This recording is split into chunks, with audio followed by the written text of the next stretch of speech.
should all go see. Yes. It's very good. Excellent. Who's next? I mean, Civ, go!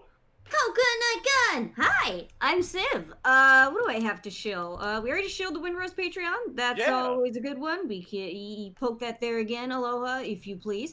And also there's my own Patreon, which I'm starting to upload more stuff onto, but like not super important. That's it. That's all. Ebon Ward tomorrow. Ebon Ward tomorrow. Ebon Ward tomorrow, baby. Excellent. Okay, next up is me. Hi, everything J-Man said. Windrose Patreon. Go check it out. Mask, go. Hi, I'm Wandering Mask. I do art. I'm a co-GM. Check out the official Discord. Check out the Patreon. And throw money at me on Ko-fi. I'm Christopher King. That's it. Have a lovely evening. Fantastic. Okay. Well, with all that settled, as J-Man said earlier, we did a series of little mini RPs. These in particular focus on Vaughn and specifically the Tide's Edge restaurant. We ran a little mini session that featured various NPCs dropping by their little setup, getting food, and we got to hear a little bit more of their stories. If you're curious about it, you can check it out on the Patreon, or you can just wait a little bit. We're gonna release it publicly eventually. We're gonna continue doing this in the future, but yeah. In terms of Patreon exclusive content, we actually have something very special we want to announce. Next weekend, we are actually taking a short break because, one, I need a break, because we've run 4 sessions sequentially. But in addition, oh shit, yeah, no, you're right. But yeah, like, in its place, next weekend, we're actually going to start running a side campaign that Christian was very nice to run for me. We are? Okay. Yes. No. Oh. Next weekend, we are running a day 0 of a side campaign that you can view over on the Patreon. However, the day 0 and even the first session are going to be released free because they provide important context that you guys can use. The rest of it, however, will be restricted to the $9 tier for a little bit. But yeah, we're gonna take a week off because hell, we need it. Veils is going to be a shitstorm. We gotta prep for it. Yeah, Chapter Veils. 2, And, Veils. Yeah, you see, the secret is it's Veils, and then the thing that comes before Veils, Wink. Yes. Please check out the thing that Christian's running on the Patreon. It's really good, and it's really good. If you guys like the stuff that's on my Patreon, you'll like the stuff that's in that. So yeah, we're going to be doing that same time as this stream next weekend. So yeah, look forward to that. We'll be chilling in chat with you and reacting to whatever the fuck goes down. So, time has passed in the city of Indigo. You guys spent your last day sort of reconnecting with each other and in many cases reconnecting with yourselves. And just like that, you slipped into an uneasy routine. Everything was new and novel for many of you, but over time, you started to adjust, I guess, to your new lives within the city. We're going to resume, actually, on the 12th, a little bit into the month, because I think you guys have earned the chance to play out one of these everydays. One of those, how do I put this? One of those sun-up to sunrises that tend to blur together. This one won't. I want you to run me through a day in the life of each of your characters. And I figure there's no place to start than what is the focal point for this group. A unifying factor that draws both Teach, Beretta, that draws Teach, Beretta, Cassius now, Seliph together. We are going to focus in on the university.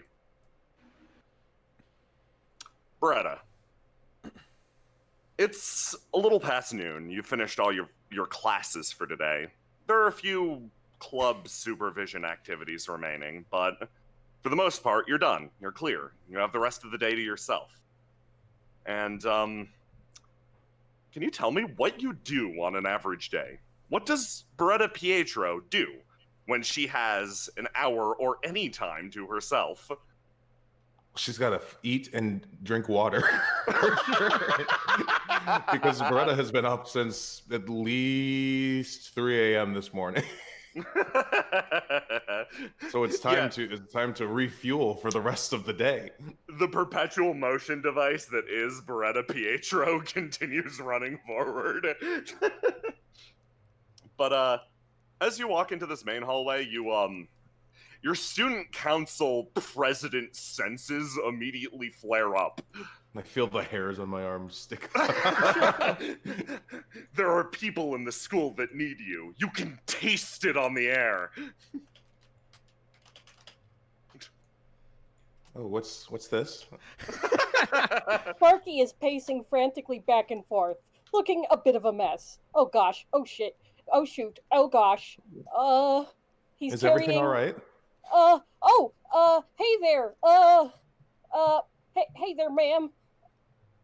He doesn't seem to quite parse who you are. Blinks at you. Sorry, ma'am. Beretta's fine. Ma'am was my mother. Well, miss, I'm having a bit of a... You'll have to pardon me. I'm even a bit of a tizzy. He's holding what looks like a clay pot full of metal stakes. Little pins. You don't really get a good look at it. But it's rattling fiercely as he looks into it, looks around, a bit like a helpless fish. A tizzy. Well, something about your accent makes me want to help you. So what seems to be the problem? Oh gosh, ma'am, it's right nice to hear someone else who speaks like I'm used to. Teach you you overhear this exchange as you walk away from your classroom. Mm-hmm. Having finished basically going over the roster, the lesson plan, etc., you finally decided to step away, maybe get a little bit of space.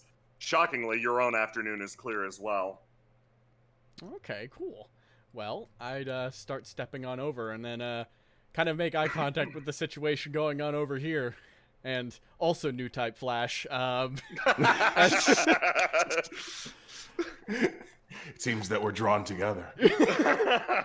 Same battlefield once again. Yeah, she kind of moves forward and also approaches and just kind of like, oh, Miss Beretta, I hope everything's been going well with She kind of looks over. Oh, Sparky, are you okay? Howdy, Teach. Oh, I'm fine. It's just he looks down at the pot full of things. I better start at the beginning. I'm here from Zaphos, you see, and turns out the money what I saved up and brought with me, I thought maybe I kind of run through my stipend for this month. I kind of thought maybe I should bust out some of this stuff, but he looks around a little frantically. I get told you don't use this around here. Oh, wait, do you have outside currency? I was told I should exchange it, but I don't rightly know what that means. Oh, okay. She thinks a bit. Yeah, there's money exchange is a bit of a business here. It's a bit of an effort, so I'd understand that being a bit confusing. But she thinks a bit.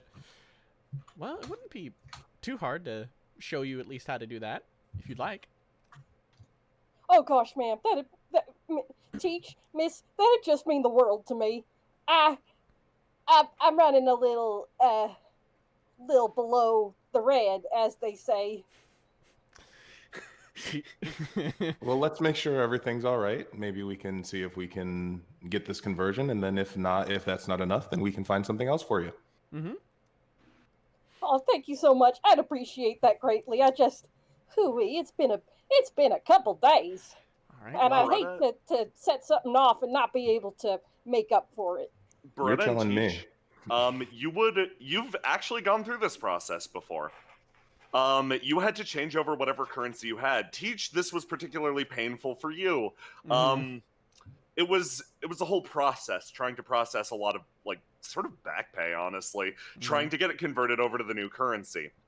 All of this is done in basically the ground floor of Pinion Tower. There's a big bank, the Bank of Indigo there.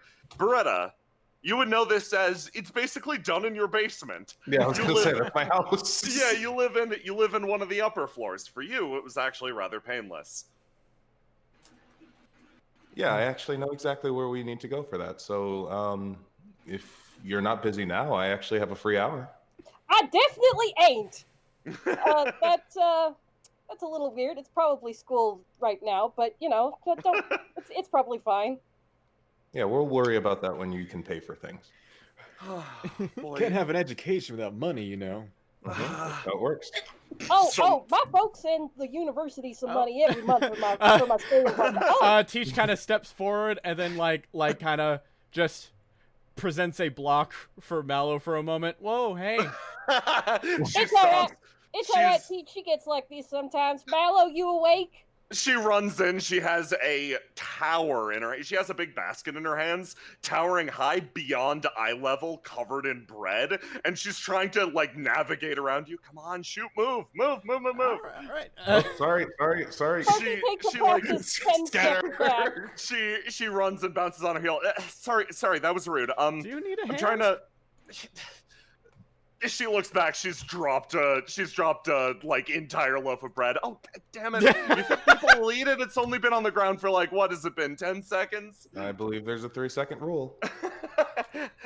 You stack it back on top. She looks around. Okay, thanks. Bye.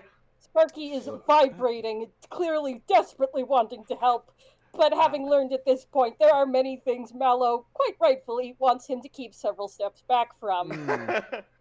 Yeah, I don't think she wants toast. I learned that the hard way. She runs into the library. Is there some sort of bread convention in the library, Martha? Would I know about that? Would I understand why she's running bread to the library right now? Ooh, you're Mallow's teacher. Give me a general city knowledge roll.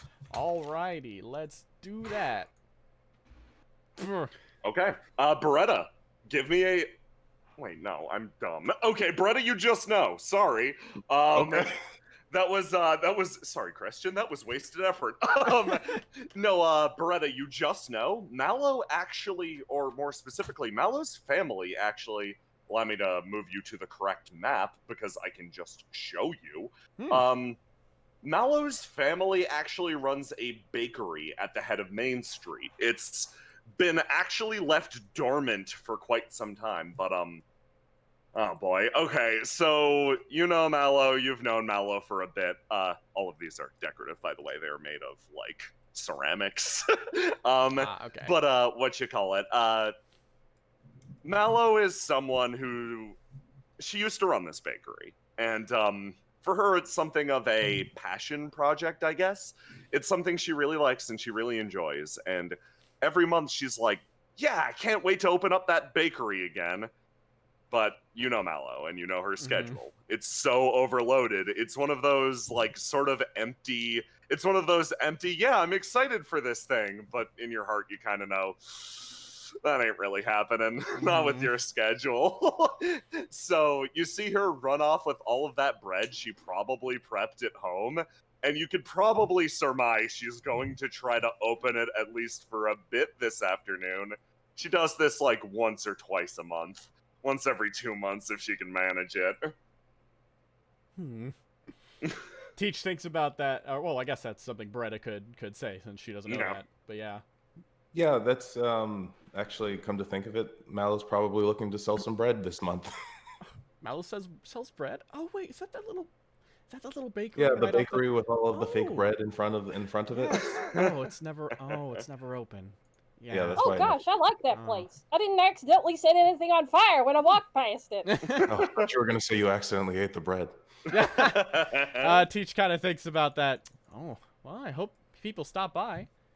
And probably somebody would probably like to buy a loaf or something for Vales. Teach kind of scratches her chin. She pulls out her phone and takes the bit of the time to silently text Cassius actually and be like, bread, Mallow's bread, go check out the bread on Main Street.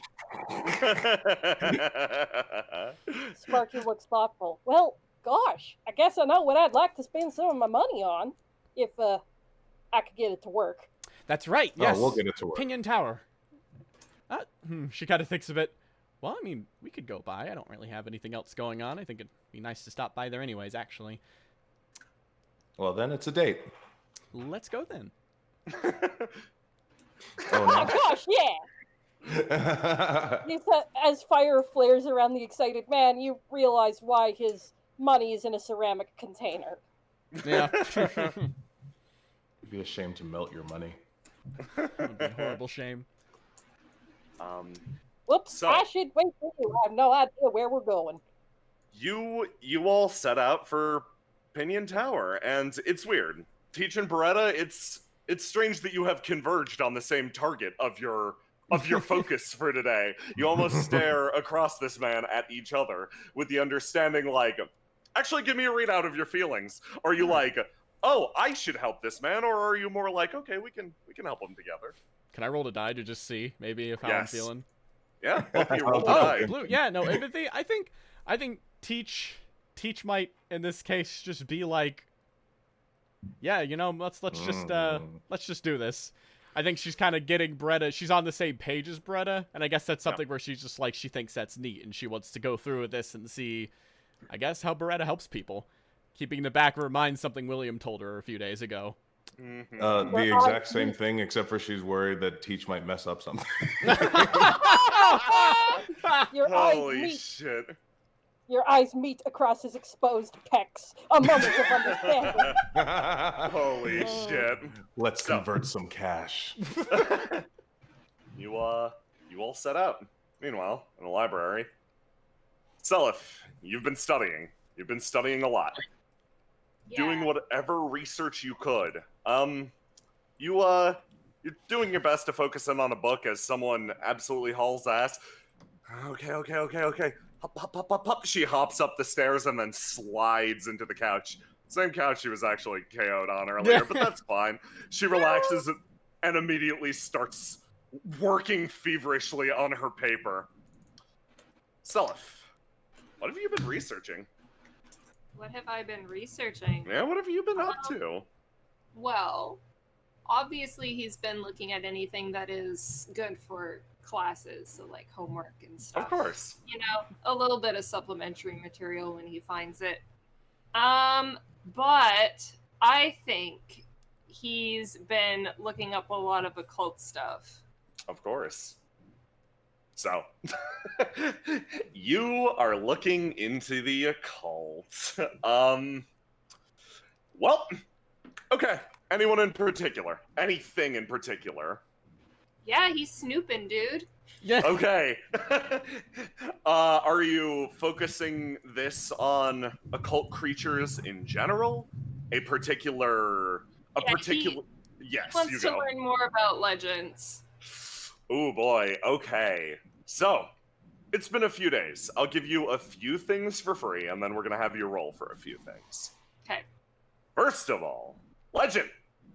These are creatures that have been unhelpfully categorized by not only this university, but most educational institutions in general. These are creatures that defy traditional explanation. They are fairies and sprites, they are reapers, they are wish granters, they are a huge variety of different types of creature. Now, you eventually start to focus down your search. You begin to eliminate different types of legend. Many are creatures from myths. They're creatures of fancy. That isn't exactly the subject of your inquiry. You focus down a little more tightly on supernatural creatures that exist sort of in a realm beyond. Those that are tied to mages. And you find the subject of summoning and familiars. Now, normally, powerful magi summon familiars to focus their craft. Some draw strength from their familiars. They gain access to new schools of magic. They gain new and horrifying abilities. You dig more. You start to uncover bits about the heretical arts. If a familiar is something that is plucked from the fabric of one's own soul and given life through magic, a heretic performs witchcraft to pull forth a familiar or a creature that already existed or always was. A creature not entwined with the fabric of their own soul, but rather the soul of the world. Something fundamental or primal. And as you dig more and more, you start to discover the names of these creatures. Legend that exist as representatives of mythology, stories told and given names to, give titles to something that is impossible to comprehend. And that is where you find the name Oribus. So they are created, is what you're saying. They are, to a certain extent, created, yes. Legends are given form by their summoners. All forms of familiar are drawn into this world by the power of whoever they are contracted with. You're unsure if Oribus herself is a pure familiar or something that Betel-Ilman just happened upon. But hell, you've got a book related to that subject that Teach gave you. Yes. Uh-huh. I believe I also have a book that Betel gave me. Yes. So, whatever that gives me. Well, you get to Cross. Yeah. No, you go, Christian. Well, if since I helped, you get guiding hands, so you get a reroll in any attempts to research. So that's good. Okay. So. Oh boy. Do you look into the history of the Ilman family in particular? Yep. Okay. So, the Ilman family. It's one of those elder mage families. One of those things that has existed since the early years of Windrose, when magic families actually controlled a little bit more of the power, when magic and nobility were more closely intertwined. Just as there are noble struggles even till today, there were noble struggles back then. The butting of heads between different mage families of whose art was superior and whose art deserved to exist. The Ilman family, unfortunately, was on the losing side of one of these wars. Cast out from prominence very early on, the Ilmans practiced a particular art of witchcraft that enabled them to summon dangerous creatures. And the catch, what made them so damn dangerous, was their art didn't even require the summoner to be a mage to begin with. Anything that the summoner lacked in terms of personal magic ability could be created through maddening geometry, through resources, through reagents. Powerful creatures could be pulled from the beyond into this world through a simple craft that anyone could theoretically learn. The Ilman family was cast out from its own position of power and ruthlessly pursued for generations, their art vanishing from prominence and disappearing into the shadows.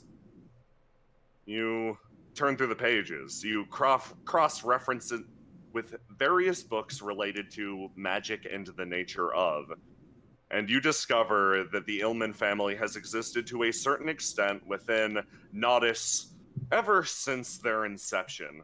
This was their old territory, after all. But over the last century, they haven't been allowed into the city of Indigo itself. Their throne has been denied from them. You think back meeting with Betel-Ilman, and you think about the fact that you met up in the woods. Yeah, they're a bit underground, so to speak. Yes, exactly. Boo! We've been underground, you know. Probably never heard of us. And here is the frustrating part. This history does carry over to a certain extent until modern times. However, it ends with Betel Ilman. You're not quite sure what role he plays in this story. But it sounds like, through the efforts of interested magi, this family was pruned down to its final branch. And Betel Ilman may be the last of his line, in fact. And that is where your research that you have done up to this point ends. Okay. So, are you going to research further on this subject? And if so, what aspect?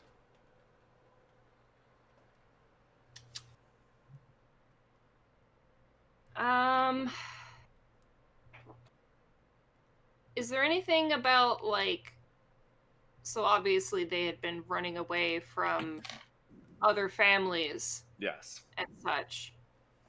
That can't have been the only thing they were doing. So is there anything about them doing... Ooh, yeah.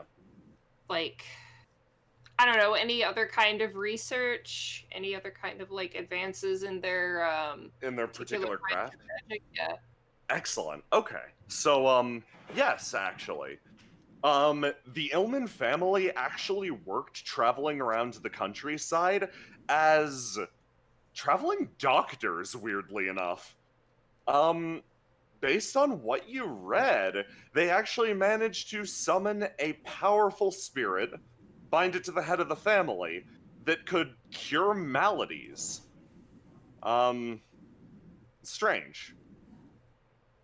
It seems that spirit actually died off about 20 or 30 years ago.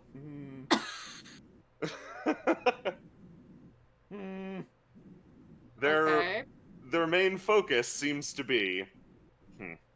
Yes, the main focus of the family seems to be to draw something powerful, bind it to the family, and then dynastically grow from its power. Ah, so they're little leeches, I see. A little bit. Now at this point, you get a roll to die because you are studying.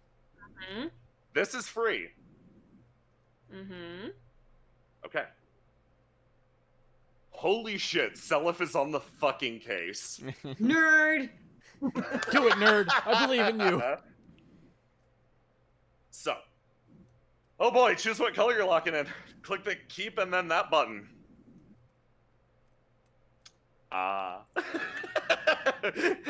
Excellent. Okay, cool. So. Oh boy, yeah. Give me a roll to do now with that red stat. Go. Ah, come on. Okay. Give that a reroll. It sure is the book Teach gave you. Wow, really? Wow, really? Wow. Okay. Okay. Here's what you find out. Well, hey, we both get an experience from that. You do, yes. Congrats on your +1 experience. So, yes, here's what you discover. Reading a little bit more closely, you look into, okay, what was this family's focus? And regardless of the era, Betel Ilman, or sorry, not Betel Ilman, any Ilman was consistently looking to advance, to grow their art, and their art relies in particular on their summon legend. Even during the era in which they were traveling doctors, there is a history of them amassing and spending great wealth to acquire bizarre artifacts and materials. You quickly surmise, based on what you know of the art, the Ilman family is always planning forward, trying to advance to the next summoning. And here is the most interesting part. With the death of their earlier legend, you discover that Betel Ilman's parents, presumably, or guardians, dug in and spent a fortune trying to purchase a shard of meteorite. And that is where your study ends. Okay. Is there... Do the former summons... Yes. Are they always, let's say, bled dry? Ooh, now that's an interesting question. No, it seems like the former one was killed by witch hunters, actually. Hmm. Okay. Yeah. How long do they typically last? What was that? How long do they typically last? It seems like this one lasted, a good few hundred years. Like I'd say about, They keep it for as long as possible. they keep it for as long as possible. Okay. Yes, but even during the days that, they had this miraculous healing legend, they were still trying and buying various goods to summon another one.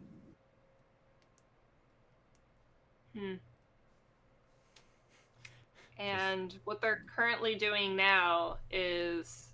Amassing a large amount of wealth. That, yeah, but they're also running a train, aren't they? That they are. You remember, yeah. No, the Illman family train is currently in the train station. It functions as the Museum of Indigo, currently. The train itself? Yes. It's a traveling museum? Yes, exactly, actually.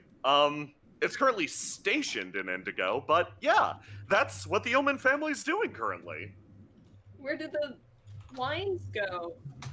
So, basically, so here's what happened. Specifically with the deconstruction of the the former like mayor, the government, etc., the train lines fell to shit, as you'd put it, and the Illman family actually offered to fix them up. They controlled materials, metal. They could very quickly repair the train lines. In fact, they even offered to run them. They currently relocated everything that was from their former magic school and jammed it into a big old train that they live out of. This train rolls back and forth and maintains the final stop of the lines. It goes nowhere appreciable. Okay. That's where they're living, though. So they offered to fix all the trains, and they're still not allowed in Indigo? They are, well, with nobody left to enforce those laws, they currently sit in the train station, don't go any further, and the Tempest seems fine with that.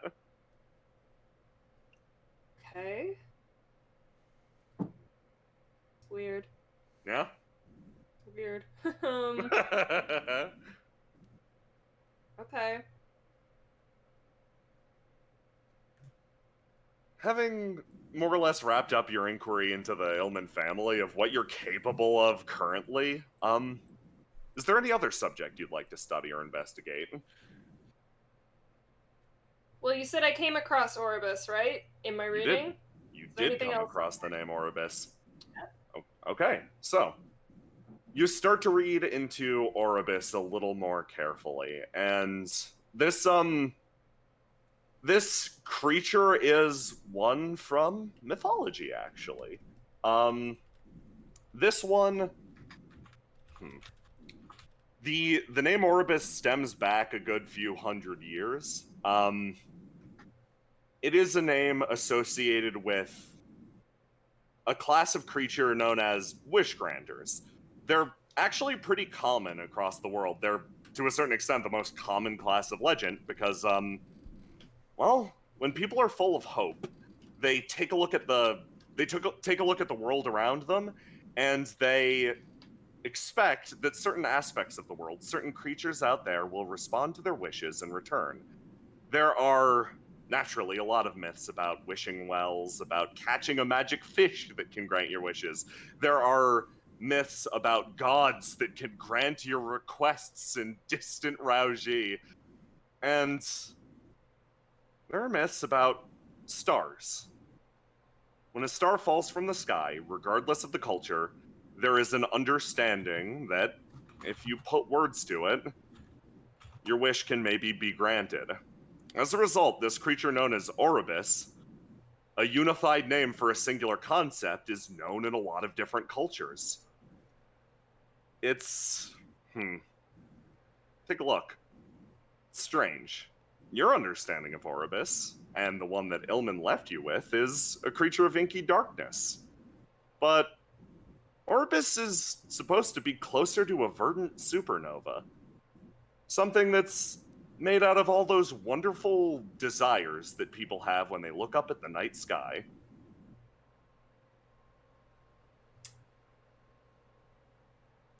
Bettel, what did you do?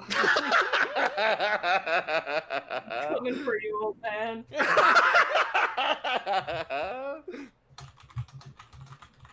Okay.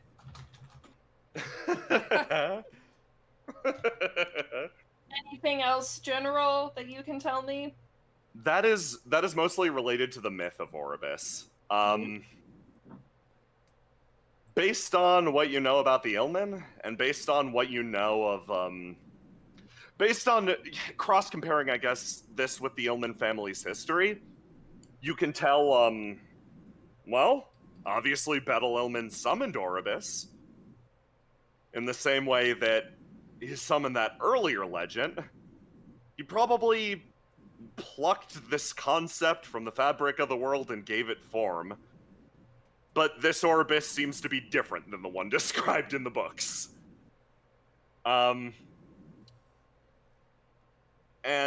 if you had to guess, based on the time of summoning, this legend hasn't been with the family very long. Okay. One more detail I can give you. When you summon, if your goal is to summon a wish granter, you probably have a wish in mind. They exist to grant the wish of whoever interacts with them, regardless of the myth. Whether it's like the equivalent of a genie myth or a wishing well, it always centers on this concept of the human contractor getting a desire from the wish granter. You wouldn't summon something like this unless you had a wish in mind. Okay.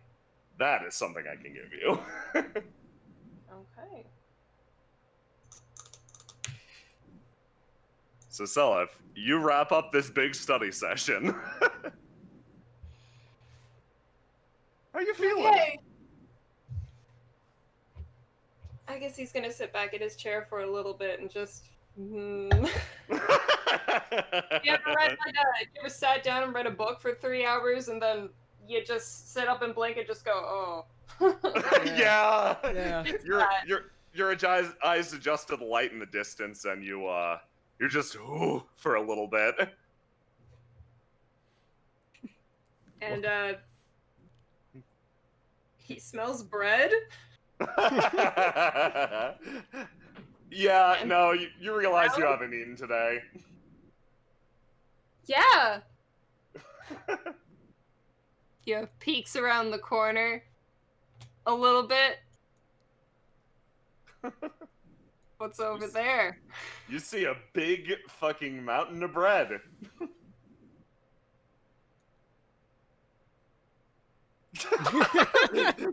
Selef starts to creep up. Honestly, Mallow hasn't noticed you. She's face deep. She's like you were, honestly. Yeah. I don't think she'd notice him anyway, because of my blue.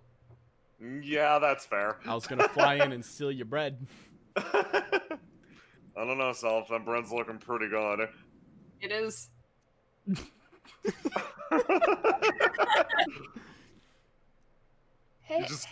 Hey, Mello, what you doing? She sits bolt upright. Oh, hey, Selef. Sorry, working on my Startling you? No, it's okay. I'm just working on one of two theses. She slowly deflates. Another 2? Well, I've got to do one this semester and then one next semester. Wow.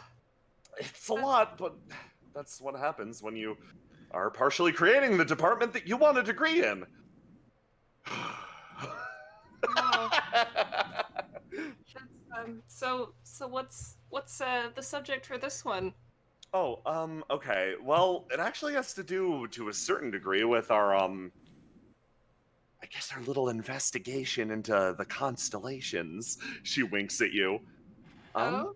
Does bread have anything to do with that? She looks over at the bread a little sheepishly.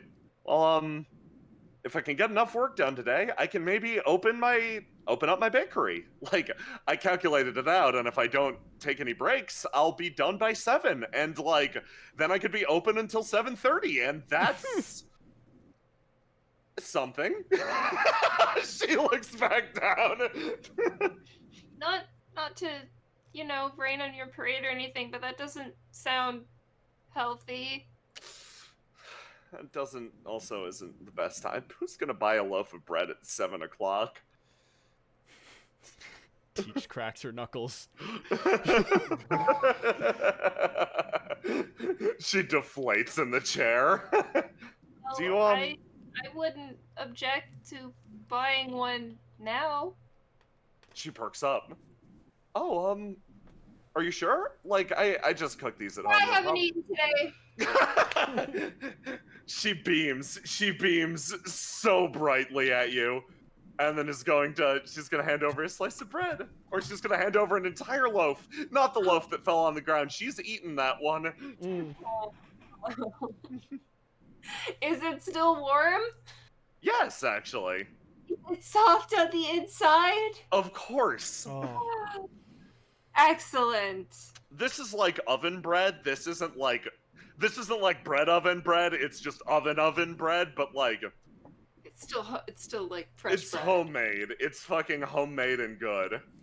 Oh. You take a bite. I do take a bite. And your eyes I'd say they'd start to water, but honestly, it's just good. Like, it's quality bread. Wow, this is delicious. She smiles. Well, okay, thank you. You want to try some Nocti? Yes. She immediately takes one and just starts chewing on it. Oh, this is really good.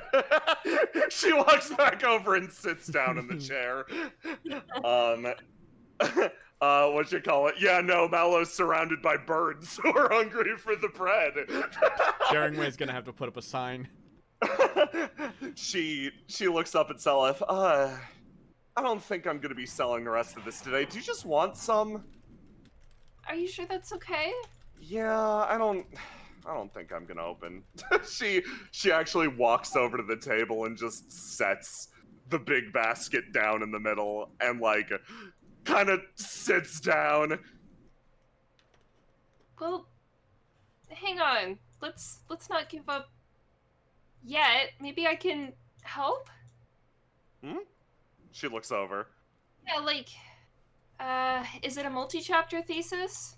Oh, yeah, actually, oh my god. You sent it to your supervisor yet for any peer editing? Yeah, well, yeah, and that's sort of my problem. My supervisor for this thesis is Alcott because she's the only one who knows about this kind of stuff. Sense. She, honestly said I should get an assistant. She kind of like, deflates a little bit, but if you want, you could maybe, yeah. I don't know if I can do it officially. I'm not sure if I have the credentials for that thing, but I could probably help you today at least, or do what I can. Oh, okay, then help yourself to as much bread as you want, and I can open the shop with whatever's left. Okay. Someone else is sitting at the table. I will gladly assist as well if it provides me with bread.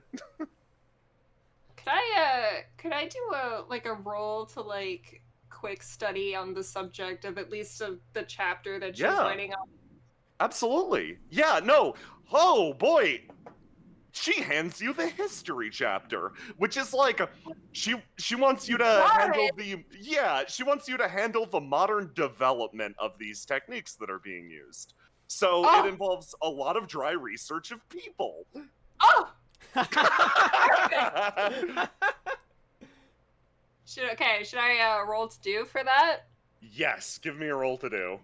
I'm gonna do it. Oh my god! Noctua sits down and with her... She had a tutor as part of her education, and she's like, I am ready to participate in this.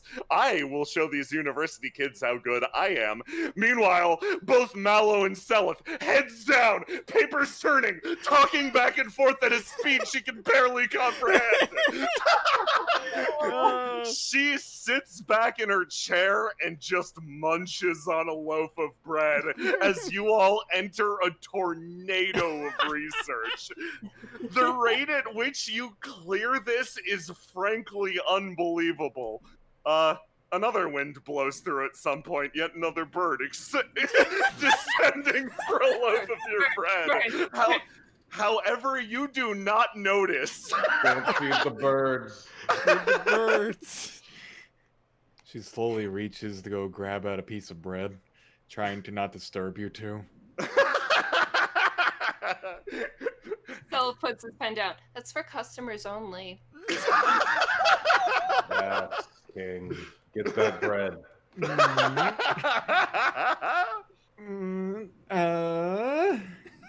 Can I buy some? Well, I suppose so. Yeah, of course. Okay. She reaches into her pocket and she just pulls out like a fucking chunk of vole out and just like kind of just like passes it over along the table over here. That better not be mine. Mello looks down at this. Are you buying all my bread? I was gonna buy at least one. Okay, this is the price of like all of them. I'll take like 2.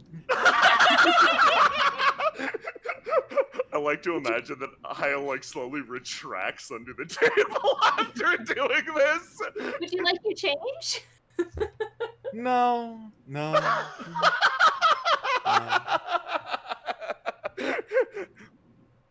We did it, Mallow! We sold all your bread! Oh my god, and I didn't even open my shop. I kind of want to open it anyway, though. It does sound fun.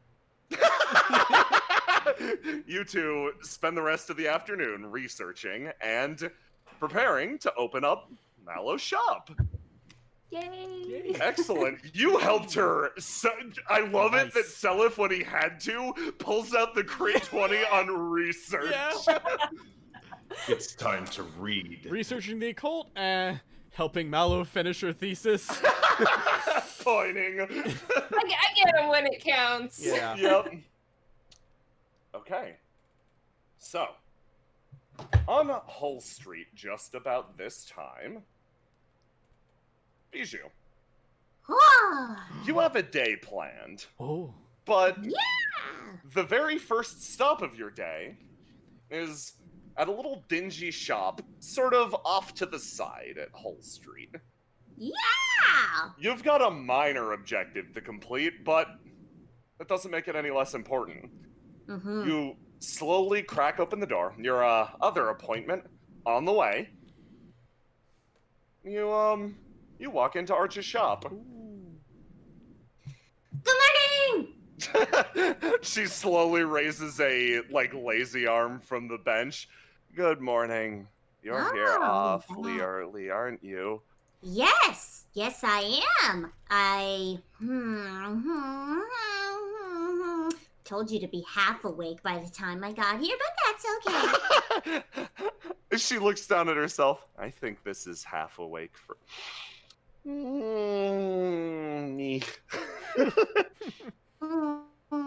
Okay, come over here. Where's the most open? Is that corner there the most open, or is it here?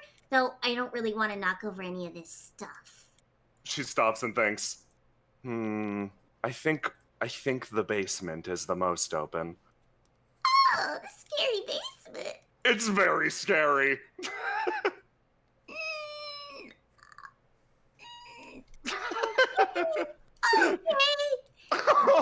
Okay, you'll figure it out later today. You'll figure it out later today. It's gonna be fine.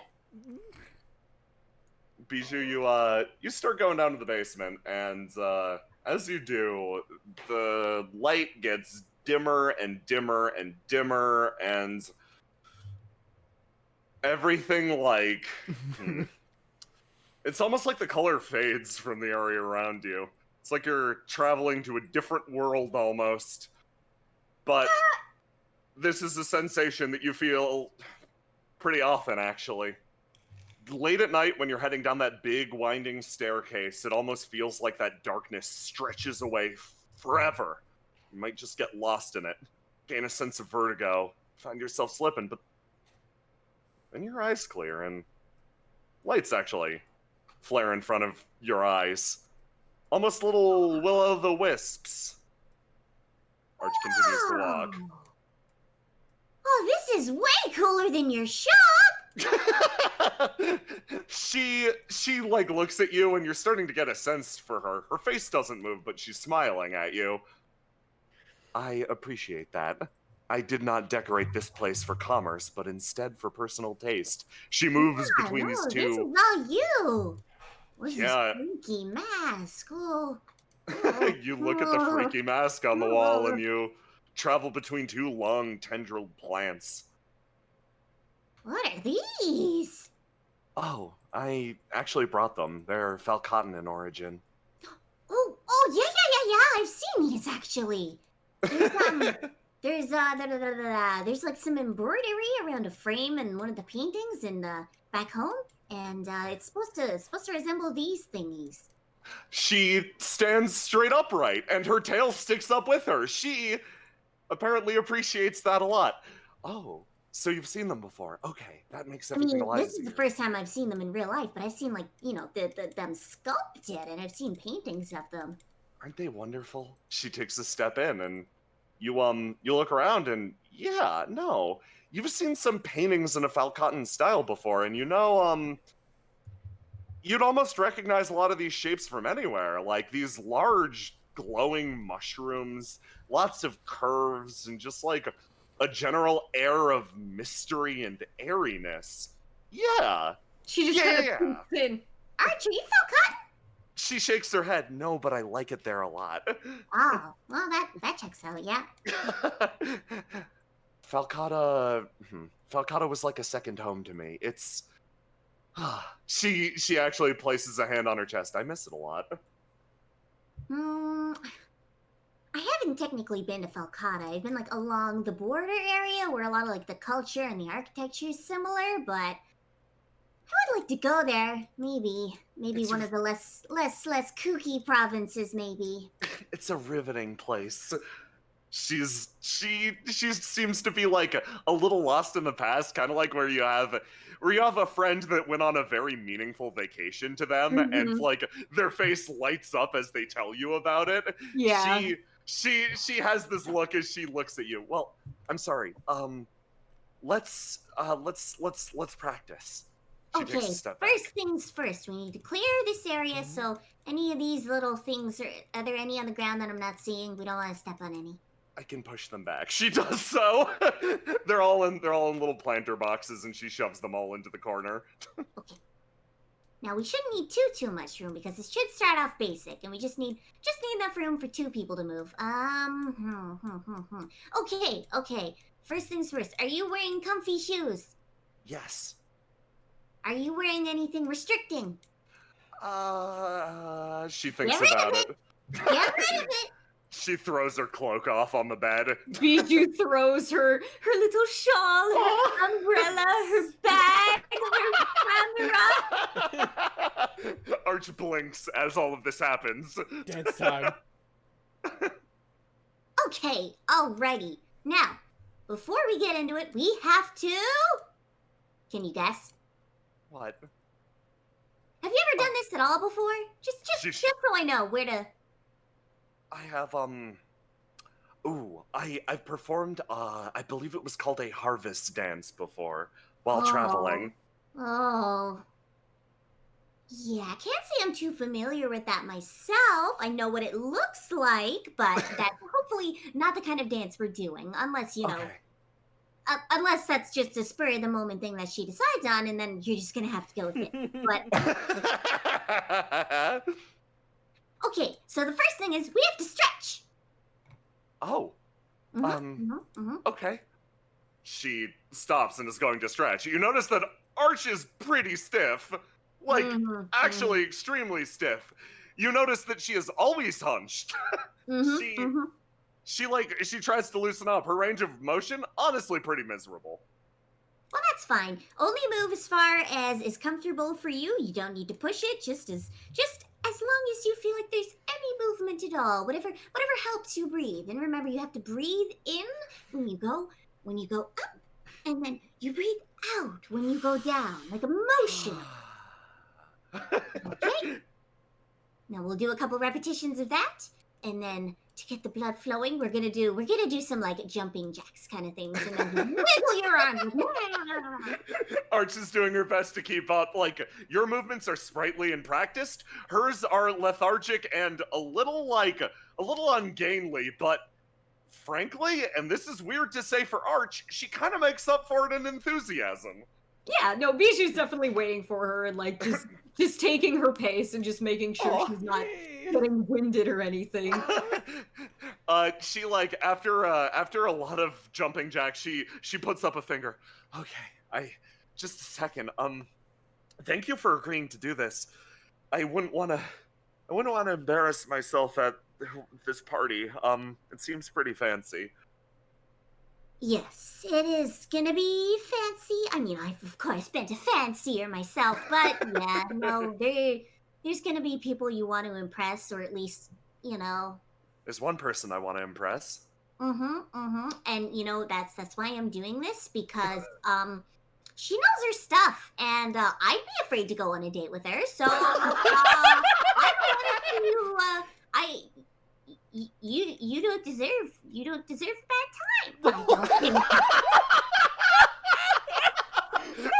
Arch tips her head, more or less unaware of the deeper implications, but is appreciative nonetheless.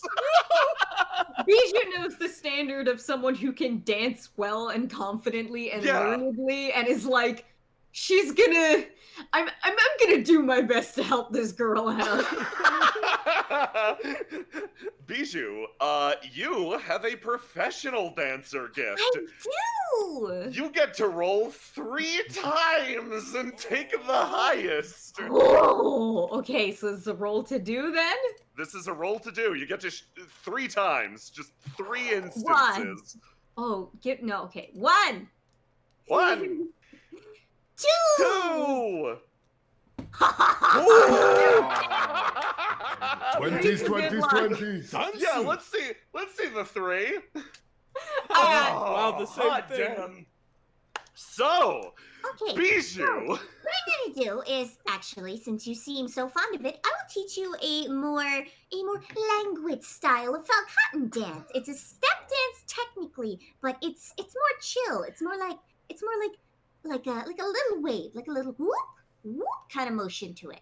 So this works out great because normally I'm the shorter one, so I get to teach you where you're gonna put your hands and where you're gonna put your feet. All right. You do so, and honestly, you chose the perfect dance to teach this woman. She picks it it isn't just that she picks it up immediately, because that is an unrealistic expectation, but it's strange. Your expectations for her are more than met, but Bijou, even in the middle of teaching, your expectations for yourself are frankly exceeded by a long shot. It's been a while since you professionally taught someone to dance, and going into this, you're like, okay, I know how I'd go about this. And you explain it like that, and honestly, to your delight, that seems to snap with her almost instantly. it's rare that you feel like you can purely communicate one-to-one a concept in your head to someone else. That's why pictures are so damn nice.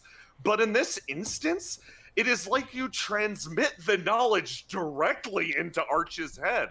And dancing amidst all these wonderful glowing lights, you imagine yourself sort of out on one of those low plateaus in Falcata, in a place where the elevation is very empowering, you could say. And it's almost like you transport both yourself and Arch, and through these motions you begin to feel something historical. And yeah, you can feel it. Arch not only understands this better, you can also feel her appreciation as her own anxiety begins to melt away. Aww. You've grown closer to this woman. Yay. Yay. And as you do so, I'm gonna upgrade your gift and give her a gift that is this style of dance. And all this actually comes to a close as your phone starts to ring. Oh, hold on, just 1 second. Cotton Ripple, gotta take a pause. You click it open and a voice echoes through kind of awkwardly. Yes, hello? Oh, hello? Hi, I'm on my way to Hull Street right now. I'm sorry, I got delayed. Oh, she looks at a watch that isn't there. Oh, am I late? Oh no. No, I'm late. I'm sorry. No. Okay, I was teaching someone a class and having a wonderful time, so it's all right if time got away from me. Okay, all right. I will meet you there. If you have a hard time seeing me, I will be holding my parasol up in the air. Yes, of course. See you soon. Click. Arch tips her head and looks at you. I have another client to meet. Thank you very much. You were a phenomenal instructor. Mm-hmm. And so I also thought of it in advance. I have a little sheet here. I drew little pictures of the steps. So if you want, I saw some of that chalk outside. If you want to like draw that on the floor and then copy it, just for like a guide. Her eyes sparkle at that. I can do that. Yes. I can do that. She nods. This is usually what we do to teach the kids, but I mean, it works for anybody really, so. She like her mouth like kind of twitches up into a half smile. Okay, thank you. This might be rude to ask. Are you going to be at that party as well? No, Bijou won't be there. I see. I'll dance in your You stead have to then. tell me all about it. Yes, Of course. Of course. And don't worry. I'm sure I'll have other people to tell me exactly how well you did, how splendidly you performed. She's fidgeting. She looks excited. And don't be afraid of her, okay? Of course. No fear. No fear. Okay, bye-bye! You wave and you start to work your way back up through the darkness, and it's scary for a moment, but you remember. It's scary for a moment, and she is thinking about the thing that you mentioned as this was being explained that I myself forgot until you brought it up. Ooh. She hasn't taught anybody to dance for a while, and she wasn't thinking about it until that. And now as she's walking up, she is like she's got a lot of emotions bubbling down in her belly. And she's just like she's thinking about it. Oh. Yeah, and you're proud. You've it's weird. It's been a while, but it felt like you've never done better. And with that, we're going to do a quick. Guys. No, That was great. That was so nice. You peanut. I love that. Thank you for helping her. She's so sweet. Oh my god. Okay, so we are going to do one short scene with the trio who are headed towards the bank, and then we are going to tackle Cassius after a short break, because Cassius, you have a bird to return, and I feel like that will be a more substantive thing, I suppose. Oh. Birds. So, Okay. yes. Actually, yes. No. We're gonna take a break, then we're gonna tackle the trio, then we're gonna return the bird. Okay, sounds good. That's the order. So we have a short thing to handle for the trio, however. First. Oh. Yes. What did you mean by that? Yeah, no, it's fine. Don't worry about it. Fine. It's fine. I just need a second to prep. Hey, Jay, yeah? is it fine? Not quite yet. That'll be the next thing. Is it there's fine? you guys have some things to tackle. Let me go like this. It was supposed to be downtime. It is downtime. Look how much fun you're having. Yeah. Look at all this. Look at those smiles. Down to party. Ah, yes. Let me Hey, nothing's grab gonna break one more our thing. stride. Nothing. Absolutely nothing. Yeah, man. Except for like a pebble, it's fine. Or a potato. Don't. Listen, man, small rock is all it takes to fuck up Windrose. Someone could Is that a trip and break potato? an ankle. Rolling down the street. Little bricks. Let me. Or bricks, Okay. but with potato. Okay. So, you three.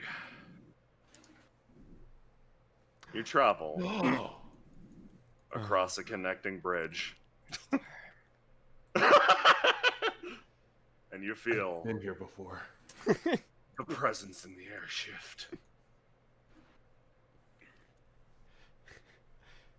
You feel transfixed by power. The Is three it of you. uncharacteristically cold here? I was just thinking, I was like, no, I don't think so. She says, standing right next to Sparky and feeling just a resonant warmth. Teach. So you're like, she stops. You feel an eye upon you. That aura. It couldn't be. No, it's been too long. He turns back, but something compels him. He can't turn away from this. Turn away from his destiny. He turns back and looks at you. That power radiating from you. He stands and walks towards you.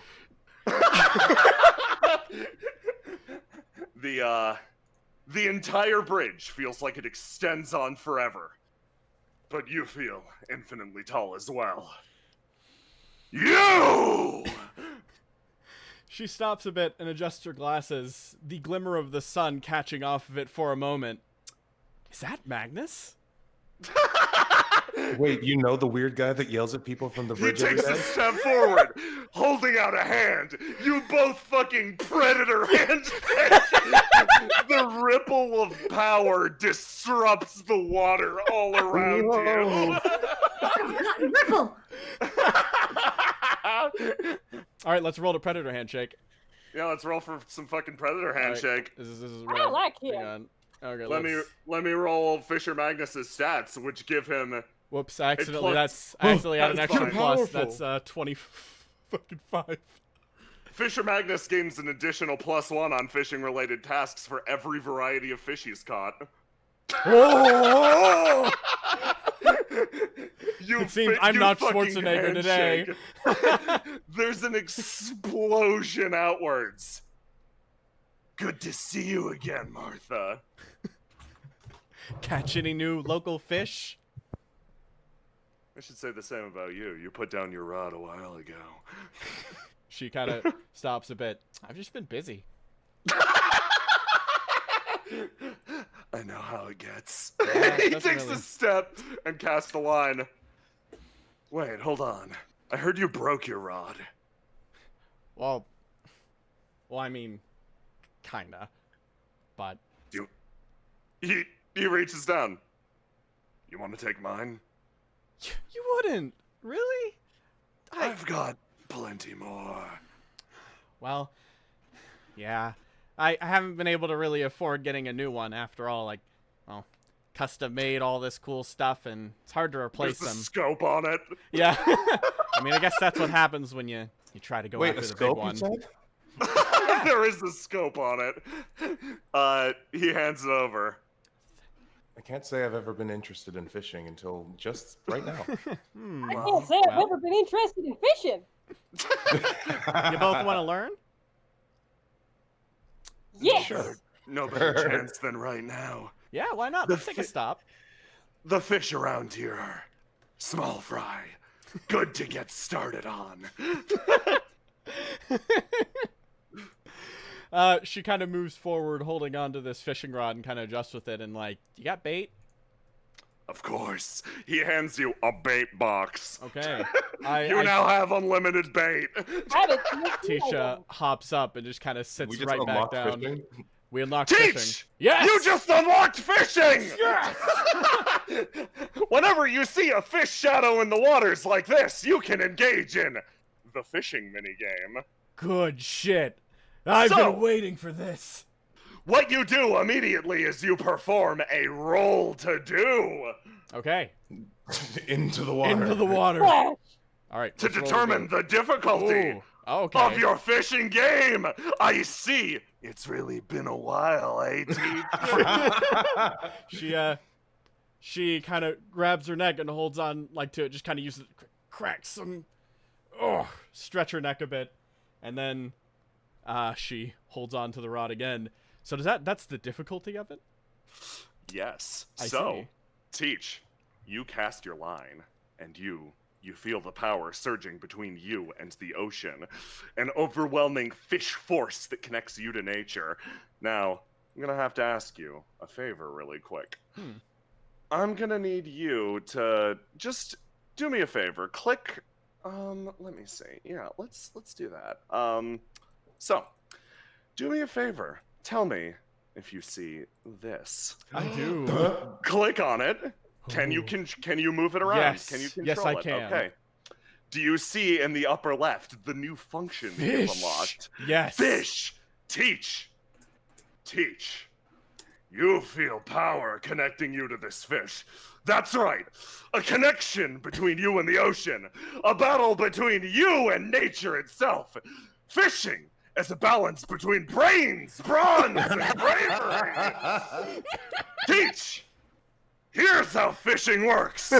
Click upon the fish. I will do Then it. hover your mouse over exclamation point fish. Then, before the timer elapses, mash that button. I see. Oh. In 3, 2, 1, fish. Go! Boom. How did you do that? You have succeeded. The fish is yours. Teach sits down in what seems to be a pretty like relaxing pose, but then Beretta, as you look, you notice that her feet are actually pressed against the edge of the bridge. She is reeling with such intense force, barely sitting on the bridge as she just pulls the fish up. And then it kind of comes up, and it's like a tiny little thing. It's a little thing. It's a little thing. And she kind of looks and just kind of like, just quickly. Yeah, not too much. But that I was guess fun. it's like riding a bike. Pretty much. You Oh, wow. Teach. You feel pretty satisfied with that one. I broke my roll 20. I need to refresh. I broke my roll 20. You know, in all my years, Truly the price walking of this fishing. bridge Yes. and getting shouted at by this man, I never expected this. Clearly, you've led a very interesting life, Martha Teach. She kind of turns and just like lightly smiles, like kind of like waves her hand dismissively. I just like fishing. It's fun. It's nice and quiet. She kind of like undoes the hook and tosses the fish back. And then, woo! Thank you for the rod. Now, Beretta. You feel relaxed. Yeah. That was nice. Beretta. She kind of like reaches the rod forward and hands it over to you. Want to give it a try? Me? Yeah, Today? absolutely. Why not? Sure. Why not? Fisher Magnus stands atop this pillar. My work here is done. And jumps away into the night. I brought fishing back to Indigo. Teach you, you take some time and you fish with Beretta. And that is where we're going to take our first break. Alrighty, cool. You do it like this, right? You do it like this, right? So, I'm just gonna say, so fishing, right? No. Earliest mechanic we made for Indigo. The very first. first. Even before I dating. absolutely Indigo was believe based you. around Yeah, fishing. yeah, I believe it. Yes. It is. I'm not surprised at all. It predates the dating mechanic. It is the most ancient part of this campaign. Literally, when Jay tagged me in the BGM, 2 days later, he's like, Yeah. I'm gonna do a fishing mechanic. And I was like, alright. Listen, bad fishing mechanic that everyone ignores is part of the experience. That was actually really entertaining and well done. Good job. Yeah. That was good. That was fun. I felt Yes. I felt the tension in my soul. Yep. Yeah, that thing's been there, and that thing's been possible to get for a while. It's just that you guys have skipped past it so many Yeah. times. It just hasn't come up. I'm gonna use the bathroom. Burn, you have a very important announcement, correct? Yeah. Yeah. So I threw a link in the chat earlier, but I need to shill something. I'm gonna shill my Kofi, because recently, 2 of my 5 cats had to go to the vet, and I just got a whole bunch of vet pills all at the same time. So if anybody wants to help me, that would be fantastic, because, whoo boy, it's a lot to deal with at one time. Help burn out! Help kitty cats if you can! Yes, please. Burn is lovely. His cats are lovely. If you can give, it's very much appreciated. Aloha, bless you. Thank And you, Aloha. literally anything helps. Anything. Even if do you have a tweet that advertises it? If you could get retweets on that, maybe. Oh man. Yeah, that make might one. help. Yeah, let's go see do if I that. do. I Just should do have a one. copy paste for that message you sent earlier, maybe. Shit. Can I ask a request? Yes. Yeah. Can we get put back on the Fisher Magnus page really quick? I have something I need to look for. Oh, I think you can. Give me just a sec. I feel the soul of fishing returning to me. I could have sworn It I never tweeted left about me. it, but No. I'll do that. Just give me a moment, please. Yeah, no, take your time. We're still in break, and we can just post the link at any point. Yeah. Whew, I'm back. Sorry about that. I'm back. Whew. What's you Okay. looking for there, Roma? I'll DM it to you, Civ. I've just noticed something, and I got a cryptic response when I pointed it out. Don't worry It's about okay. it. There isn't one on this map. Don't worry about it. But so let me DM you, Civ. Yeah. This would help if anybody could even just retweet this. That'd be fantastic. Well, Hell yeah. hell yeah. Hell fucking yeah. So is everybody here back and ready? Yes. Yes. Oh, you're looking for the frog wizard, aren't you? No, it's even more it's a new plague upon this world. Oh no. Oh no. Ah, I see. let me see. Okay. I need to prep 1 or 2 things very fast. And then we'll be good. You guys enjoying your fucking silly session? Yes. Yes. Yeah. Hell yeah. You Very like silly. fishing? Very fun. Now you see, Beretta, fishing is an act that, well, it's a lot like a duel. Ooh. I don't know if you've ever been in one of those, but No, I can't say that I have. Give me 3d20s. Really Christian. unimaginable, honestly. okay, 3d20s. Gotcha. 3d20s. You finished it in an appropriate time. Oh Right. man, get your glasses on. 13, 4, and 18. Okay. 18 is high enough. Christian, you caught a small fish, but this is Little Lucky. Oh, This is a tiny little goldfish. Oh. Is it alive? Yeah, it's super alive. Oh, I Can we said I was keep going it? to toss it back into the thing, but if that's the Animal case, Crossing rules. I sincerely thought what was gonna happen there. First, go. Is it alive? Not for long. the nice thing about goldfish is you can eat them in one bite. Oh my Let me God. hang on. If that's the case, teach you notice this little goldfish, and she'd run off to the side of the bridge and just try to get like a little water. You're the bait box that you were given has yeah. basically like bags and other stuff in it. Yeah. Literally, I am not gonna fuck you for the fishing minigame ever for resources. Don't worry about that Excellent. shit. In which case, I get a goldfish. You I get actually had a few goldfish. errands to run in town. We can grab a bowl. Oh, wonderful, yeah. Oh, excellent.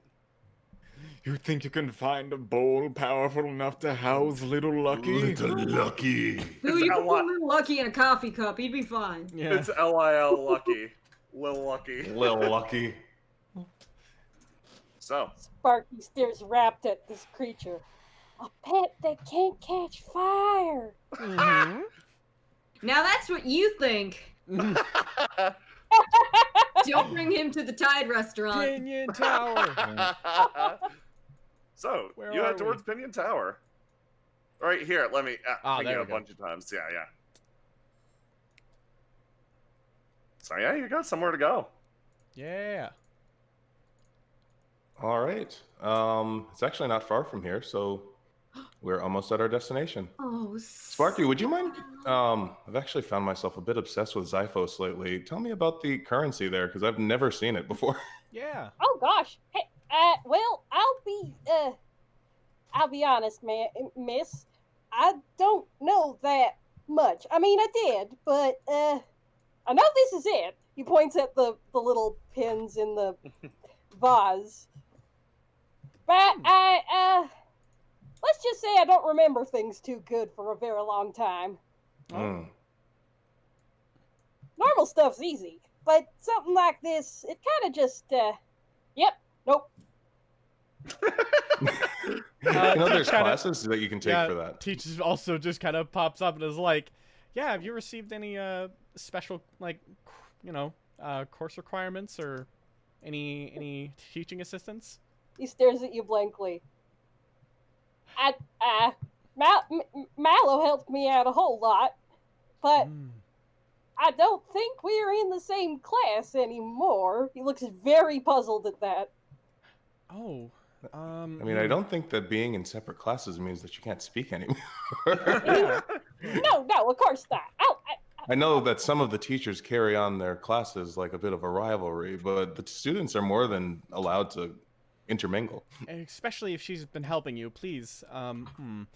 If you, Sparky, if you'd like, I could try to. Are you in? I could try to look into getting some special teaching assistance for you if you'd like, if it'd help.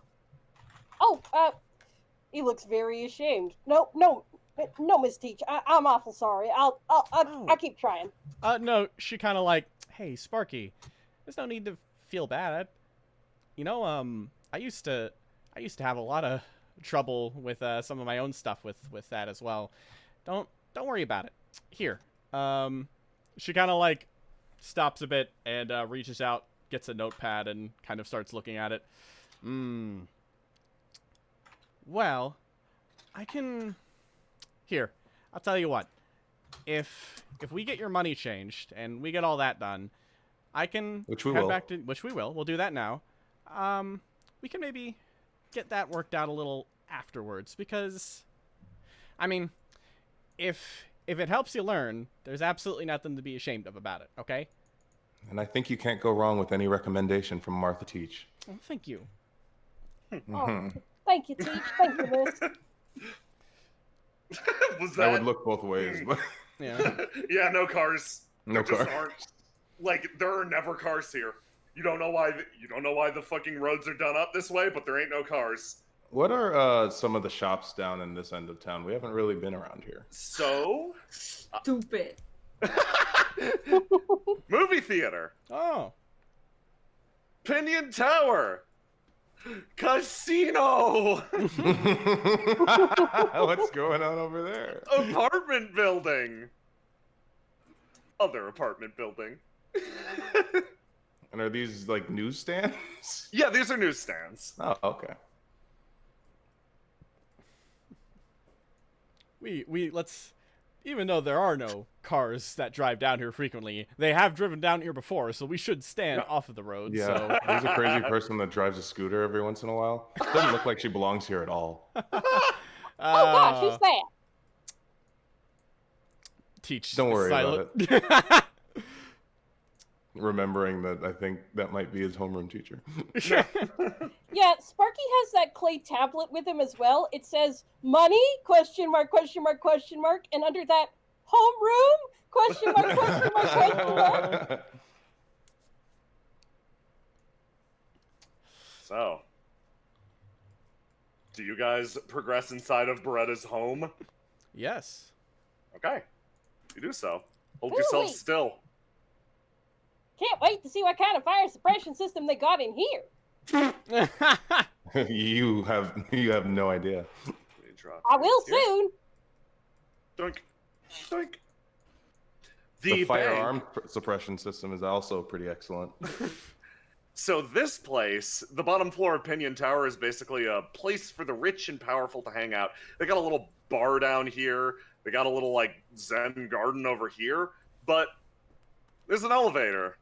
Beretta, it takes a special key to get up to your penthouse. You basically just punch it into the elevator, and the elevator goes straight up to it. However, what you're looking for is the bank, which is back here. All right. Or the other side, too, alternatively. Yeah, the bank is actually, this is the elevator to my apartment complex. And over to the right or left, you can get to the bank pretty easily. This is always such a... Gosh, that's helpful. Really? I don't know. I think it's cool. Such a massive building. It is. What's it like to live here? Loud. You picked him up with gunshots. It must be nice being that high up. Yeah, it can be. You can really get a good view of the entire city from up there. I'll show you before we leave. Oh, I wouldn't want to impose, miss. I do have a tendency.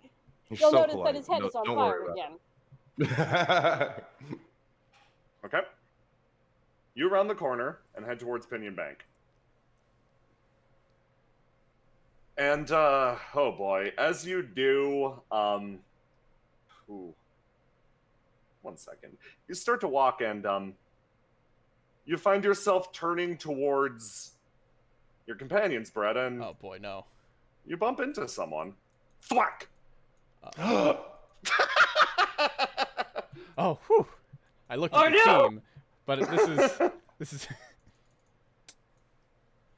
Oh gosh, you all right there, friend? This man has like a clipboard, some sort of small folio book that has just been smacked into his face.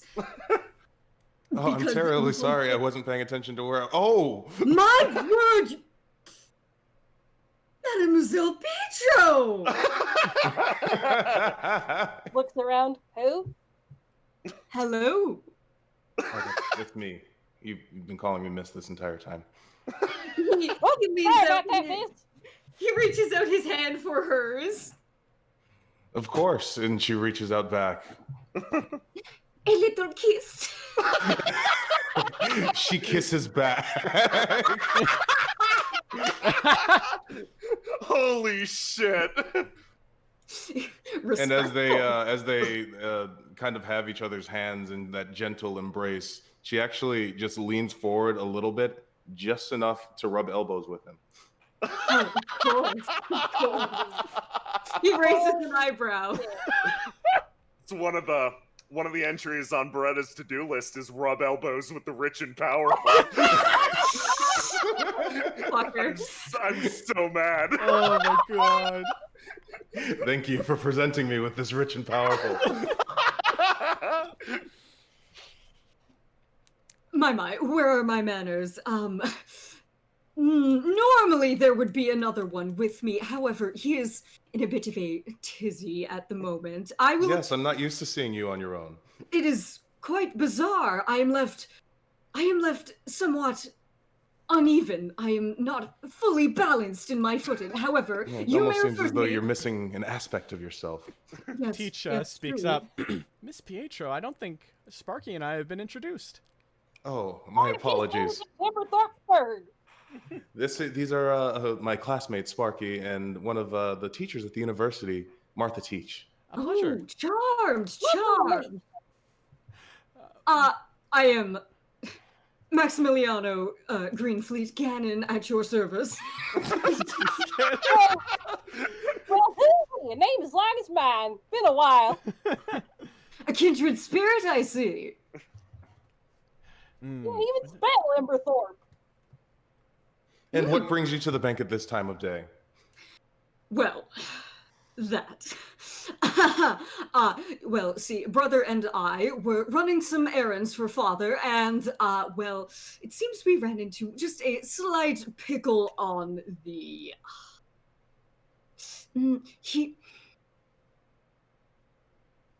They declined his card, Beretta. I couldn't imagine the embarrassment. No wonder he's disappeared off the face of the earth. Well, see, no, you merely need to take a few steps down this hall and you will see him just around the corner composing himself. Apparently, Georgie, darling, he forgot, he mustn't have been listening to father that he needed to, it expired, apparently. Oh, thank goodness. I was worried that something had gone terribly, terribly wrong. Exactly. He's trying to work it out on the phone at the moment, I believe. But still, the embarrassment. How could he ever recover from this unfortunate faux pas? Well, he'll have to, I suppose. He's a grown man. There's a yell down the... Brother, I'm trying to recover from this embarrassment. You're doing wonderfully. You're doing... Walk with me, come on. Walk with me, talk with me. No! I'm not gonna finish it. I'm not gonna do that. He's dabbing himself with a fucking handkerchief. Max is gonna reach up, grab this, and dab him with it. Thank you very much. Thank you very much. They require a proof of our name days. Days that they should know by heart. Oh no, have you forgotten too? No. They should be national holidays after all, but no. They require a proof of our birth days. And I am finding it. Oh, sorry. He puts the phone down. Mademoiselle Pietro. He reaches for your hand. I'm charmed. Little kiss. Little kiss back. She rubs elbows. You go through the process again. He gives you the same look. Martha's eyes have begun to glaze over. I'm sorry. This is striking at a most inopportune time. We were attempting to go to that nice Deltano place down on the pier, but... Oh, were you invited to that party? No. I believe you were far too busy. I think we might be departing before whatever small-time gathering the Deltanos have planned. No, our concerns are more worldly than that. He pinches the bridge of his nose. His brother dabs at his eyes for him again. We were trying to locate dates for veils. But you two don't have a date for veils. Don't get her hopes up. Not again. Please. Like he's also thinking at the same time. He's like, hey, Sparky, would you like to go ahead and get your money exchanged? Sparky began hiding behind you after a certain point. Thank you, miss. Thank you, team. Let's go, Sparky.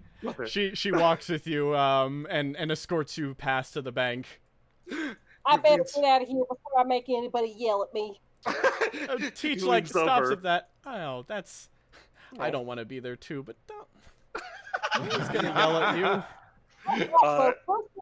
Lovely folks are just like back home, and I don't do so good back home. Oh, is everything? Not everything going okay up there? I think it is. Oh. She kind of asks directly, then she kind of thinks about the way she phrases those questions. She just kind of clicks at that spot. You know, with what she said, I don't just think Sparky really clicks with those too well, so she just kind of asks directly, is everything okay with, or what's your relationship with all of the people in Zyphos, at least the people in the island you came from?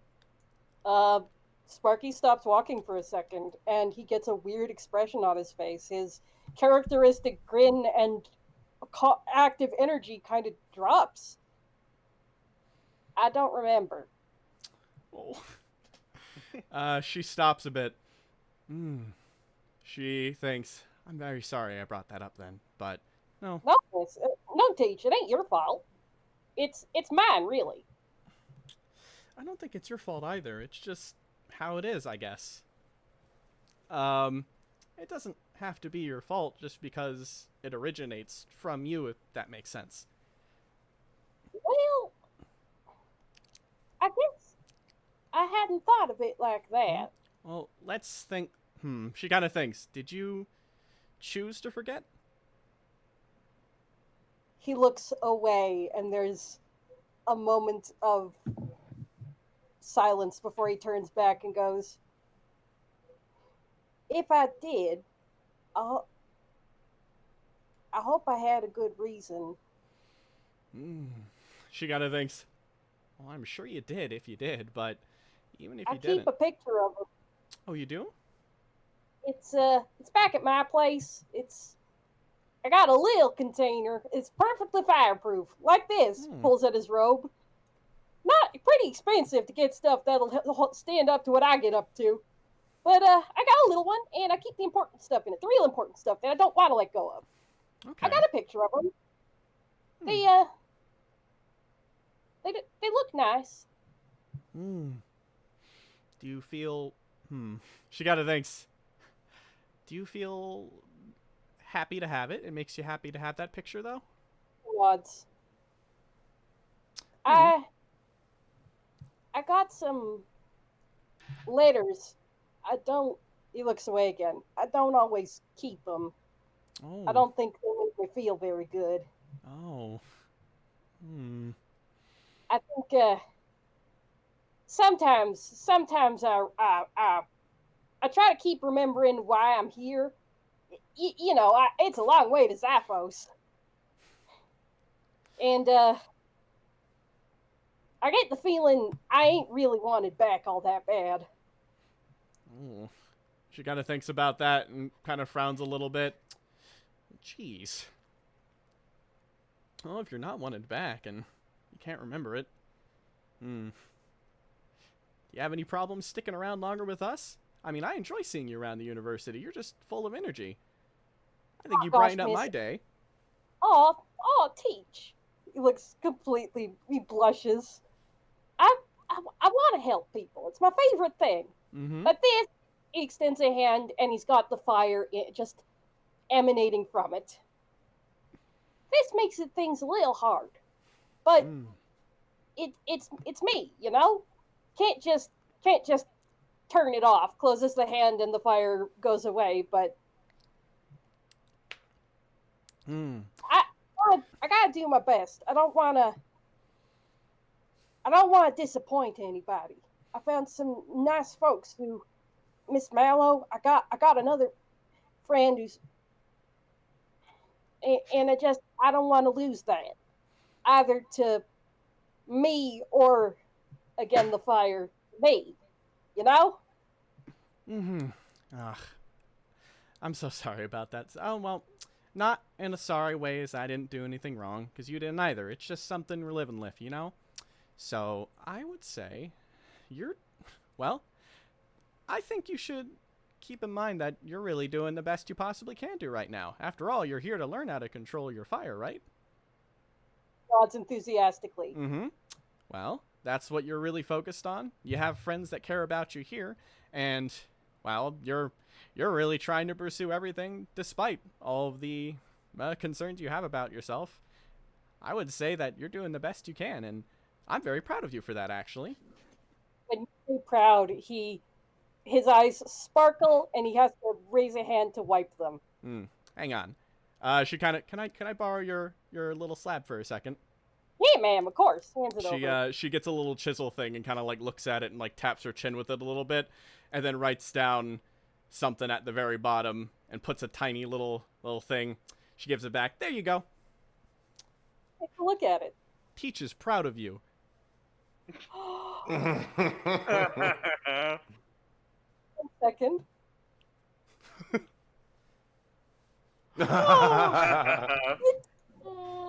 Oh, that's the cutest shit in the world. That is so cute.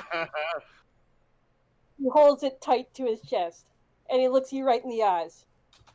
I'm gonna remember that. Mm-hmm. She just nods her head. You will. And if, again, please don't feel bad about asking help, especially if you need to ask me for help or Mallow for help, because I think we're all proud of you for what you've done so far. And I think we all understand that you've got a lot to go through right now. You got a lot you're working towards, so don't feel bad if you need to ask for help with either memory or fire or anything like that, because at the end of the day, I am proud, not disappointed. Fingers tighten on the clay tablet. If you say so, Miss Teach, then I'll try. She nods her head. Okay, so I'm sure Beretta will come stumbling up in a moment. But look at all the stuff we got done when we weren't hanging around with those nobles. Maybe we could actually get this money changing stuff done before they're done getting their hellos in. Meanwhile, over here. Beretta is keeping up all appearances, but if you look into her eyes, she is visibly exhausted. Same, girl, same. The two exchange words quietly in front of Beretta, as if she is not there for a second. Oh, we may be getting her hopes up just the same, but we are in a pickle ourselves. The positive pinnacle of tragedy. I bet there is none more sad in this entire city than us. If he has his money and the clay tablet to Teach, do you mind holding on to these if anything happens? Okay, sure thing. I'll do that. I can see if I can get it exchanged for you, actually. No, yeah. Well, let's see about that. Teach is going to try to go get some money exchanged. No. He looks at the planter a few feet away from them. I'm awful sorry about this.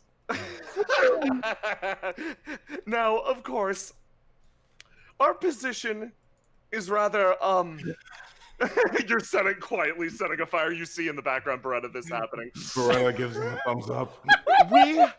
We are left in such a position that all the nobility of this town has just vanished, dried up, disappeared.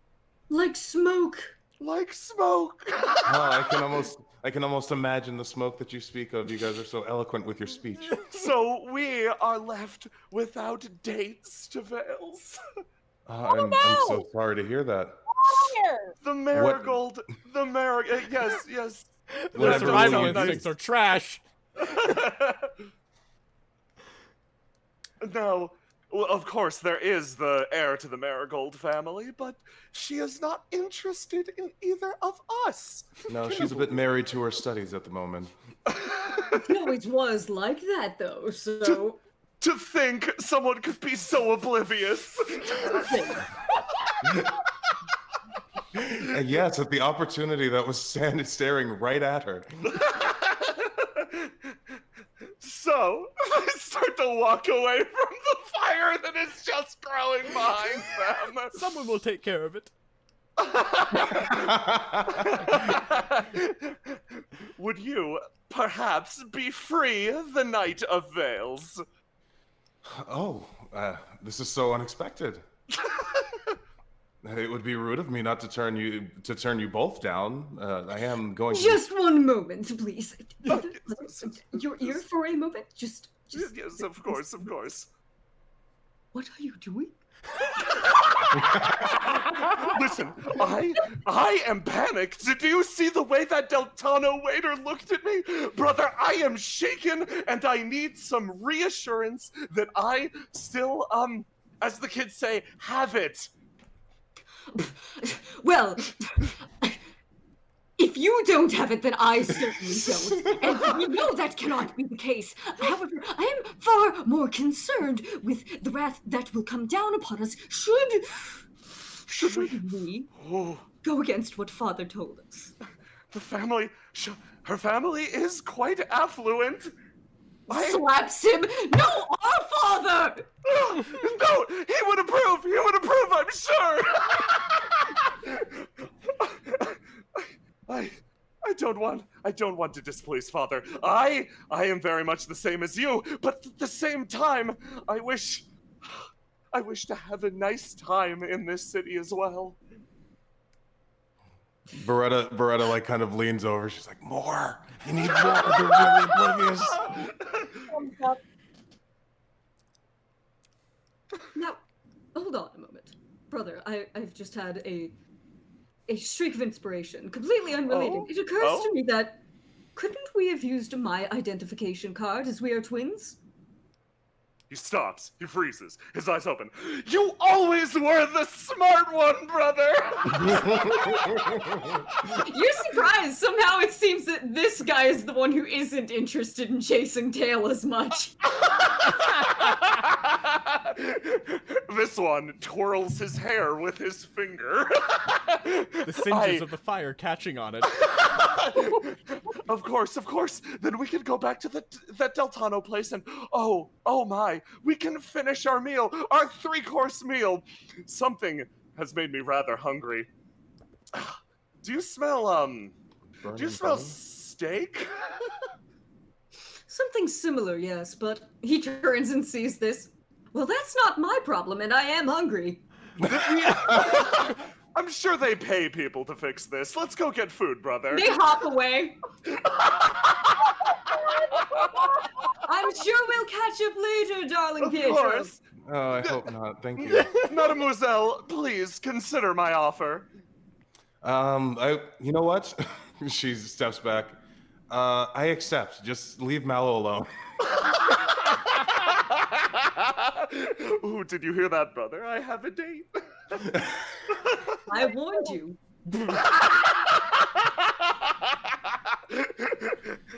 Oh, boy. The two leave. Civ, thank you. Always. Thank you, always. What I like about them, Jay, is that we never know what we're gonna do with them. No. Like, I literally didn't know which one of them was gonna do which on the both scenes that they've appeared. It's interchangeable. Yep. Bretta. The old fire distraction. You feel a breath of fresh air, despite the fire. You have no idea what it's like dealing with people like that. Not anymore.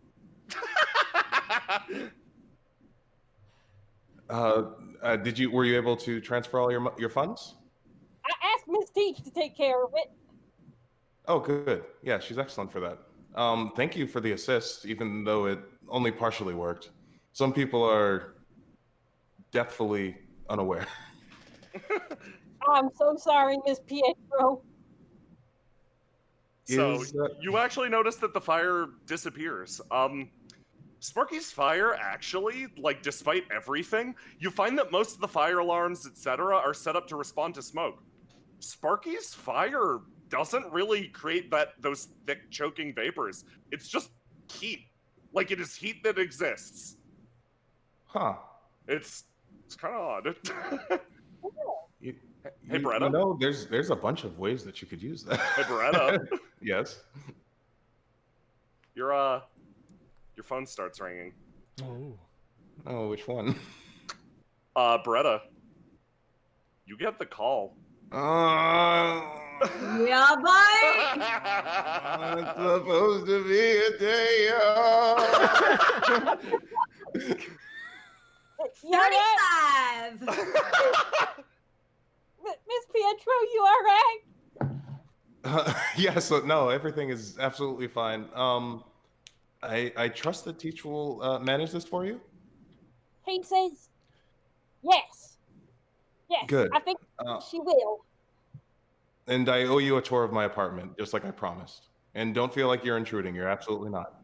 Oh, thank you very much, Miss Pietro. You're actually quite lovely, and it was a pleasure to spend this time with you. Hands go up to his face like, aw. I'd like to do it again. Let's. I would take your number, but my phone is actually ringing. Would you like mine? My phone's melted. Well, get it from Teach. She'll etch it into that tablet of yours. I have to go. Thank you, miss. Sorry that I had to leave so suddenly. Oh. He waves cheerfully. No, they're gone. Bretta, you get the call and you receive instructions to meet up with the contact over in a little bar over the underworld, actually. Well, I've been interested to meet this contact. Hopefully, this is just an introductory class. Okay, so with that, you depart. Teach, you get the money changed over, no problem. The rest Alrighty. is uneventful. Yeah. I gotta ask, is the money made of paper? Yes. Party's face falls. The money is pitch. You receive a bundle of pitch black bills. Okay. But speaking of the underworld, a clandestine meeting is happening there. An important exchange of both information and, well, a bird.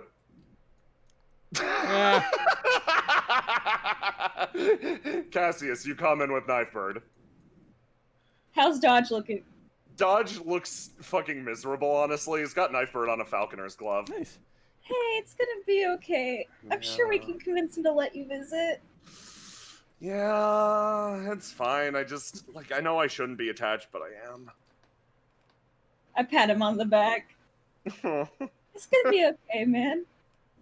That's him over there, Cassius points.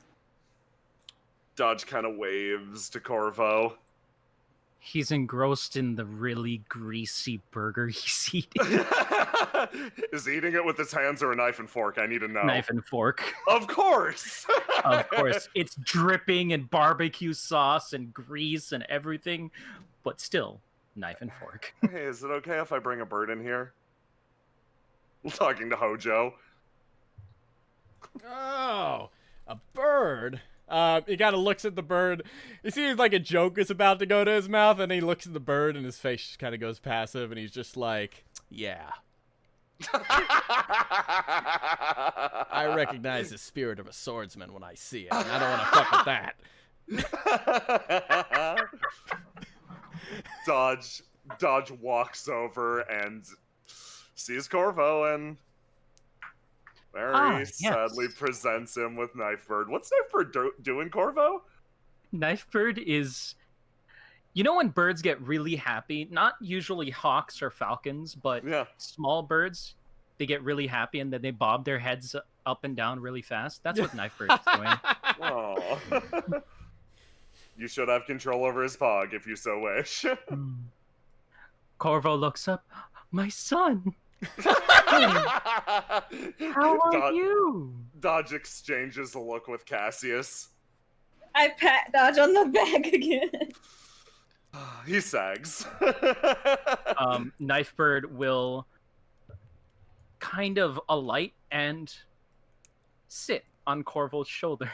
Rips through his clothing immediately. Yeah. Yep. Rips through the clothing. Small rivulets of blood, but that's please. Cassius looks at Dodge this time. Dodge Your is like, personal RNA and Taylor is going to be very mad. It's fine. He's used to it. Hojo puts down a tonkatsu off the menu just for you. Welcome back. Yeah. I didn't even order this. Thank you. He taps where his head would be. And then he turns, Cassius, Dodge, welcome back. What can I get for you? Are you hungry right now, Dodge? Yeah, I could go for something. Cheeseburger. I gotta keep my stomach open. Okay. Hojo prepares That's a food. strange expression. Please sit. He starts shoveling the tonkatsu on the burger. The two exchange looks again.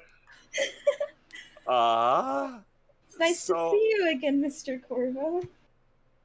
Hello. It's nice to see you again. He's gonna lean in a bit. Cassius starts sweating again. Dodge is sweating too. Charles?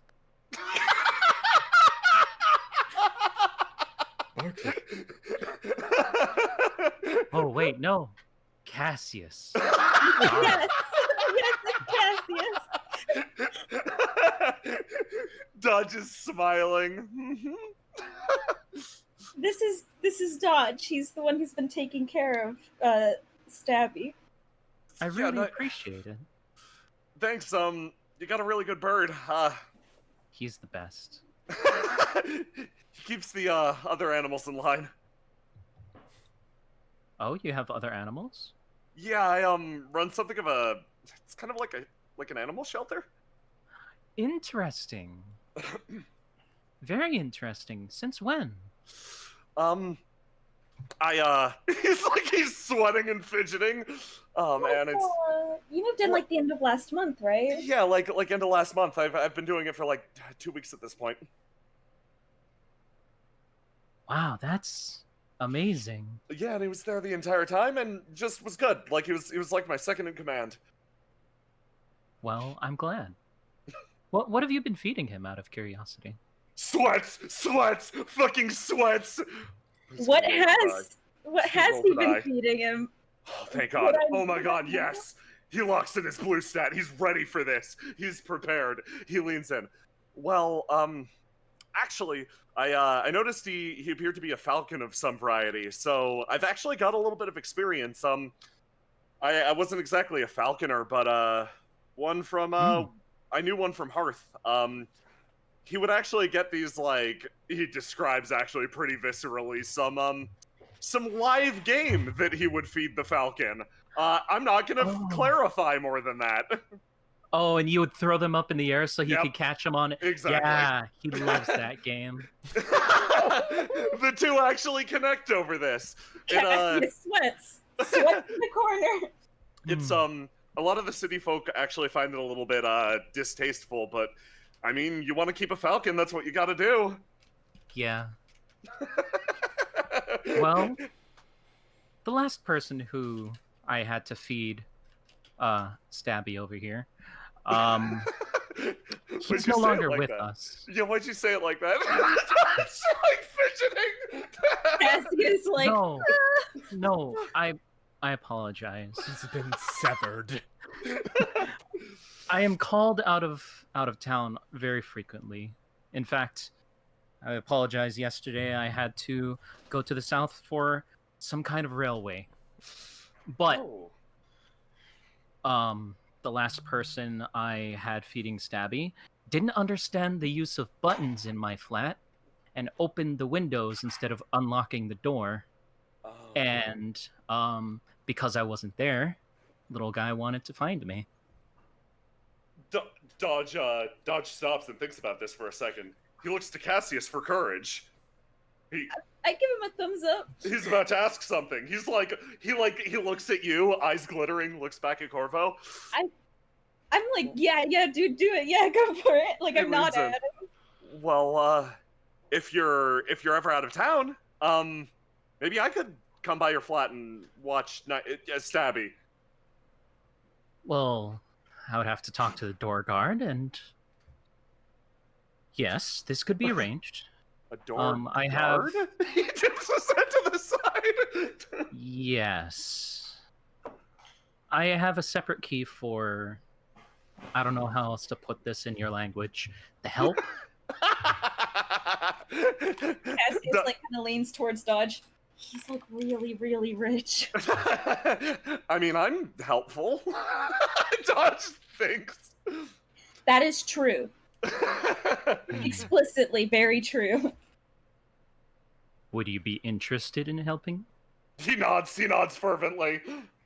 Fantastic.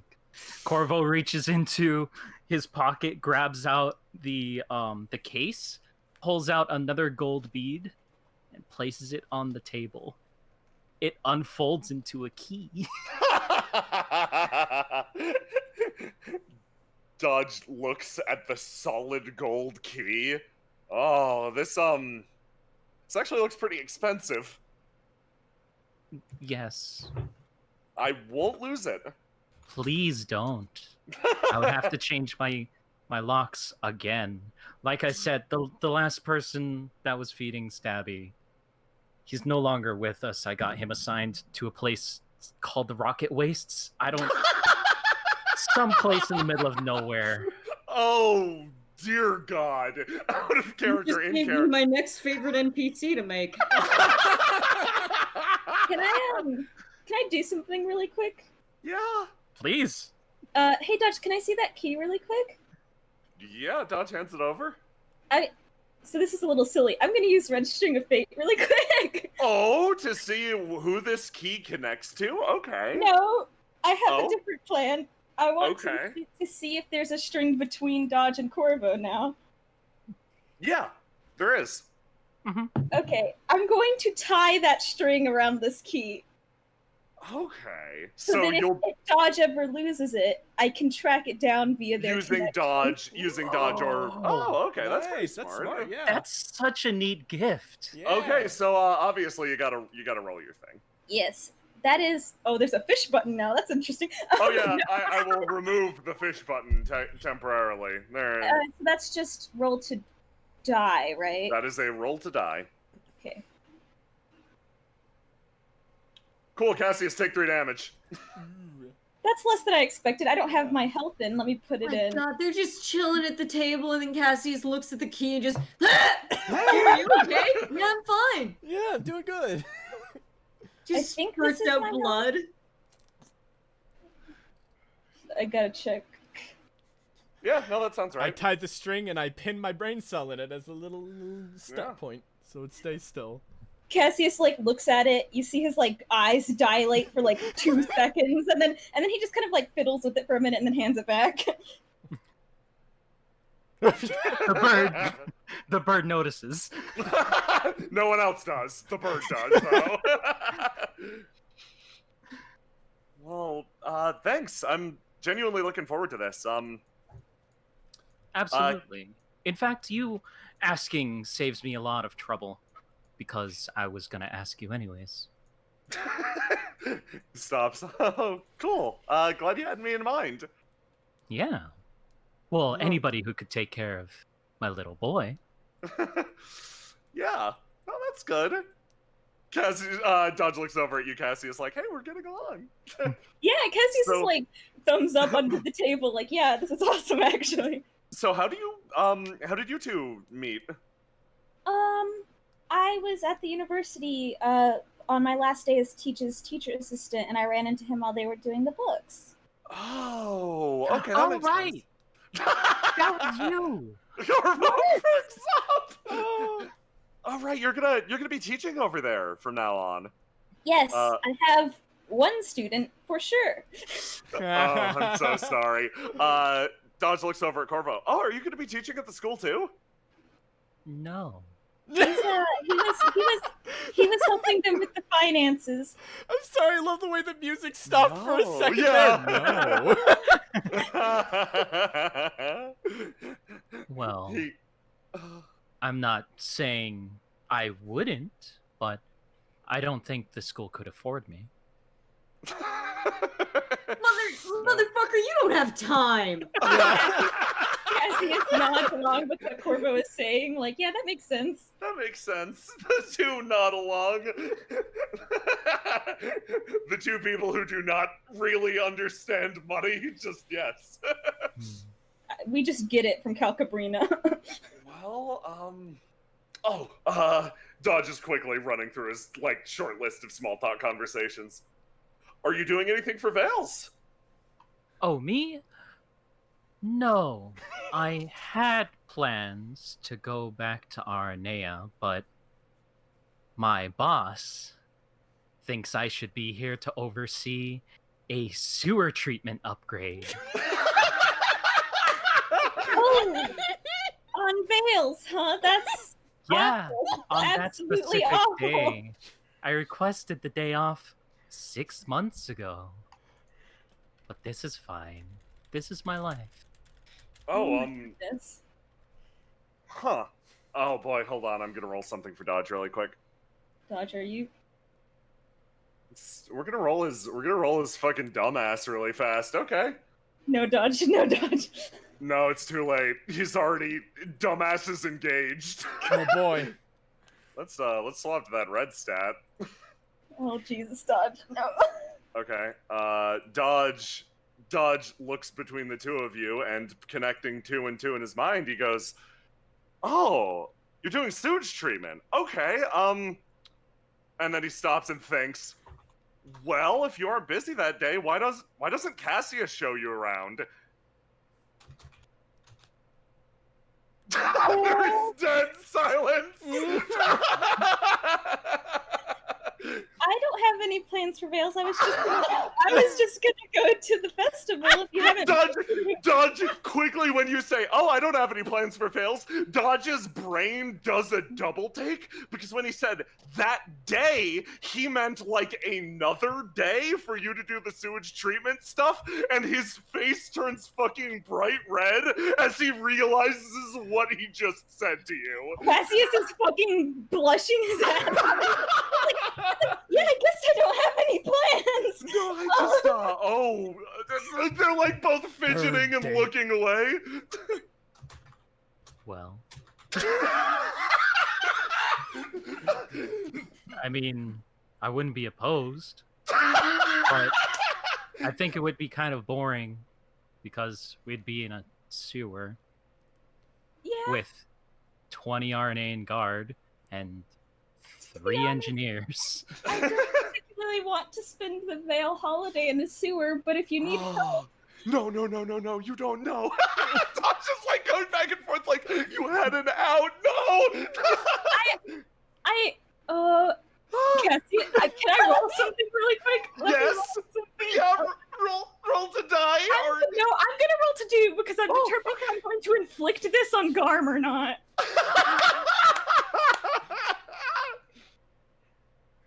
Oh, I'm sorry, buddy. That's below a 10.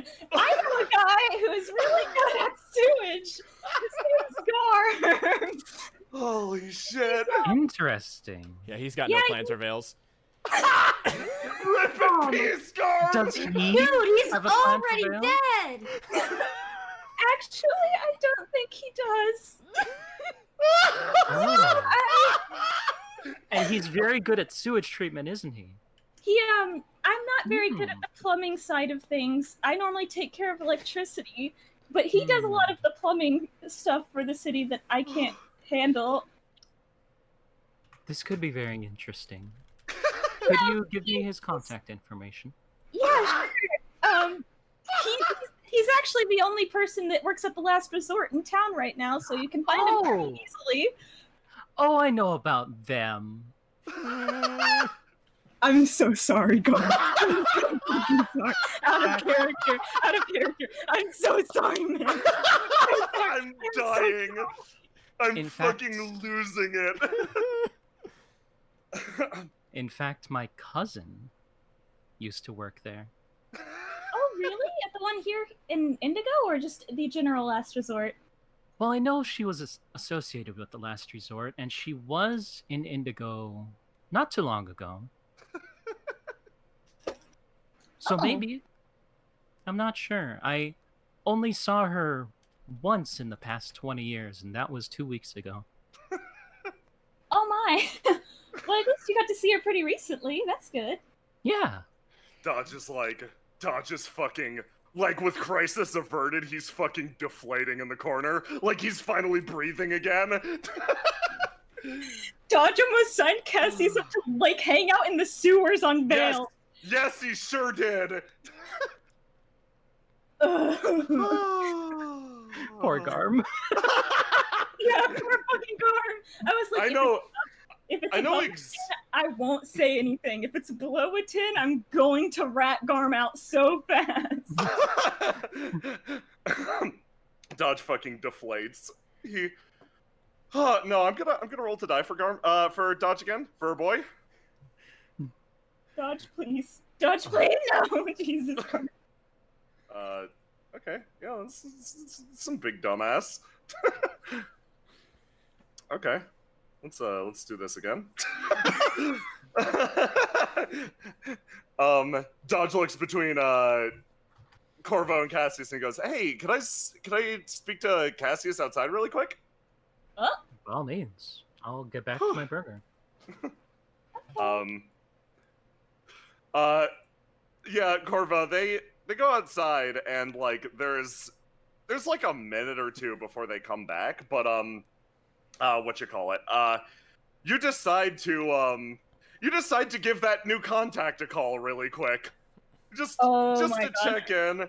So yeah, you pull out your phone and you give it a ring or two, and phone picks up. Yeah, hello, Garm. What is it?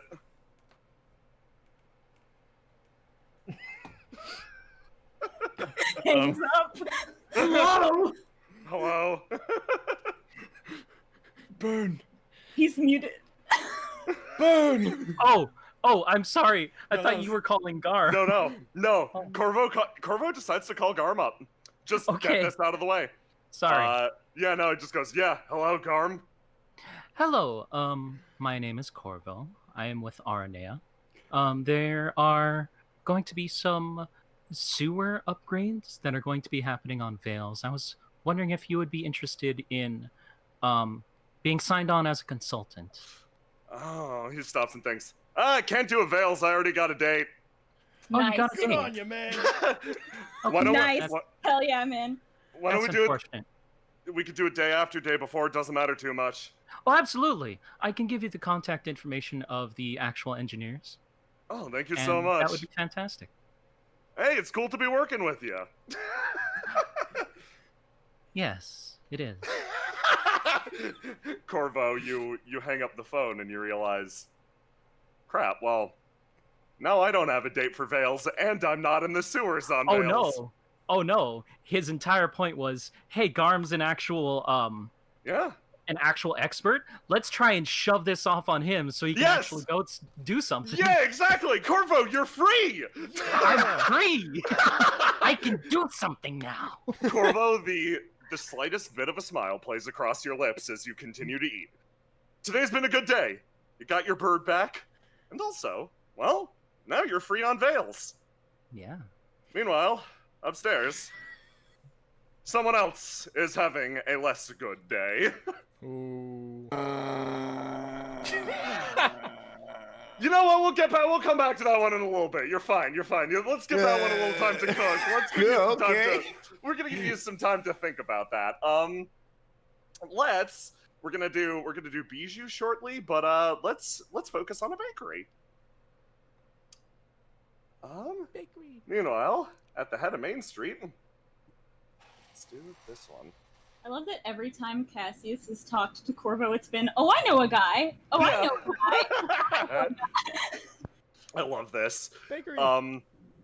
Meanwhile, in the bakery, Mallow has managed to open thanks to all of your assistance.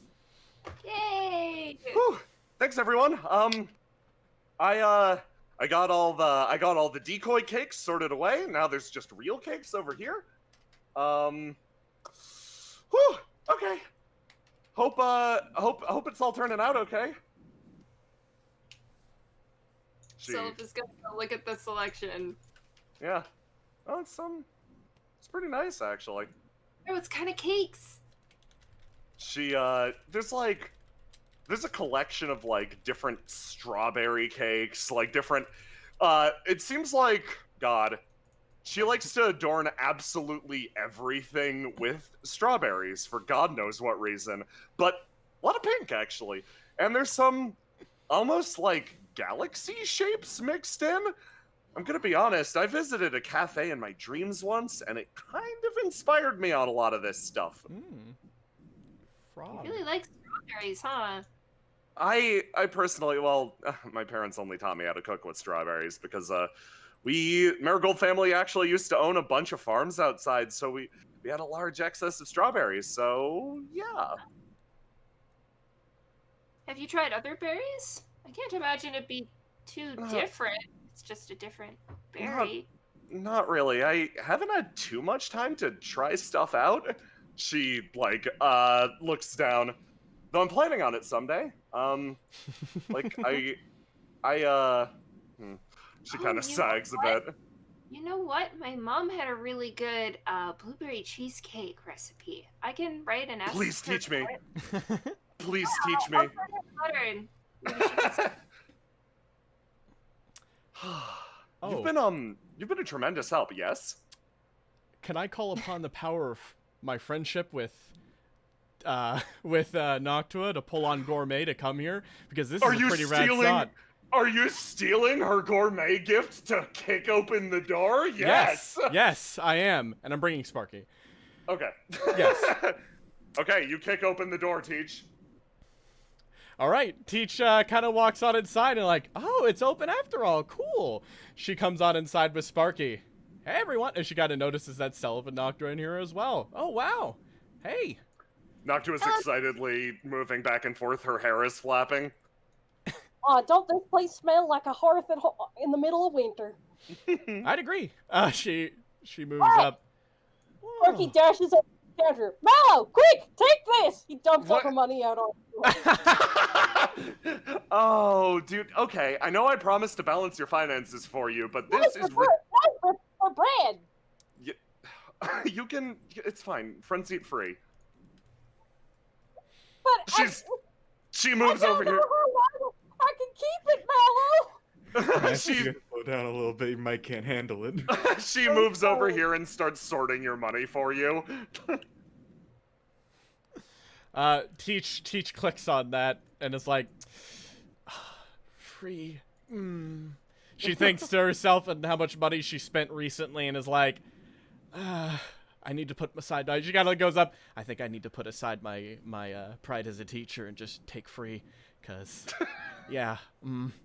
Have you tried strawberry cake, Noctua? She suddenly realizes she's being addressed and is no longer just quietly looking at this stuff. No, I haven't had a chance to. Let's get a strawberry cake. She also looked. Celev, how about you? You try strawberry cake? A couple times. My mom liked to bake. Oh, cool. Baking is fun. Not much time to do it, but she kind of thinks, well, I don't know, that's an excuse.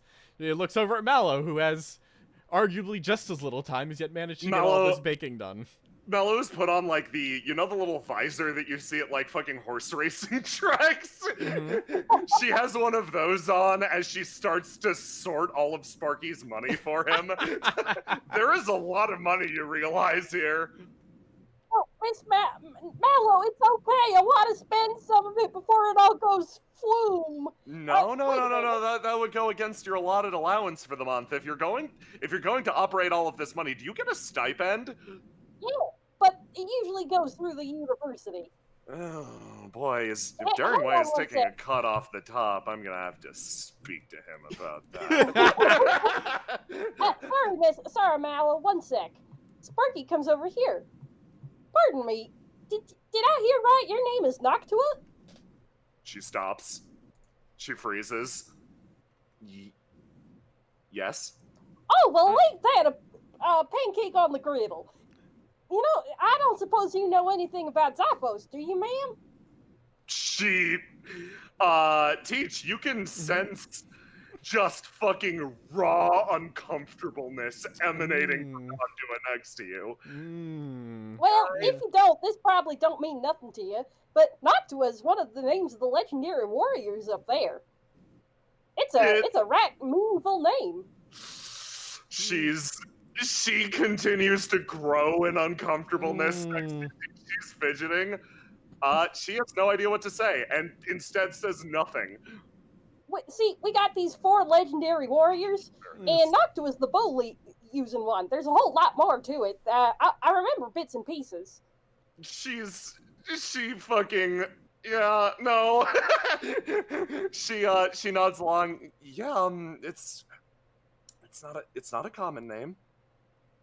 This is all she offers, and then stops. Hey Noctua, I'm not feeling super hungry. Do you want to try this this cake that I got? She looks over at you. Yeah, I would. She it's sort over of here. She moves past Sparky and just goes, "Excuse me, sorry, I'm sorry," and then moves past and moves over to the cake and just sits down. And yeah, no, she's not doing too hot. Oh. If you have a big piece. Did I say something wrong? If you put it all in your mouth. She fits the entire cake in her mouth. I think Teach kind of like thinks a bit, and then realizing she's got like that was an interaction that was just awfully timed, and it's just like, I don't think it's that you said anything particularly wrong. It's just that it was something that, well, not timed correctly, I guess. But I didn't mean nothing by it. It's one of the things I remember. See, I just I thought you might like to know that her name means something so cool and important, but I don't think I read that right. And she kind of thinks, maybe not in this case, but thank you for sharing and trying to share some of yourself. I think that's a good call. But now you know that, well, she doesn't really want to talk about that too much. So you try talking about something else, okay? He's like fidgeting with his fingers, looking down. Yes, Miss Teach. She kind of goes up and then, anything, right? Anything on the menu? Oh yeah, anything. Take yeah, it. She goes and grabs I was distracted with another task. She goes and grabs a piece of bread, and grabs some. Like grabs this and just gonna bring it to the table. Noctua edges over to Seliph. Thank you. Sorry about that, ma'am. Panics. Do you like fire? Stand up a little. I'm neither here nor there as far as fire is concerned. Nope. That's fair. Stands awkwardly. Teach brings the bread to this table. Over there. No, Teach brings the bread over to the table, and just kind of like puts it down for everyone to share. And yeah. Noctua reaches out. She's a little shaky, but she's coming down a little bit.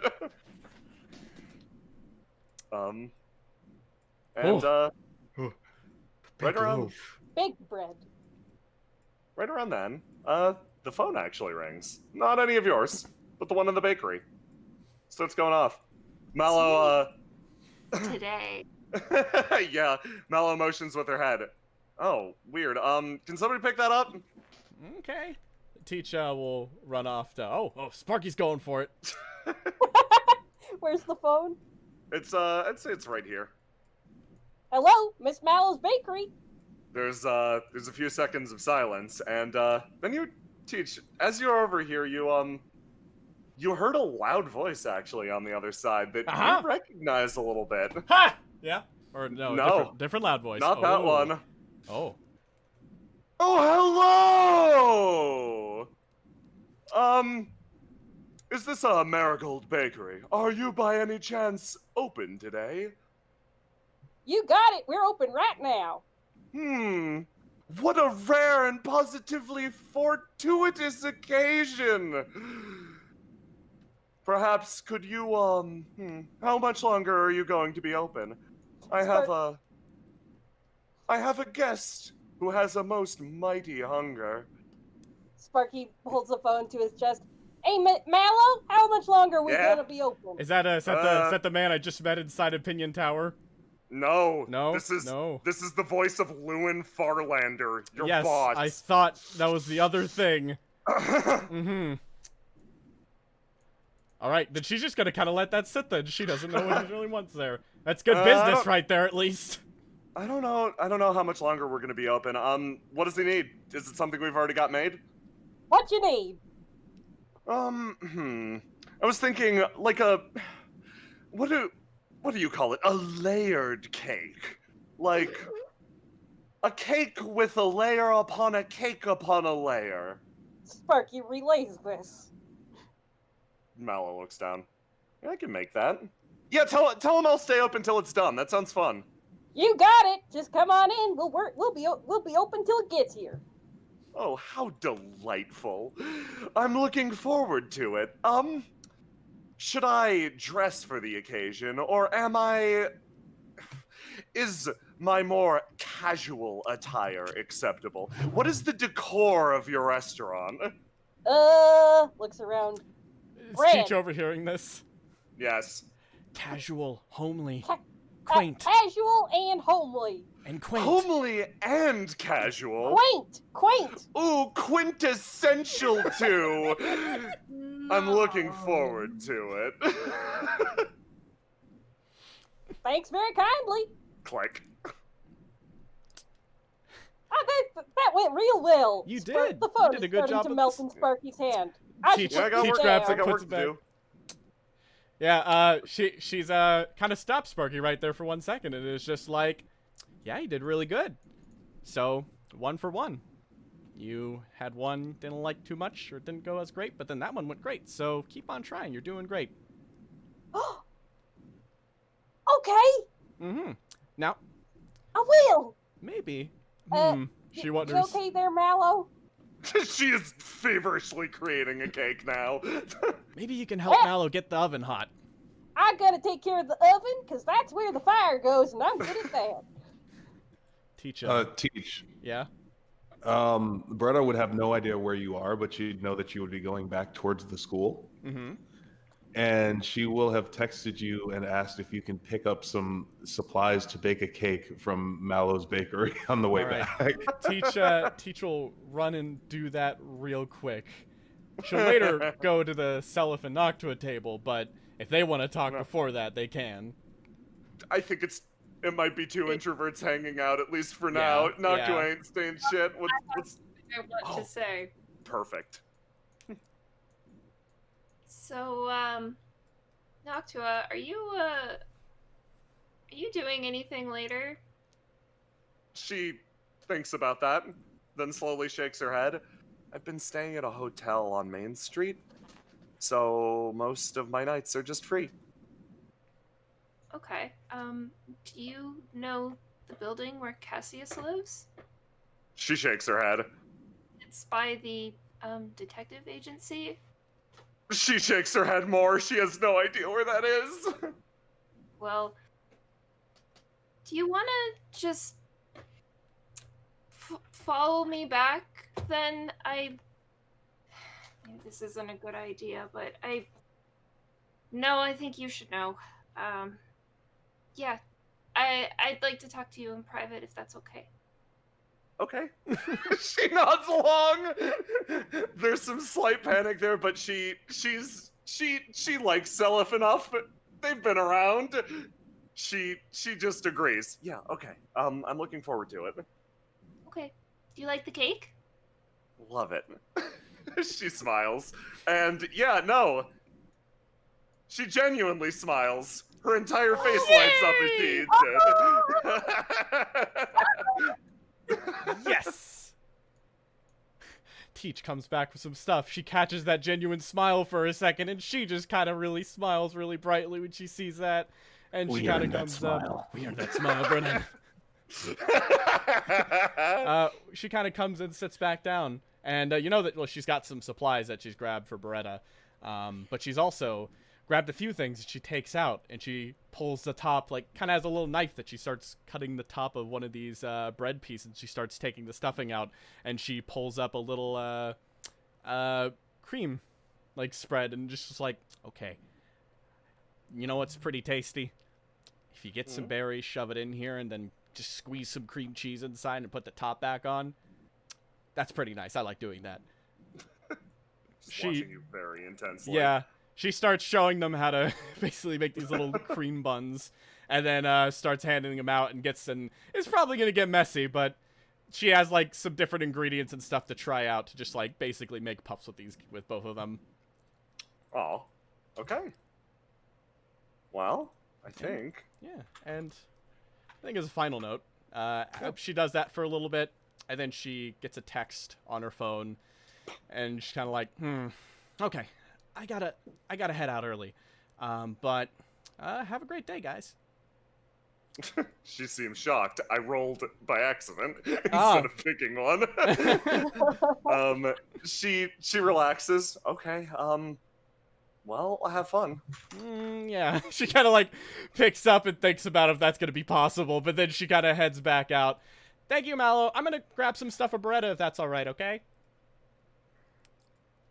Mallow's fucking gone, dude. Okay. She just like she takes the stuff and heads out and heads back to the university. Okay. Yeah. Yep, I'll need it. Teach, what the fuck are you up to? That's fine. Meanwhile, at the train station. Oh boy. Oh. Two people are 2 people are headed towards the Ilman Museum. We're leaving Indigo. We're never coming back. Guys, I found the way to win. You leave. The energy around this train station is honestly a little oppressive. None of that is helped by the man standing beside you, who seems to protrude glittering gloom around him. Pshaw, I'm used to that. You push it back with your own sparkle. The 2 of you are a sight. He fidgets and looks around. Are you sure about this? No! Okay. He walks forward.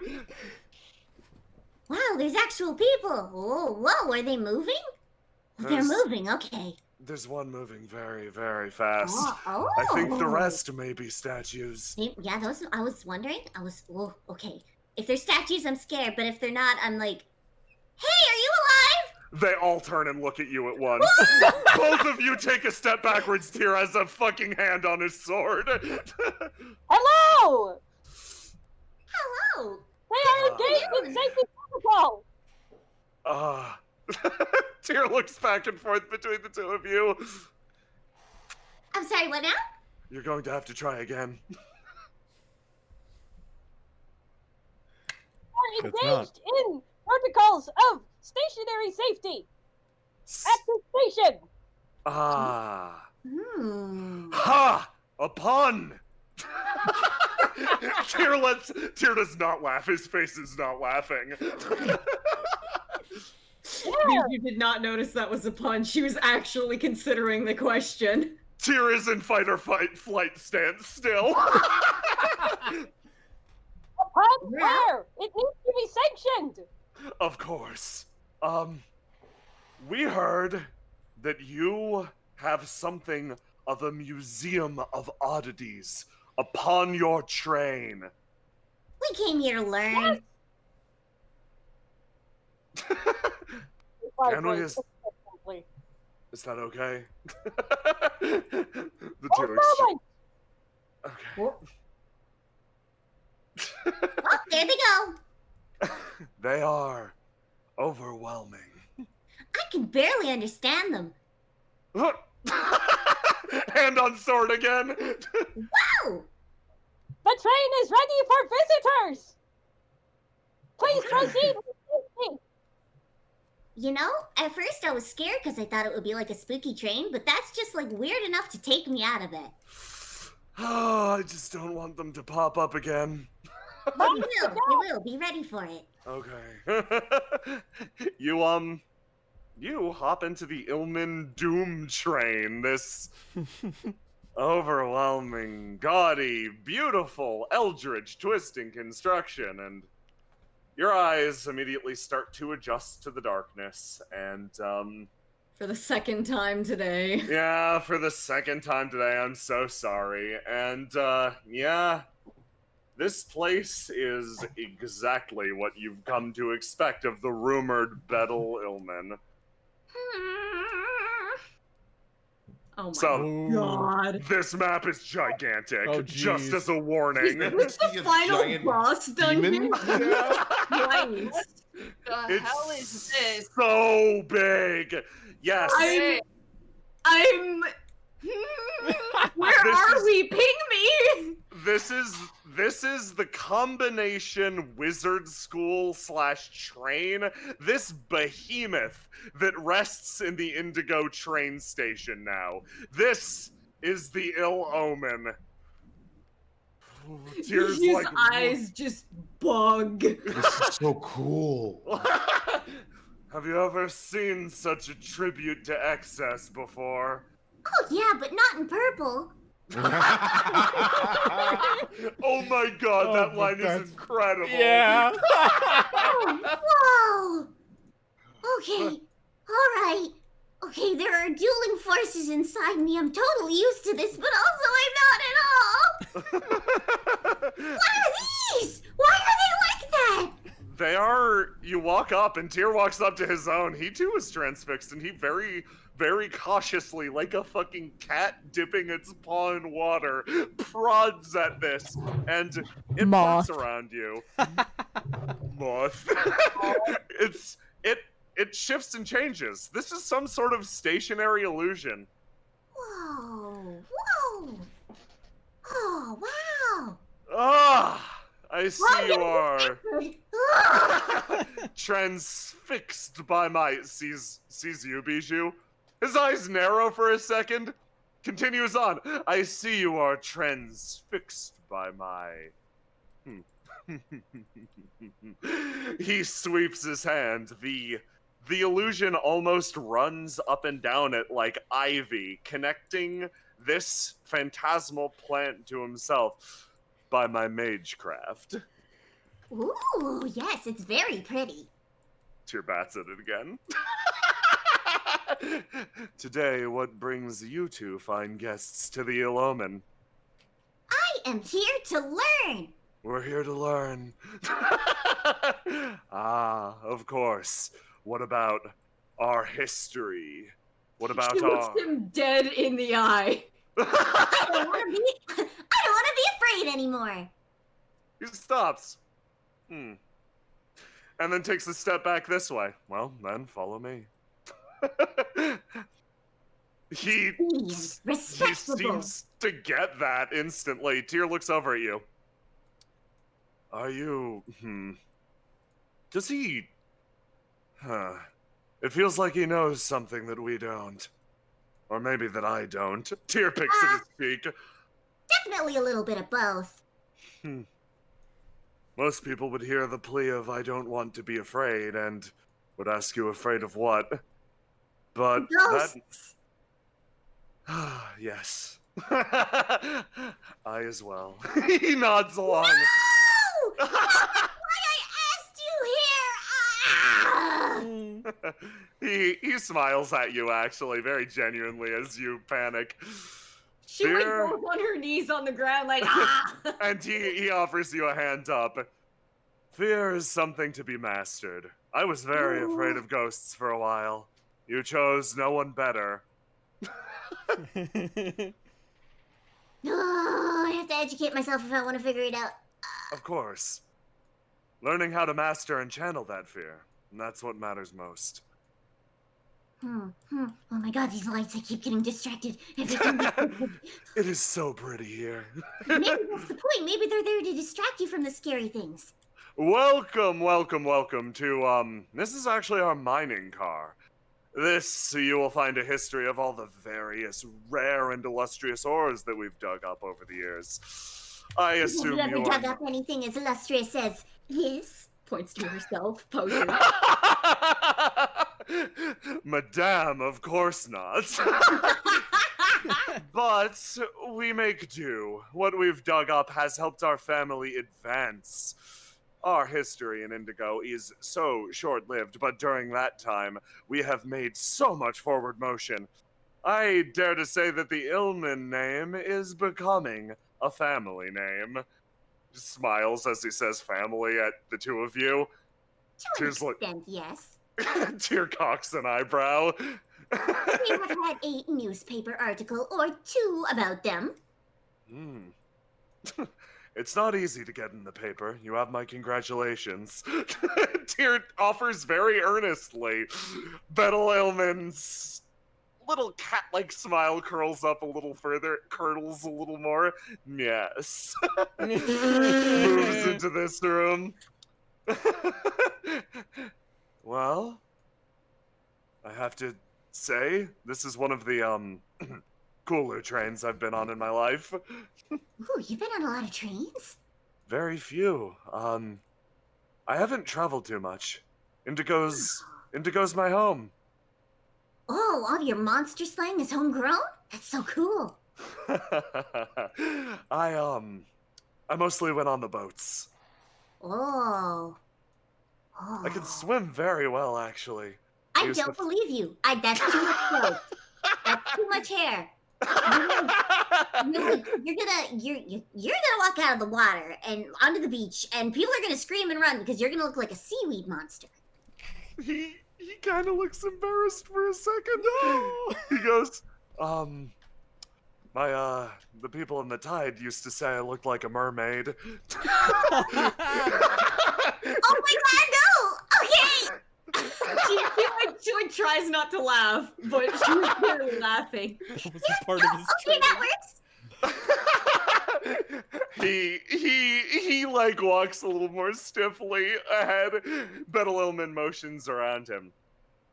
And this room, this is our library. You can discover all forms of forbidden tomes in this place. You can discover eldritch texts that can twist and warp the mind. And also plenty of educational materials for the purposes of course, edifying curious visitors. This is not where we'll be stopping today, however. What the fuck is this? Emotions. Ah, yes, our meeting table. This is that's where... the chandelier. Yeah. Yes, this is where Okay. This train, while it does double as a museum, does also double as our main point of business. So, we all pull up chairs around here and discuss it whenever the mood strikes us. Oh, do you have to bring your own chair? Well, he stops and he thinks.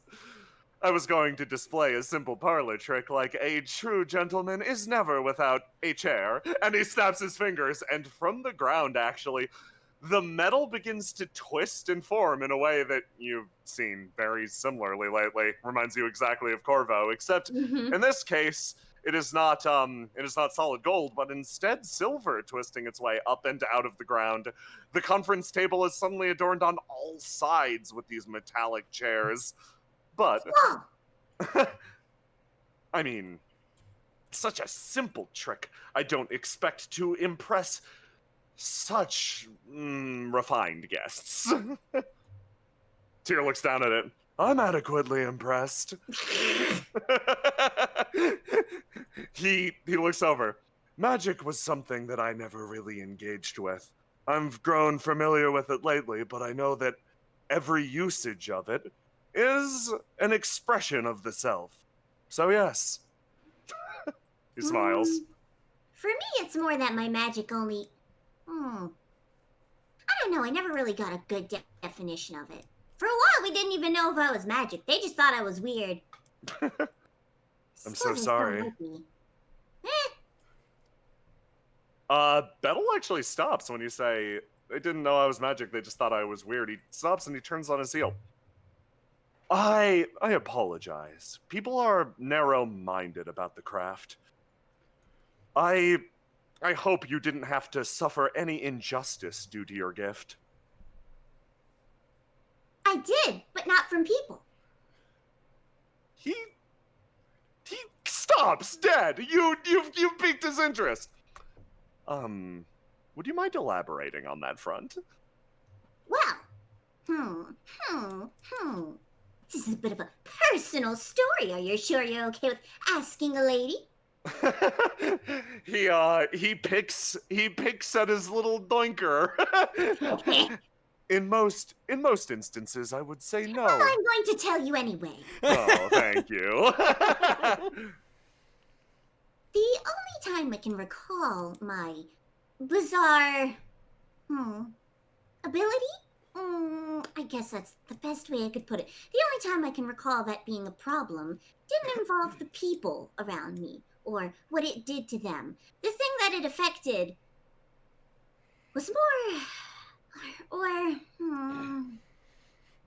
it wasn't a person that was the problem. What? He seems serious. Was it perhaps some sort of fantastic creature? Some... I wouldn't call it fantastic, but it was definitely not...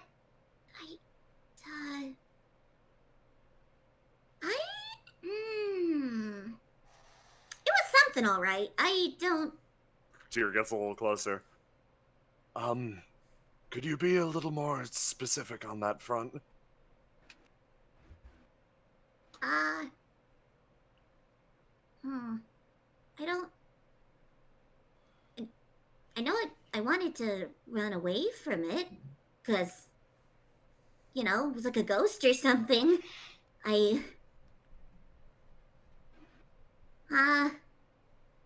Both of them look very interested. Tyr seems to have a lot of sympathy in his eyes. Bettel actually has a stony look as he looks at you. Tyr, clears his throat and says, "Was it recent or longer ago?" It was the empty night. You say that, and Bettel's expression softens, but Tyr actually starts to sort of shake a little bit.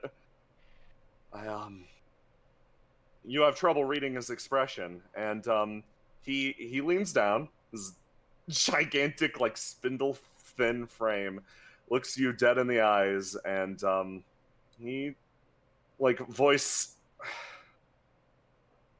oh boy, voice wavering, he just says, I'm so sorry.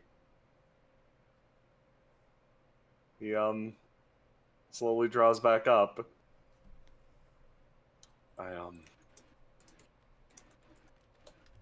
I'm sorry whatever happened to you then. She's just kind of like staring off, like you can't tell what direction, you can't tell exactly what expression is on her face, but she's listening, she's processing. Yeah. If that night he exhales. I made a mistake. I didn't cut a creature deep enough and it got away from me. If you suffered, it's my fault.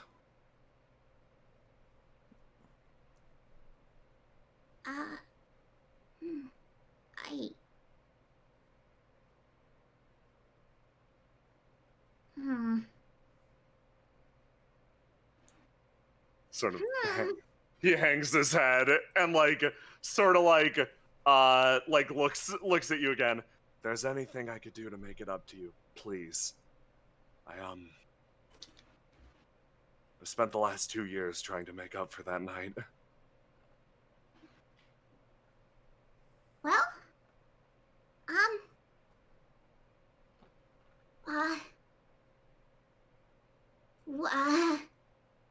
she kind of like looks down and is like really just like, you notice, of course, that Bijou does this thing when she's really thinking and trying to get her thoughts in order, this kind of sound where she shakes her face and pats her face. She does that, of course.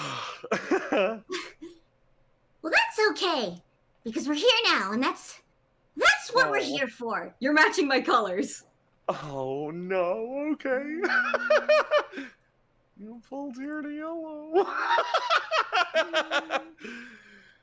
Oh, jeez. 2 years is a long time to be miserable, and I'm sick of it. I want to understand. And I don't want to be scared when I go in the basement to get a snack at night. They keep all the good ice cream down there. No, not ice cream. That's not the tragedy of it all. Tyr deathly serious, hears absolutely every single one of these words. And, oh boy. And the ice cream comment is the one that cuts deepest. He actually holds out a hand. I'm going to reveal his yellow stat to you. There is only one way that he could react to this. His yellow stat is simply called the Promise. And he holds out his hand and just, like, says, well, until you're no longer afraid, I swear an oath to do whatever it takes to make up for my mistakes. And to make sure that 2 years of misery comes to an end. fuck, he's so cool. What a loser. Yeah, I love this. It's so great. Bijou has that moment of like, is this happening? He's also like clearly very happy. She's more so just like, this man is playing it 100% straight. There is no fucking sense of irony or embarrassment. This man does not understand the concept. You look at the way he's dressed, the way he acts, and you realize you are looking at a man who is simultaneously so wrapped in shame, yet feels none of it. Bro, my dude, I feel you. She kind of puffs up her cheeks and sticks out her hand and shakes it. I accept your promise. 1, 2. He, We have a witness here. He's fancy. He knows how to write in fancy handwriting. Bettel Illman looks at the two of you. My, what a gorgeous display. Tyr looks back. I don't know what you mean, but... We're charming. We're pretty. Everything we do is gorgeous. Tyr tries to internalize that and nods along. Yes, well, show us to your ghosts. Your ghostiary? Very well. You have, I suppose that is what you've asked for. You guys are going to skip ahead to the ghostiary. There are too many rooms in this place. Holy shit! Oh, there she is! The ghostiary. This place is fucking-gantic. And as you walk to the end, you see like, oh boy. It's this towering fucking awful statue that adorns this otherwise empty room. It's this... oh boy. It's this gaudy looking thing. A big statue in the midst of a bunch of different circles. There seems to be almost swirling magic in this room. Well, this is the chamber that we contain the shrine to Oribus. Everyone here prays for, well, everyone here currently looks around, prays for 2 hours every day as part of our bargain. He runs his hand along this ball around the outside. Tyr walks in and looks around. I don't mean to frighten you, but this room is a nexus of... He stops and thinks about it. Yes, I'm going to say it. Nasty energy. Ah. Whoa, what is that thing made of? Oh, this, I think she made it herself. He walks up and taps the side of it. Ceramic. Bijou, like her rich girl princess heart, just kind of like side eyes. That's cheap as hell. That's what she thinks, though. This man wanders up beside Bettel. I forgot to of course. This is my second in command, Graves. Hello. He nods at you silently. Nice to meet you. Tyr waves from the other side of the room. Very well. His eye falls on Tyr and remains there for some time before gradually sliding back to Bettel. Well. All right. Bettel starts to chuckle and motion around the room.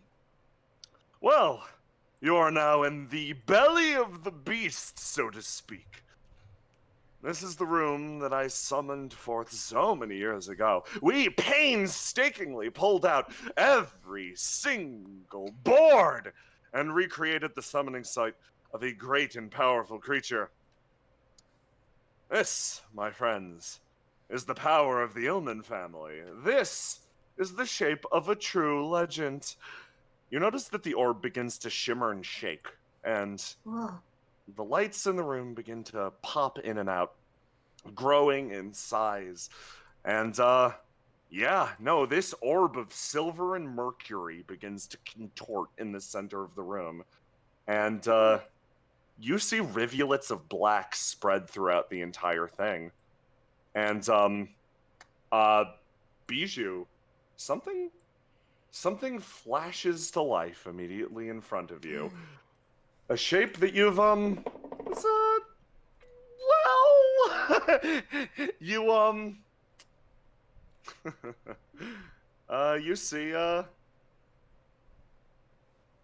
you see a familiar smoke cloud. Gigantic, it towers over the rest of the room, and Ilman loudly proclaims, "Behold!" You can tell that parts of this silver, parts of this orb exist to give her form to the people that cannot see. But to you, you see the same old stink cloud floating around the room. Oh, yeah. Are you comfy? That doesn't look very comfy. She stops. She looks at you. She leans down real close. And then you hear a noise. Almost the sound of the air being cleaved in two. And Oribus retreats, part of her body actually billowing away. Tyr has his sword in his hand. He looks up at this thing. What in the hell is that? Oribus retreats back to the fucking orb. Ilman yells, "What do you think you're doing?" Tyr takes a step backwards. No. What was that thing? Graves has stepped in front of Ilman, a hand out protectively. Tyr actually takes a step forward and tries to interpose himself between Bijou and the orb. He's looking back at this thing and shaking his head. Bijou! She puts her hands on her hips. Just... Calm down. I've met her before. She hasn't done anything to me. Why are you all freaking out? Tyr's eyes are pretty wide. Bettel looks at Tyr. Strange. Even those with the gift shouldn't be able to perceive her. How odd. Tyr continues to motion. I don't think you should be close to that. Alright, well, I will take a dainty step back to calm your nerves. Well, Graves' hand is on the handle of what you see, even behind this massive man, is a truly massive sword. His fingers clench. Put it away, son. Tyr very calmly puts the sword back in its scabbard. What kind of creature do you think you're dealing with? Bettel motions at it. This is a legend. This is Oribus, a creature meant to make wishes come true. The Ilman family's wish first and foremost. Tyr shakes his head and looks back at that. That was a collection of dead stars.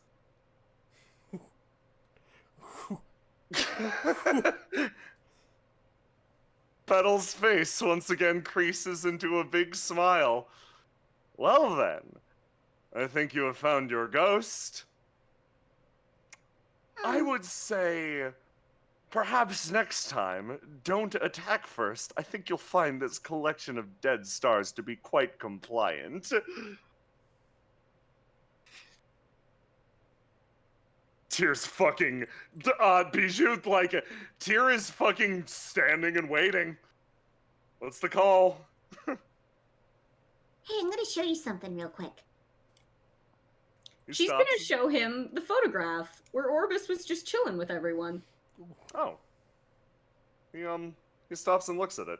Picks it up. Oh. A fluffy cloud of darkness.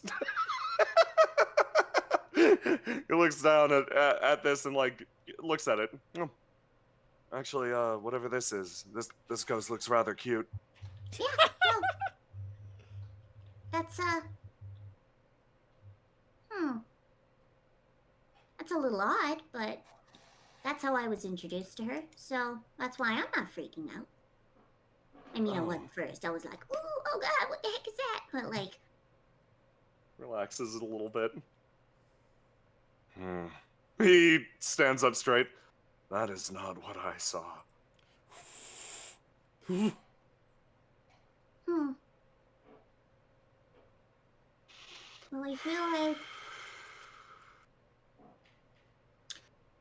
I feel like this mood has just soured entirely now. I'm only learning how to be sad, and that's not what I came here for. Tear slumps. I'm sorry. I didn't mean to kill the mood. I can stand back if that's better. Is there any... I don't even know where to start with this. I don't even know what I'm looking for. In terms of conquering your fear, I thought an immersion course would work best for some... Oh, yeah, just throw me head on in. You're so smart. Gosh. Please just give Bettle a fucking look. Bettle kind of like actually looks a little like, oh, he looks down. Well, normally my legend appears soft and fluffy to most people. I'll admit that this was a first for me as well. Giant hand gently pats him on the back. It's fine. Well, he looks over at Bijou. If you're if you're interested in perhaps pursuing knowledge of the arcane, I can lend you a book that has their visages emblazoned in it. Only open it where you feel comfortable. Only engage with it where you feel safe. You're like, he's wilting. The peacock man has wilted. he just walked right past. Oh. He walks, he's going to go get the book. Oh, okay. The two leave. Tyr looks at Bijou. I'm sorry,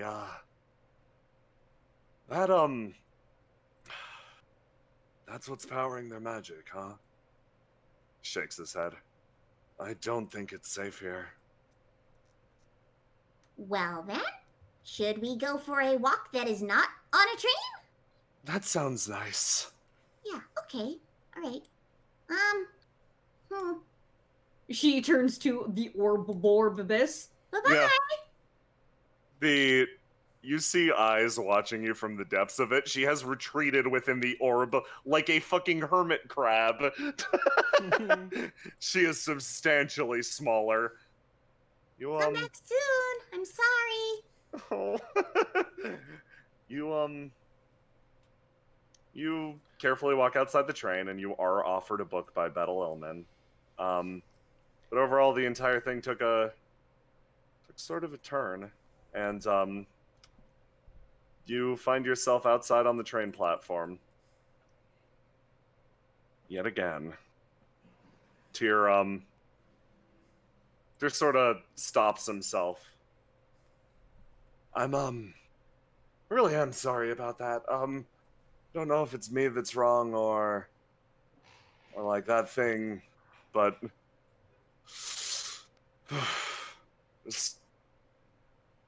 there's no easy way to say this.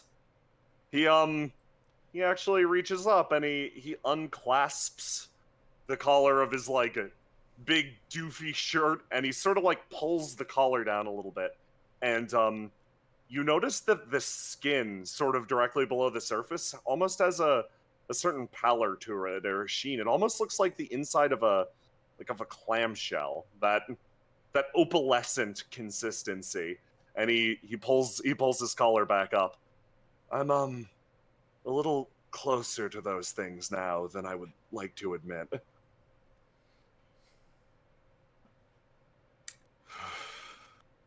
Oh. But Oh, I thought so. He looks back at Bijou. But you're not afraid of me, right? I hope. Oh, damn. Hold on. Oh, that just flipped her worldview. Oh. Oh no. In a good way? Oh man. he like looks at you. He sees Bijou thinking deep again. What's going on? I mean, oh wow, that. Whoa. I guess. Hold on. Jay, I'm gonna PM you something. Oh yeah, okay. Excellent.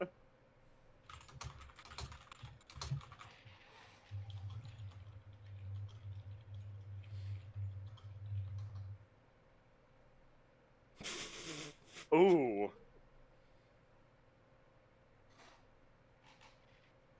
You can ask. This is the best thing that I could put.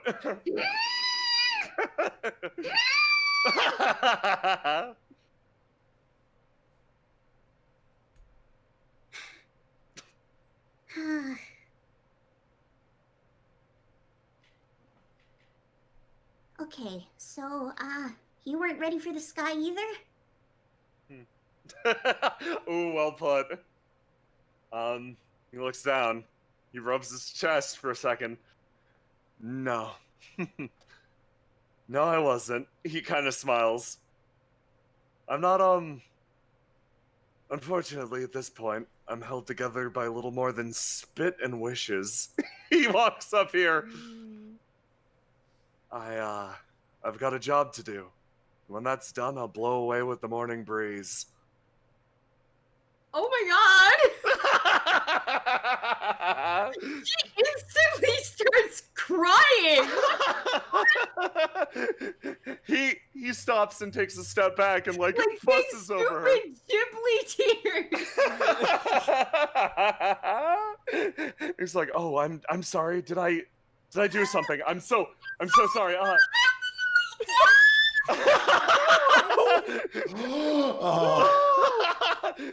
He's looking around at all these people. None of them make eye contact. They all look away. He's like, he does not know what to say. He is fucking panicking, and he just really quickly puts an arm around your shoulder and starts to lead you downstairs. And he's looking around. He's trying to get you anything, and in his fucking fervor, he realizes, fuck. He walks into someone. He walks into something, and he goes spiraling backwards across the fucking ground. Oh! He slams and fucking. Don't go yet, no! He fucking hits the staircase and looks up at Vaughn. Vaughn just looks down at these two and just. Julius? He looks up and like in seeing Bijou cry and seeing everything that happened over the last few minutes and his own confused emotions, he looks up at Vaughn and he's like fucking touching his cheek, and tears start to well in his eyes too. I didn't expect to see you this soon. Yeah, well, you walked up holstered, and you should know, who's posted out there. Sam's too damn good at his job. Yeah. I'll be honest with you, Julius. I came here to berate you. But now looking at you here, I don't think that's the right thing to do. Looks down. She's just there wiping snot off of her sleeve. I don't understand! It's fine. Vaughn reaches down and to lend Tyr a hand. You pick him up, and he kind of stands up, looks down like sort of sheepishly. I'm sorry for not coming home. All I ask is, where have you been? He shakes his head. I can't say. I see. Vaughn stops for a second and thinks to himself, well, He reaches into his pocket real quick and pulls something out, and he hands it to Tyr. What is it? It's a Tide mask. How dare you do this to me? How fucking dare! You forgot this. Like I said before, I was coming here to berate you, and honestly, I was going to force you to come back. But seeing how things are going right now, I see you're doing other things. He kind of like looks over to Bijou for a second. By the way, sorry about the other day. He says to Bijou. No, it's okay. Just, yeah. Remember, we have lots of new positions open. If you ever want to restart, come on by. And also, dude, really, you don't need to hide you need to hide all the time. We'll find you, really. Fidgeting. Was that a threat? Cracks knuckles. A little bit. He turns over the Tide mask in his hands and he puts it back.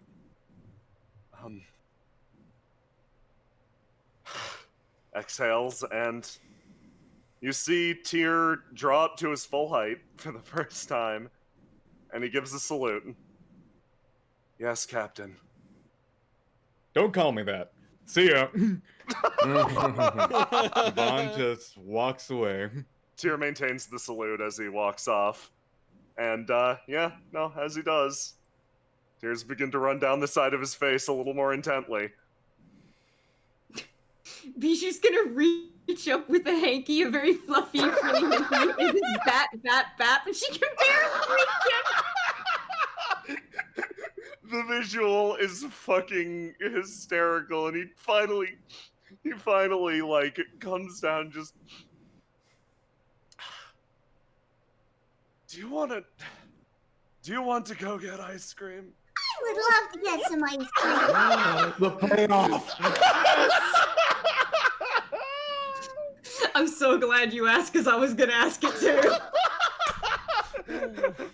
And with that, the two leave. Fucking sobbing messes.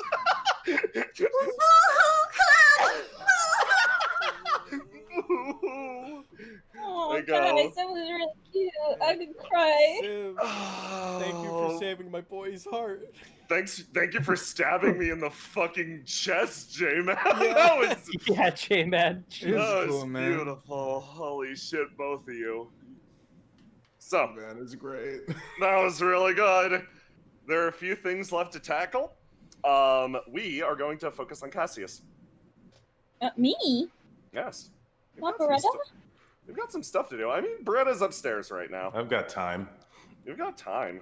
You've got time. for fucking- Jay, Yeah. while we're in between, Yes. can I roll for something while I Yes. am here?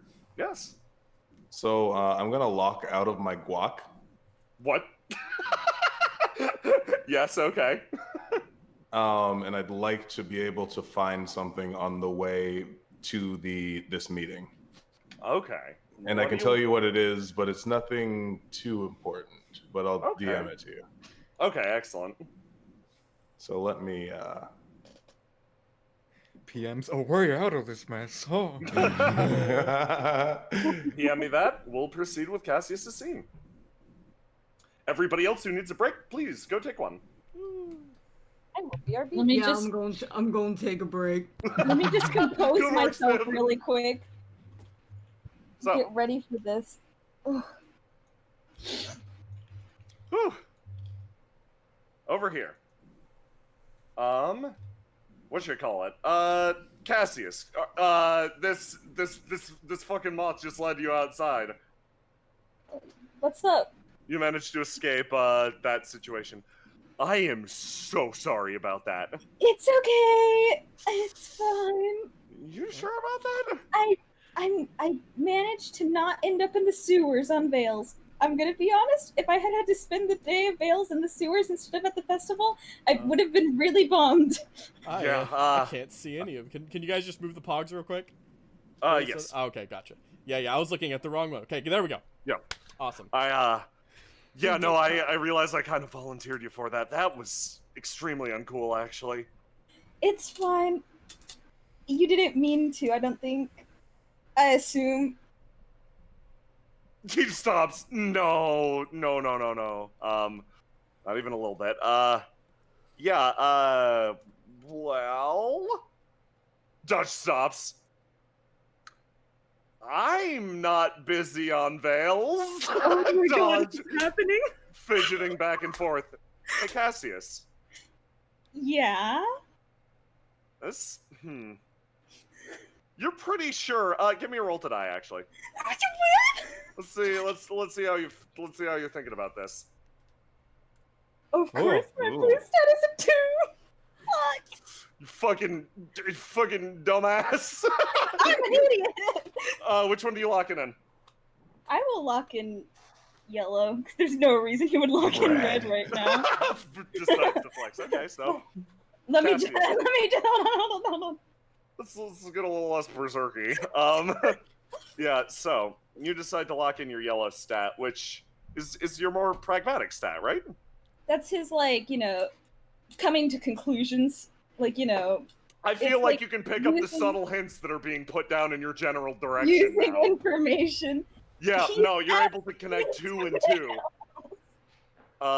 Dodge like kind of fidgets like, well, I'm kind of new to the city and I was hoping maybe we could hang out on Veils. Oh, yeah, that sounds great. Cool, yeah. Period. Both of them. Fidgets looks away. Period. Cassius, give me another roll to die. Okay, I'm scared. Oh boy. Yeah. I will say, no, I'll wait.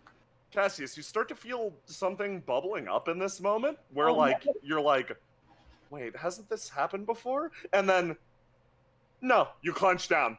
Nope. Your brain just goes, no, this is nice. Fuck that.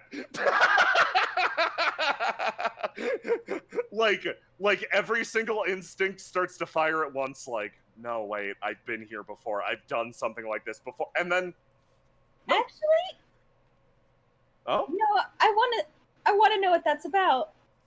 Okay. Well, wait. Does it feel bad? Like, it's like, because he's kind of excited right now. Like, he's like, oh, and then it's like, if he's getting a memory. Okay, cool. It's something, he's, okay. If it was like a shitty situation, yeah, and he was getting a memory, he'd be like, no, thank you. But this one is like, it's kind of like, in his episode 0 where he got that good memory, he just kind of let it happen. Oh, okay. This is a good thing that's happening to him right now. Cassius, in this moment, you look down at Dodge and, yeah, shit, I've been here before. Your vision starts to blur slightly, and you almost feel like you're seeing double through your one eye. And yeah, you have a memory of a previous Veils, where someone you didn't actually expect swung by and asked you if you wanted to go to the festival together. So strange. Yeah. You remember looking down on this person with this sort of messy-ish hair, and you're like, wait, shit, yeah. What was it they said? And then almost with that, you feel a clap on your shoulder. Looking forward to it, partner.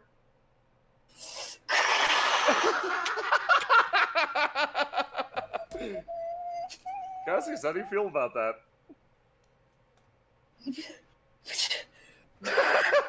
Hold on, everyone needs a second. You did this to yourself. I did. Roma, you have nothing but my respect for deciding to do this. Okay. Oh, he's like looking forward to it, partner, and Cassius hears like that, like bit, and he's like, there's like a sharp, deep breath, and he's like, yeah, this is gonna be great.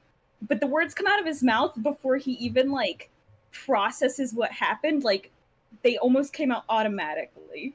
Ooh. What's your instinct now?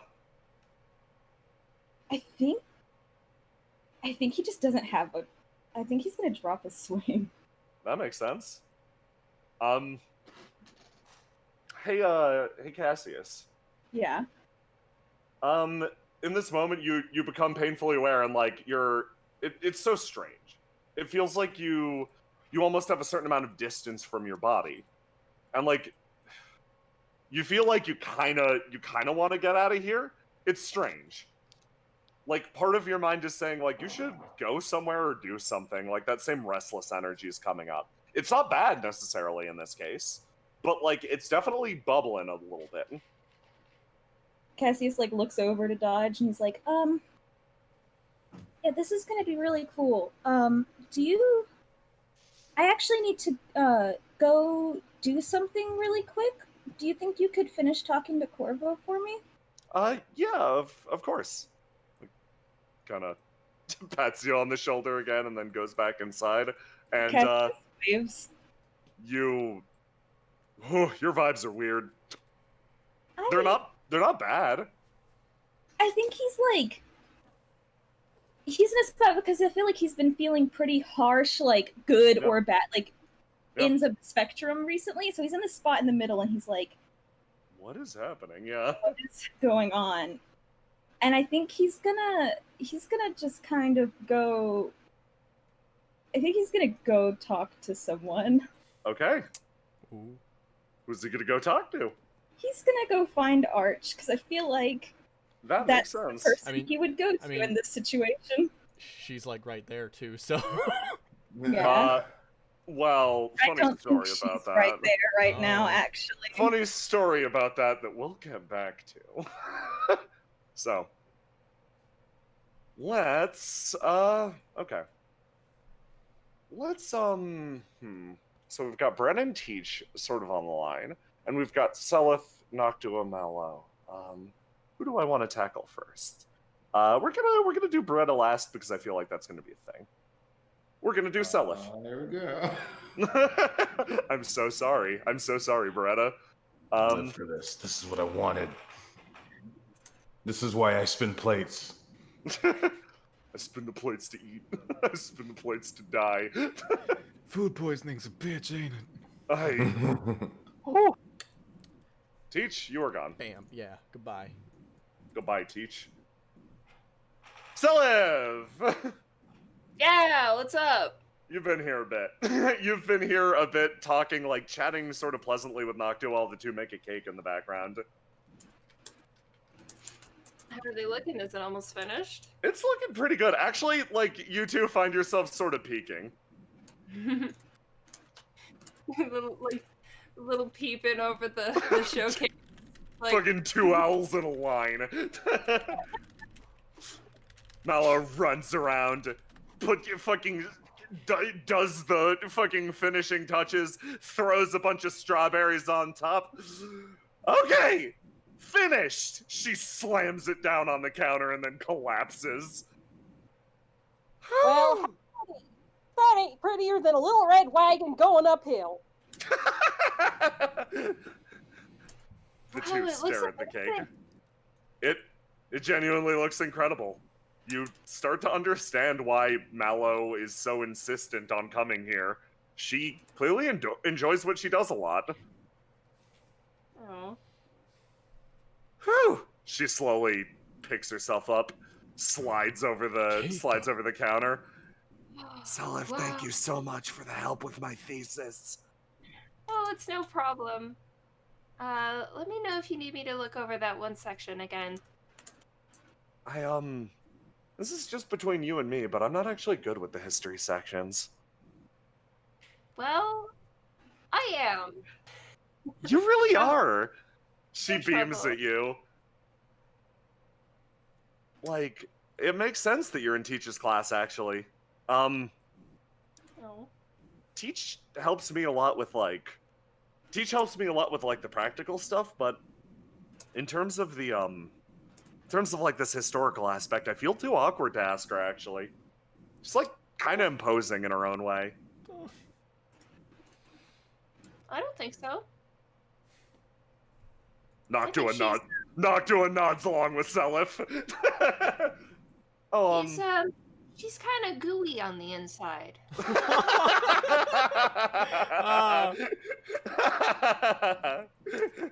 Noctua similarly nods along with this. You should talk to her. Yeah, she's not so bad.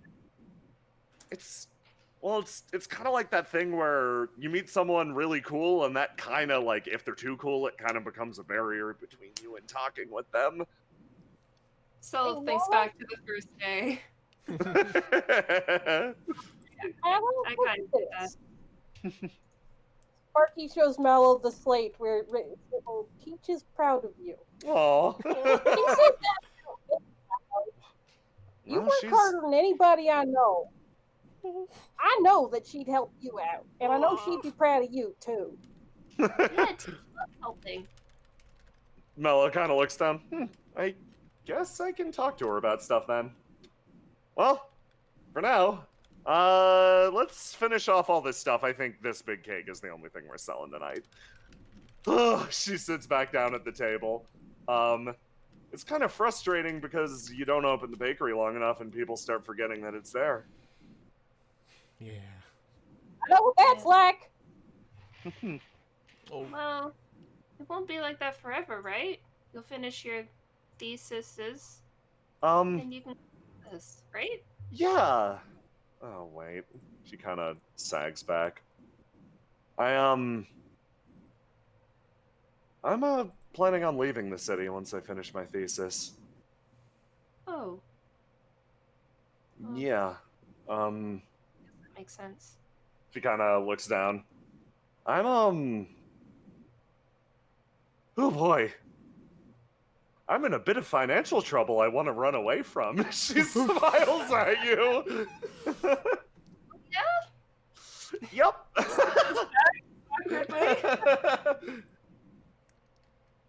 That's all she looks down and everybody's staring at her inquisitively. It's I feel like I should explain. Well, my family skipped town. My family had a whole lot of debts. She looks back down. Honestly, my goal is to last until I finish my thesis. Then I'm gonna get a job at Aranea, and everything's gonna be A-okay, because I'll be making the big bucks. And if anyone messes with me, they'll die. But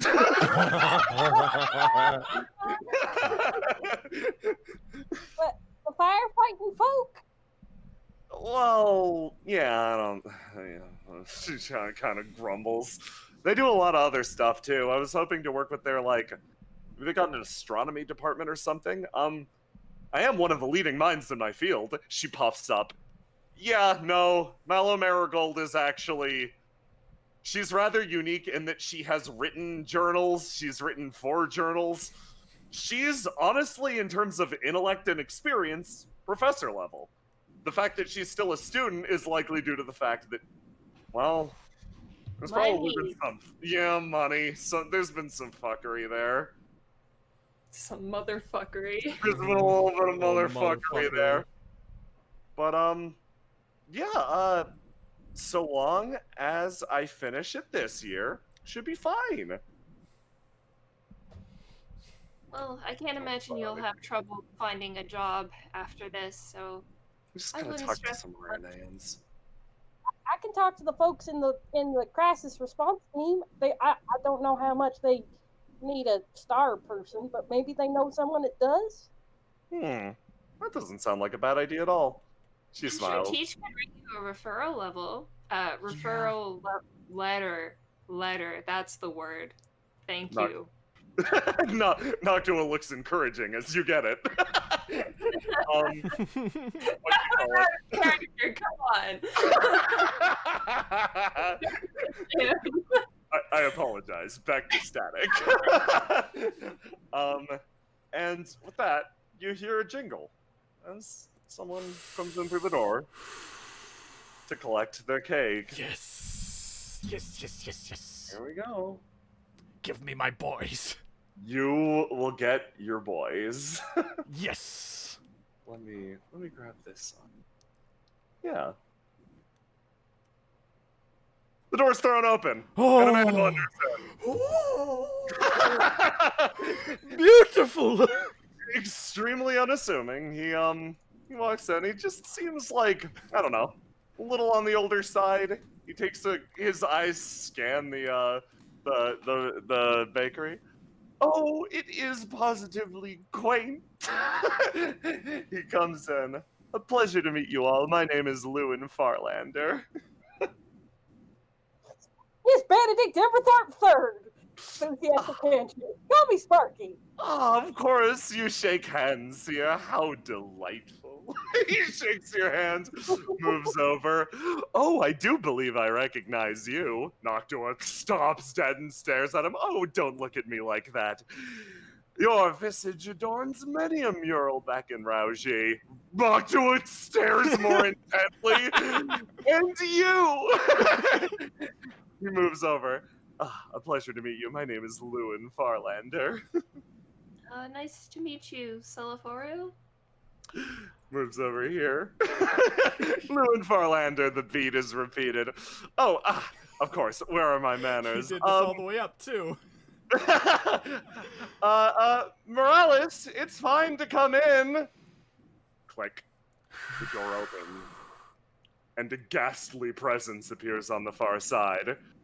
This woman wanders in, casts her gaze throughout the room, and everything seems to freeze for a second. Ah, yes, where are my manners? I'm so sorry.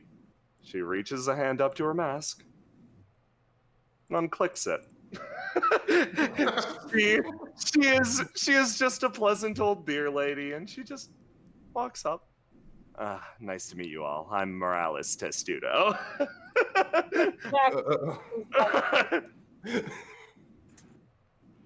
You notice actually outside, there's not one, there's not two. There are 3 people with deer masks waiting outdoors. You guys keep watch. Don't forget the name, we're open, double checks her calendar. Sometimes. Oh, how delightful. We're having something of a get-together a little later in the month. Perhaps you could cater it. You could make one of your sometimes our times. They both have the same smile. They do. You take a look at both of these people. They both have the impression of someone in older, I guess in advanced age, but you look closer at their eyes. There is a fire behind both of them. You get the feeling, to a certain extent, it is affected. Extremely affected. Very. Once again, you shouldn't. Taking over their faces. Well, we shouldn't hog too much of this lovely bakery's time. Yes, of course. Well, he claps his hands. Once again, the 3 from outside charge back in and grab the cake and begin to carry it away. I hope to frequent your bakery in the future. He nods. And this woman sort of looks around the room. Hey, Seliph. You feel something from her. What? What is it? So, you've had this feeling only once or twice before. It is a feeling of palpable, I guess, danger. It's not danger in the same way you look at like a loaded gun and you're like, oh god, that could go off. This is danger like looking at a storm from a distance. You can feel something bubbling up from inside you. Yeah, you felt the same sensation when you were on that train and you saw that man in his darkened room. Oh, good. This is the sensation of an overwhelming power that only now you're starting to comprehend the nature of. She smiles at you. I'm sorry.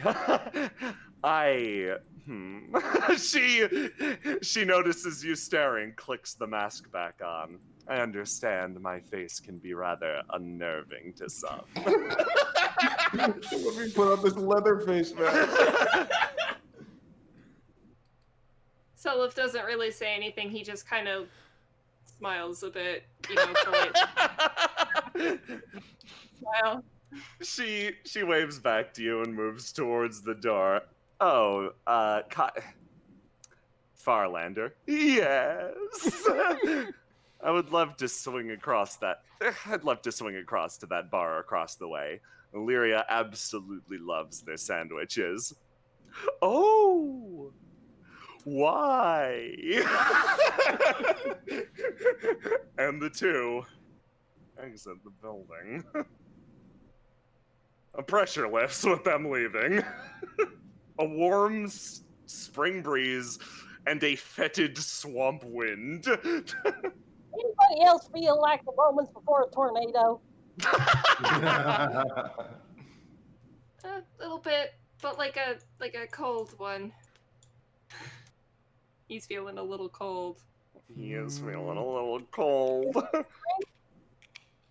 Well, I guess I got a job catering for Farlander and Morales Testudo. That's bad. That's really bad. Okay.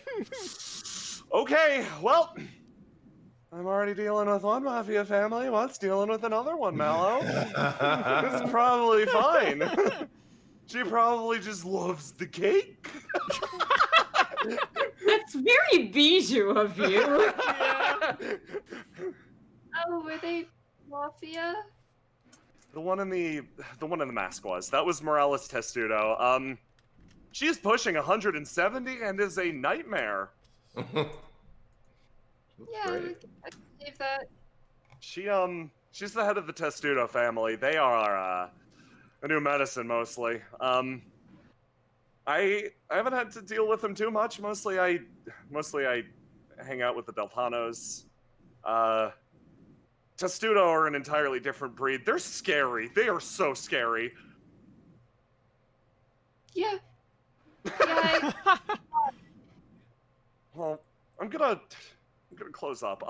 Take as much bread as you want. Seriously. Are you sure? Yeah, of course. She runs around and immediately packages some up for you. No. Well, on the bright side, at least you got a commission that'll probably pay well. Yes, I do. Yes, I do. Yeah. Can get towards paying off that debt. You start to realize exactly how overworked Mallow Marigold is in her every fucking day life. I'm starting to realize. Yeah, okay. You have realized the depths of how busy Mallow Marigold is in her everyday life. He looks thoughtful, which is very noticeable for him, and then pulls up the big ceramic container full of bills. Hey, Mallow, how much catering would this pay for? Like a lot. Awesome! He dumps it all over the counter. Oh, I'm gonna have to make so much bread to make up for this. Sparky, this is your money! The two start a yelling match in the background. Selif? You feel closer to Mallow. Yeah. You start to understand the struggles that she goes through on a daily basis. Philip is very glad he agreed to help her out today. With that, you help close up shop and you go back to your apartment with Noctua. Hmm. We are going to wrap that up after we wrap up Cassius, actually. Okay. Me? Yes. Greta? No, not yet. Keep on Greta, pushing it Greta back. saved the best for last. Yeah, we're gonna... Christian, I feel like yours will deserve its own time to go into. Okay. I'm sorry. That's fine. In that case, Teach is going to work. Oh, Teach is gonna... God fucking... You're in this scene! You piece of shit! Okay. Oh! Thank you for bookending yourself. I appreciate it greatly. No problem. Yay, we all get to go to work! Except for boy. me, who's showing up to loiter. So. Archane at home. Which means she's got to be somewhere. Well, the second place I always look. If she's not at her shop, I'll check her job. Her other job, of course. Yep. A place of infinite breadsticks. The one thing that Arch consistently tells you is the one advantage of her other job. That's why Cassius didn't get food at the burger joint. Because he knows that Arch just gives him breadsticks unlimitedly when he comes here. You come into the casino. Arch! She perks up. Oh, hi, Cassius. Hey! You look different. Is there something on my face? Yes. A rather implacable, difficult to decipher expression, she says, casting the biggest rock in the smallest glass house. Some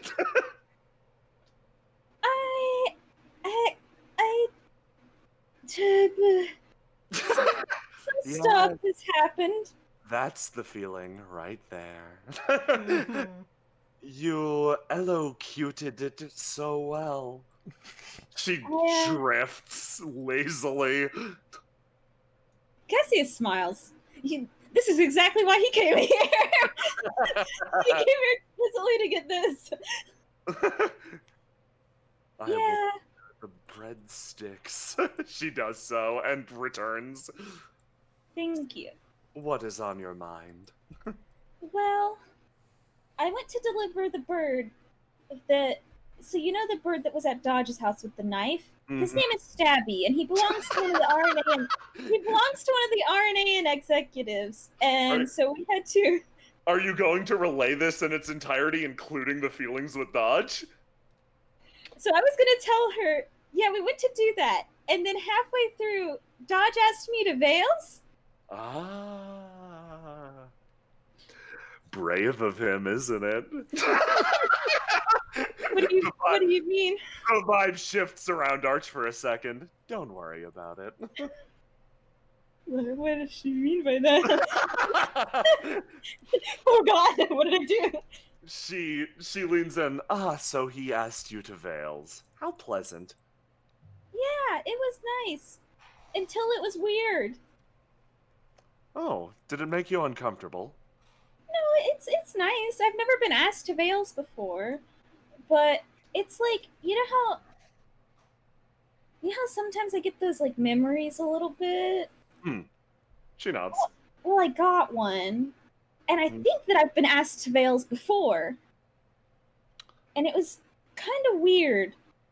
Because Dodge and the person that was asking me in this memory said the exact same thing. She stops. Is that a good thing or a bad thing? I don't know yet. Well, it could be both. She drifts lazily back and forth like fucking smog. I think only time will be able to tell. I sincerely wish you the best on your date. If it turns out good, then perhaps it was a good memory, guiding you onwards. If it turns out bad, then that was your survival instinct kicking in, and you should pay closer attention next time. He like squints like survival instinct. Is he gonna kill me? Or perhaps, once again, it was a middling thing. Or perhaps it was a middling thing. You're the only one who can provide the answers to these questions. But I am invested in what conclusions you reach. Puts up a finger. Similarly, I was gonna come see you later, but I got a little bit flustered when that happened, so I just came immediately. You didn't tell me you had 2 dates coming up. She stops. Counts. Oh, I do. With Teach, nonetheless. Yes, I do. Okay. So, okay. Do you know about the Underdater? She blinks. Is that an eighth wonder of Indigo. Honestly, maybe. Okay, maybe it's best if I don't tell you. I don't want to stress you out. I don't want to stress you out about your date. I want you to have a good time. She tilts her head even further. Teach just has a reputation. Apparently, I found out yesterday or like the other day. She does. I've heard she is quite respected, actually, in the university. Yes. Yes, Teach is great. Teach is great. I was unaware of this reputation when I began to speak to her. I hope, to a certain degree, I am not making others jealous. I would hate if a bunch of how do I put this? She stops and thinks, I've never been in this situation before. If Where someone people can had be jealous of you? She nods. Where someone has feelings for Teach and I am potentially taking her away from them. Well, I think you deserve it. She tilts her head. You can see she's smiling inside. Well, that's good at least. I had a second question for you. Yes. So I know one of these dates is a party. Yes. Do you have a formal dress picked out? She looks down at herself right now. She's in a casino uniform. I was thinking I would put on something that I had in my basement. Have I seen what's in her basement? Yes. There's nothing there that would be formal dress, right? There's some, like, old shit. Like, ancient mummy shit down there. So, I was thinking... You know what might be fun? What? If we go buy you a new dress. Shopping does sound delightful. Yeah, I feel like a lot of the stuff that you have in your basement, while it's very nice, might not fit the environment that this party's going to have. Oh. And I also just think you deserve something nice. Oh, very well. I would love to go shopping then. Yes. What was this about the Underdater, though?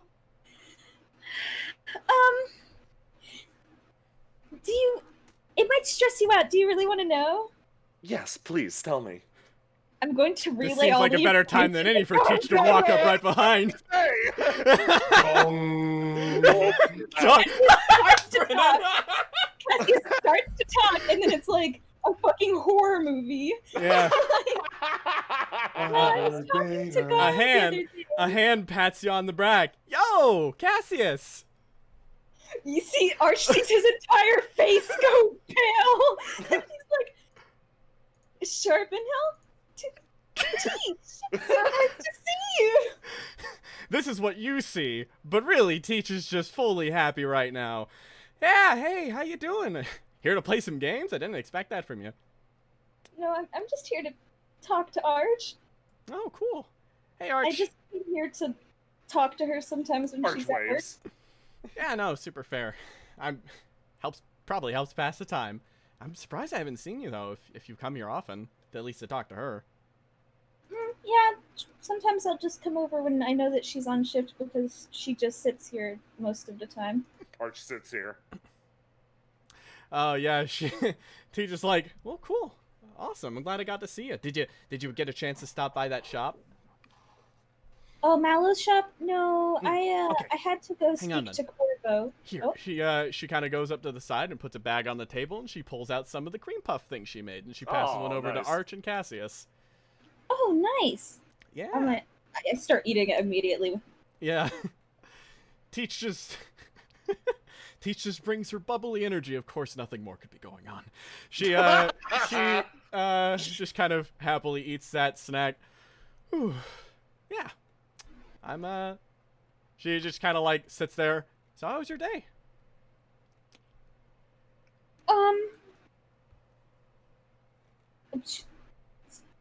I got asked to Vales. That's exciting. She brightens up. Really? Who asked? Dodge. Oh. She kind of nods her head. Yeah, you two are real cute. I imagined that would happen. How pleasant. You have fun, bud. She pats you on the shoulder. Fidgets. Are you excited? Yeah, I've never had a date to Vales before. Oh. I normally just go by myself. I did almost end up having to spin Vales in the sewer, though. But Ooh. I dodged that bullet. Now that does sound like a... Arch stops! She looks away. Yeah. She's like, really? That's interesting. Who would ask you to date to the sewers?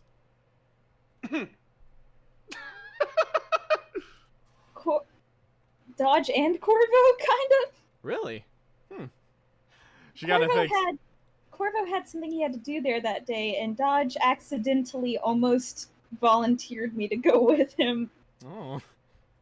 Well, if you know find any good spots for sewer dates, let me know, I guess. I'm not going. Aw, you built it up so much then. Do you want me to go look around the sewers for you?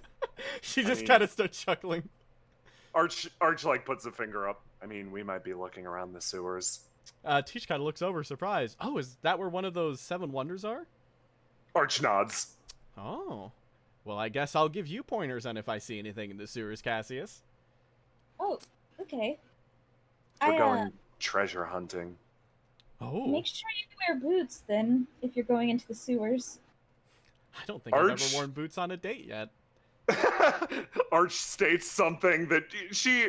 Sometimes this happens, the first thing that comes to her brain. My life is a boot. The two respond simultaneously. Teach kind of looks over. I know this job kind of sucks, but you don't gotta... I'm sure you're at least a pair of boots. Arch... Yeah, Arch blushes. Cassius, you're like... What the fuck? Cassius, does, expression, he's, mouth agape, oh my god. But, yeah, she kind of, leaves the bag. Teach, looks at Arch. She kind of, pushes the bag over. You can have the rest of them in there. There's, I just grabbed a bunch of berries and kind of jammed them up into one, paste, so I think you might like that one. Tastes like something. Anyways, I gotta get changed, so... Yeah, Cassius, you have a great day. You too. Good luck on your date. She winks at you and then kind of walks off. Dang, she's really good at this. That's just like what Beretta said. Yes. Confidence. She said that you gotta show up and surprise them, and she certainly did that. And then she kept going and gave you things. She's just really good at this. No wonder she's called the Underdater. Arch... What? I can't think of a better place to cut that there. Yeah. Teach. Oh, yeah? Up here. Okay. Oh my god, are you gonna... That's fine. Just don't worry about it. Teach, you've been called into this job less and less lately. Mm-hmm. Because, well... There's someone brand new working the tables right now. Ah, I see. As well as tending to guests. And he moves around with a flourish and a spin, an almost supernatural grace that directs all attention on the floor towards himself. This is Citchery. This is, I suppose, this is what happens when Arch gets hired for a job, and she absolutely refuses to wear any of the costumes, I guess, that either you or this man are willing to wear. He shifts and flashes you the most brilliant smile as he moves further into the casino. Everyone watches him. His job, now that you've arrived, is to tend to the guests, to make sure they're having a good time. And it's your job to make sure that the casino's earning money. Gotcha, yeah. You, share a look with this man. Head in. Change into your costume. So, there he is. we are going to do Noctua Self, and then Beretta, you're gonna have the rest of the night. Cassius Teach, you're free to bounce if you so wish. Well, actually, Teach. Jay, Yeah. if I can, I would like to get my cake supplies from Teach if I survive. If you survive, yes. Okay. We can do that. So yeah. I'll stick around. I don't mind. I want to see Beretta go through that scene anyways. We've got bird talk. Yeah. I'm gonna get some water first though. But yeah. Yep. Bird hours. I'm gonna go grab some water too. Yes. Let me hop you guys. Yes. Okay, so I assume you're going back to your apartment. Yes. Okay. Self, I respect you. You're brave. Mm-hmm. Let's do. Or hold on. It's got to be like a more evening-ish tune that I've got in here. Yeah. Let's do this. Self, you make your way back to the apartment building, and Noctua falls behind you. Do you make any sort of conversation? Probably not a whole lot. Maybe just small talk. Yeah, small stuff like, hey, how long you been in the city? What are you doing here? Like, oh, how'd you meet Cassius? Blah, blah, blah, blah, blah. You get caught up on the very basics. And before too long, you find yourself back in your apartment. And, oh, that's so weird to say, your apartment. Like yours. And you open the door, and, she seems genuinely surprised by how nice a place you live. Oh, you like it? She nods. It's big. It's really big. Yeah, I wasn't really expecting this when I got here. And while I was in the hospital for a while, Cassius and them, they decorated it. Isn't that nice? Oh. They're sweet. She So, looks and pokes. those are my books. Oh, there's so many of them. So, before we walk in any further, She stops. I figured it's better to do this now than later, so it doesn't feel like I'm hiding anything from you. But I also realize this is probably not a subject that is comfortable for you, so this is more just letting you know that it's here rather than making you confront anything, though I figure that's kind of impossible at this point. But anyway, let's just rip the band-aid off, shall we? She focuses in. So, before I got here, I ran into a bit of an excavation, and the team there, they found something, and, so many things happened, and it's with me now. But I think it might actually belong to you. She tilts her head, trying to puzzle out what something that belonged to her was in an excavation site, and she sees the bow, and He's gonna lead her over. she looks at it and walks up, and you see a look of recognition behind her eyes at first. It was given to me as, I guess, a precaution, a safety measure, but, well, I don't need it. She sort of reaches a hand up, almost like a can I? Of course. She slowly picks it up and looks at it. What the fuck are you gonna do, Noctua? Oh boy, yeah, I gotta grab a thing really quick. Mm-hmm. Oh boy, yeah, no, she turns it over in her hands, and she she starts to ponder, and boy, she spends a long time thinking, and Seliph waits for her patiently. And eventually, she actually sort of relaxes and puts the bow down, and ooh, she is going to she's gonna reach up and actually take off one of her gloves. And you notice no, not that one. Let's go for something a little quieter. Yeah, Noctua's got a theme. Let's go for this one.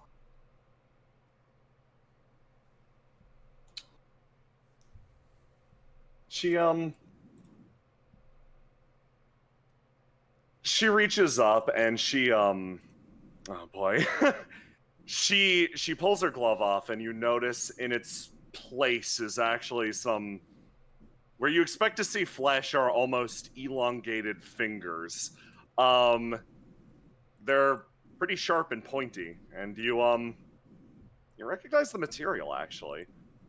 It almost directly matches that of the bow. Oh. She Cobalt. Yes, cobalt. Okay. Yeah, we got an example right here. You can even see the little owl motif mixed into the metal there. And she quickly returns the glove and puts the bow back up on the wall. If someone gave that to you, that's yours to keep. It's sort of like well, the most powerful bow in Xiphos is Noctua's bow. So it's actually common for the strongest of bows to be made in its image. She like pats the side of it. This thing is well, a replica? She shakes her head. An empty vessel. Do you know about how much do you know about sensitivity? Well, I don't know very. Believe that I am a sensitive, but not much. Oh, something I kind of avoided, to be honest. She actually looks really sympathetic towards you for a second. Her face twitches. Sensitivity is not something that is common in Xiphos. It's something that I heard about after coming here, and I thought it would make the easiest parallel, but she struggles. I'm sorry, where I'm from, the way that people connect to other people is by pouring their heart and soul into weapons or armor. They sort of build little individual legacies of their own, and the strongest weapons carry sort of like the souls of everybody who used them before. She touches the bow. This one's empty. But this one that's with me, she actually grips her hand. This one is every single Noctua that came before me. Oh. She kind of smiles at you, and her hair color changes. This is a literal thing in universe. I can't sense or drink in the world around me like sensitives can. But this metal, to a certain extent, feels for me. Flicks back. And, if this bow's here with you, then probably a very, very talented blacksmith made it. And it's probably with you for a reason. She perks up. She gets more determined. Okay, well, if you're sure. Yes, she nods. These items aren't magic or anything. They're just, they just mean things to people. She trails off and, like, grips her own arm. I was told it was made to hunt, like, spirits and stuff. And, yeah. She kind of looks down. Noctua was originally a champion of Raoji, actually. They traveled skyward and made a name as a famous hero up on Zyphos. But the original purpose was they were an archer that hunted spirits. So the bows, all of them, every single one, all exist similarly to damage spirit kind. Mine's no exception either. I see. She takes a step backwards. I didn't mean to share this much. It's just been a while since I've seen something from my homeland. No, it's okay. To be honest, you're actually taking it a lot better than I thought you might. So that's relieving. She takes a step forward. Oh boy, recently I guess I made a breakthrough, and I kind of want to be open about more things to people I think I can trust. So here's me trying. She draws herself up a little bit more. He's about to say something along the lines of, "Oh, that's really good that you're opening up. Like, that's really healthy." But like, then she said the line about like people that she can trust, and realized, oh, she's talking about me. When did I get that responsibility?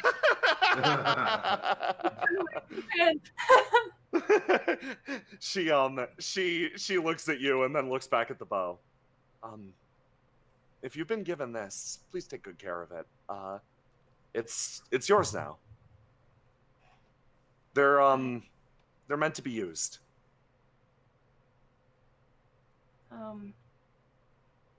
No offense, but I'm not really sure this is something I ever really want to use. Well, if you want to hang it on a wall, that's cool too. Yes, sir. Trophies have their uses as well.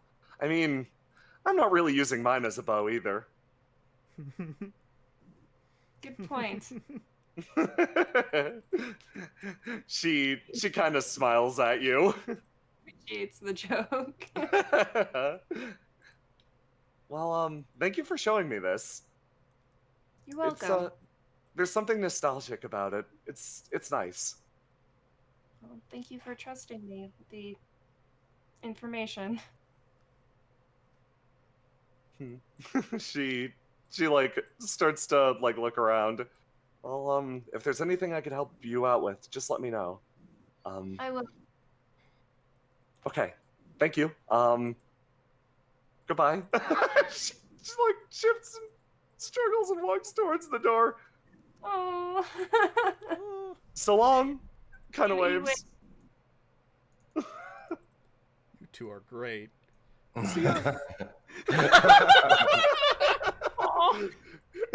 She says goodbye and then fucking hurriedly walks down the fucking stairs like, oh man, I said I trusted him. Is that overstepping? Am I moving too fast? What's going on here? I'm gonna go home and scream into my pillow.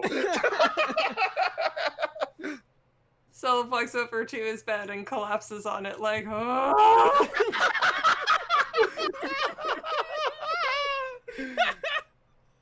You two share a moment, and like your skin crawls for a little bit, but yeah, no, it felt good. You got some clarification on Noctua. Hey. Or the champion of Noctua. Huh, that name makes a bit more sense now. Yeah. Yeesh. You got a little bit to think about, but like got a little bond up, maybe? No. Okay. Okay, just looking out for the boy. Nice try, but no, Damn. her she has specific, like, she's there. She likes Seliph a lot now. Cool. But yeah, her bond 5 is a very specific thing. Gotcha. And that was half of it. Nice. Awesome. So. Oh boy. Hey, Beretta. Let's go. I'm ready.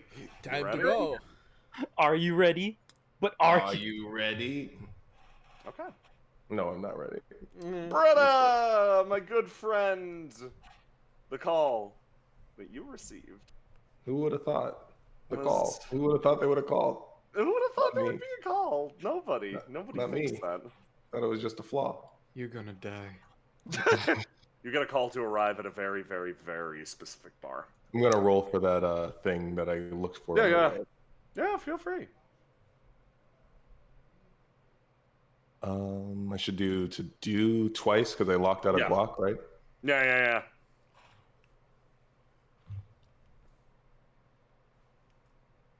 Oh. Okay, not bad. That's juicy. Okay. And I sent you what it was. Yeah.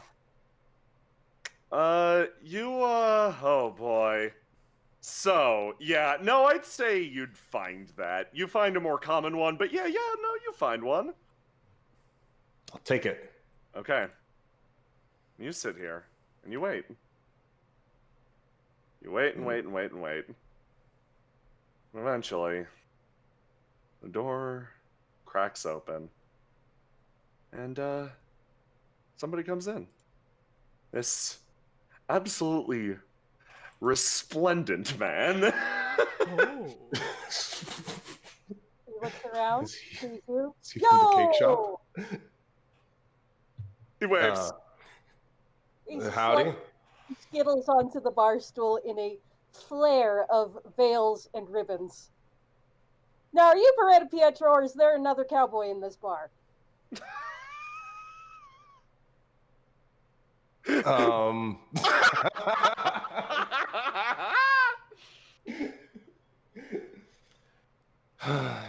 kidding. Don't be ridiculous. Number of people who don't laugh at that joke. I don't get it. That's a common joke. This guy behind the counter just shrugs. She looks at the guy at the bar. He's like, "Have you heard that joke before?" Oh yes, plenty. Guess she is rather famous. I can't believe this is your first time hearing. You're both named Beretta. How is no one? It's a common name. I'm just saying.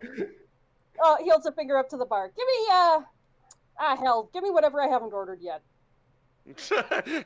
Right away, boss. Slides it down.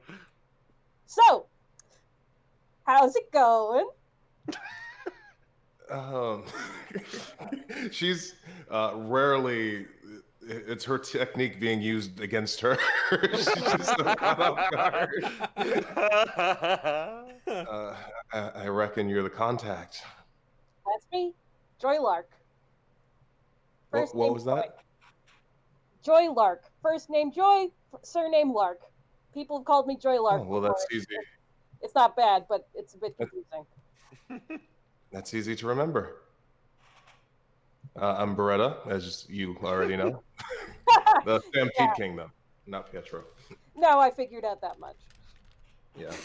If you're a Pietro, we'd have a very different conversation, I'm imagining. Do you think it comes down to a place like this? I've heard it. No, I don't think so. Well, he's missing out.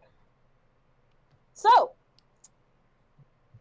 he spins around on the stool and gets down to business. He leans on one hand on his elbow on the bar. How do you want to do this? Do you want to do the bullshit route, or do you want to just get everything out of the way?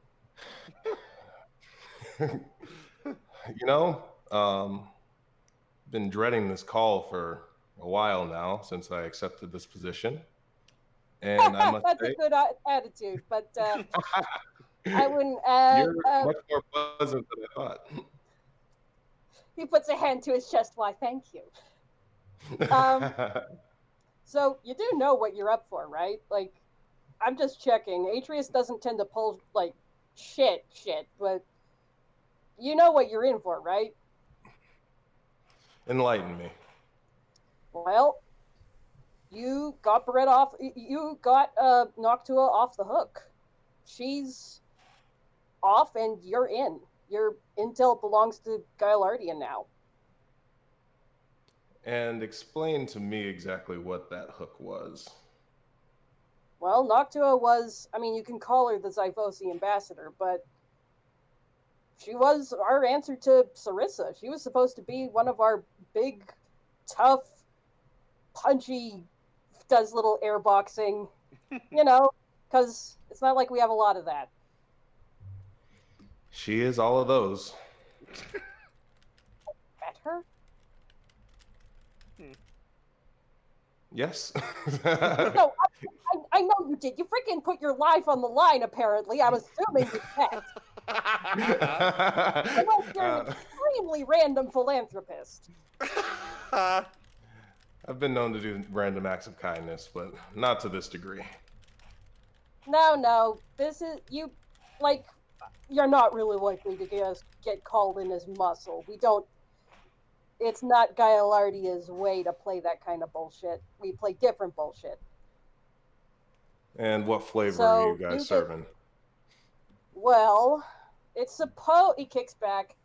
It's supposed to be my job to, be your contact so that you're not super obviously affiliated with us. See, I'm just out in the city anyway. I've got my own. I got an apartment out here. Not a lot of Gaialardians can say that, but yeah, I wouldn't have guessed you were Gaialardian just looking at you. Are you kidding? Look at how I dress. He's mock offended. Look, I mean, here's where I show my cards. Looks all dramatic. Yeah, no, I like Indigo fine. I mean, Gailardia is my home, but Indigo's nice.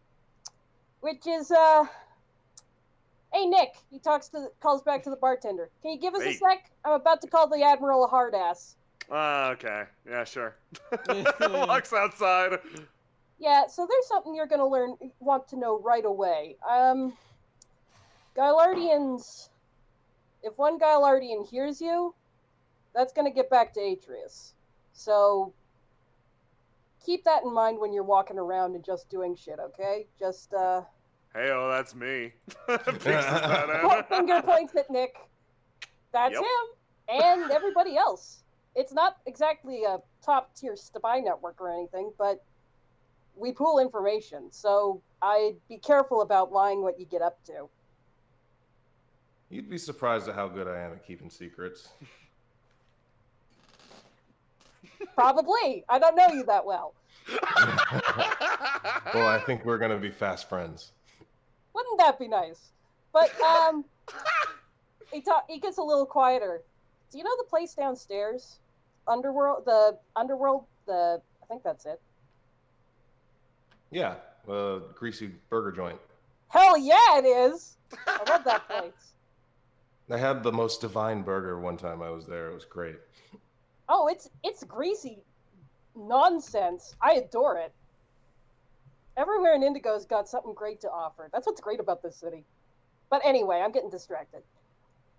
Listen, there's something that goes on in that place. That guy can seal the place off. Nobody knows what's going on. If you ever need a place to talk that's actually quiet, I'd suggest getting in touch with him. That would be really helpful. Yeah, I mean, I don't like pissing around, sticking my neck out in places, but you see something weird going on, I figured I'd take a look, and yeah, there ain't nothing getting through that guy's whatever he's doing. So, you first. So, I got a couple of questions for you. Well, technically I got a job too, but that's... he waves his hand around. You might have guessed I'm not super invested in the politic game nonsense. I just want to have a good time, man. But we all? So the great quest I've decided to hand over to you is, I mean, I figured you'd be doing this already. Looking into whatever the hell the Calamity Tempest has been doing with those injections. Yeah, I assume you've been brought up to speed on the situation. I got the paperwork from the doc. I got the report from the doctor. I got a rundown on what happened. That's about it. I mean, not much to look at. That's kind of why I'm thinking, it was one of your guys who got grabbed, right? Yeah, without too much investigation on the matter directly, I did lose one of my boys after they received an injection like that. I guess we have a vested interest in it as well. I thought we gave that guy back. We did, and then he disappeared. Oh shit! He hasn't turned up or anything? Didn't even disappear in the traditional sense. He's eating pretzels. Oh, those look good. Can I have one? Oh, go for it. Offers Thank you. the basket. I guess since we're working together, we should be honest with each other. I mean, that's the ideal, but shrugs. Well, let me ask you a question, and then I'll extend the first olive branch. What? I know your intentions. You want to have a good time. What Guilty. are Gailardia's intentions here in I Indigo? was hoping you'd ask that.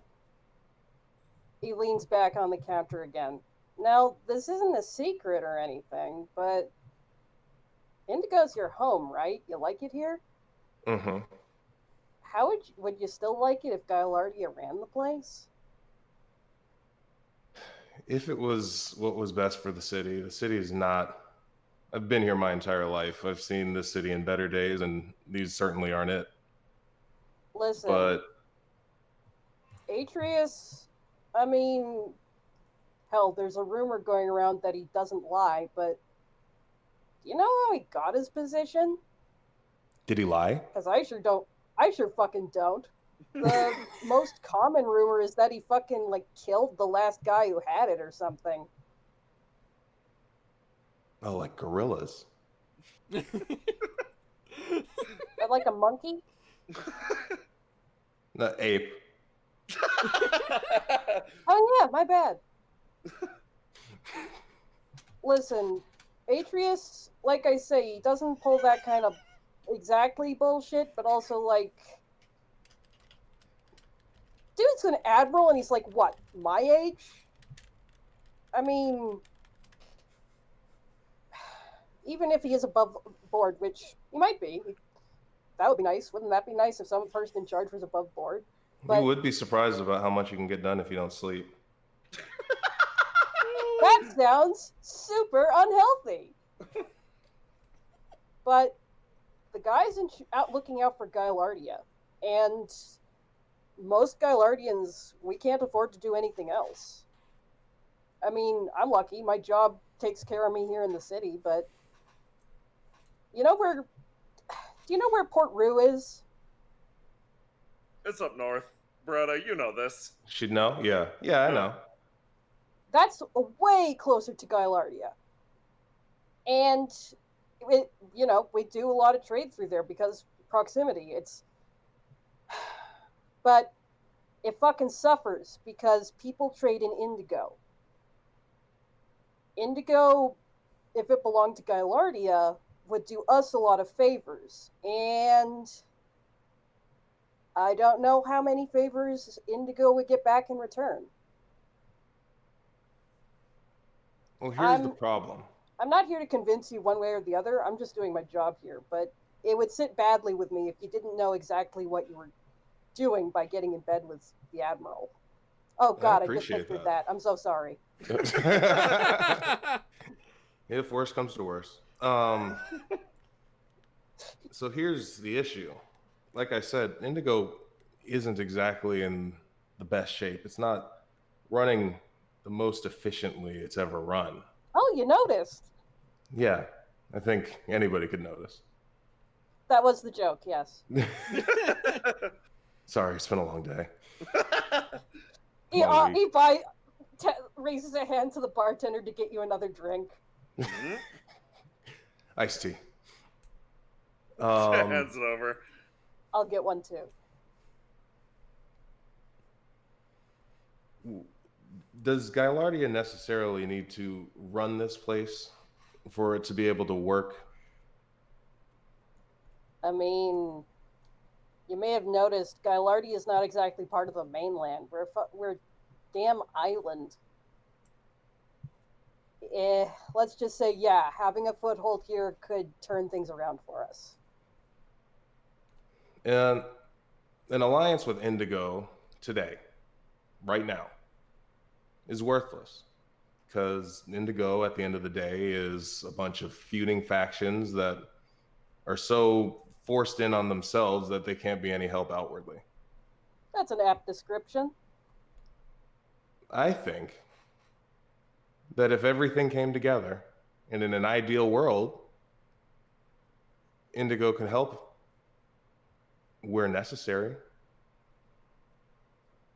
Kind of that whole efficiency thing I was talking about. God, wouldn't that be nice? Yeah, I'm a Slugs dreamer. back in spring.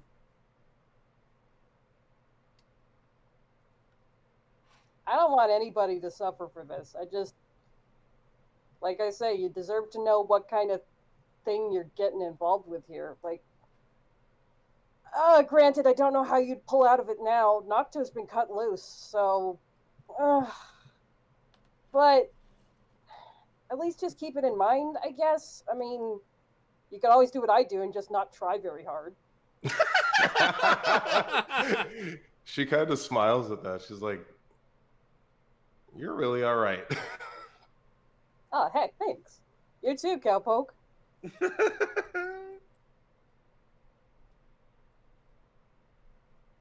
So, about this noble quest that you're going to send me on.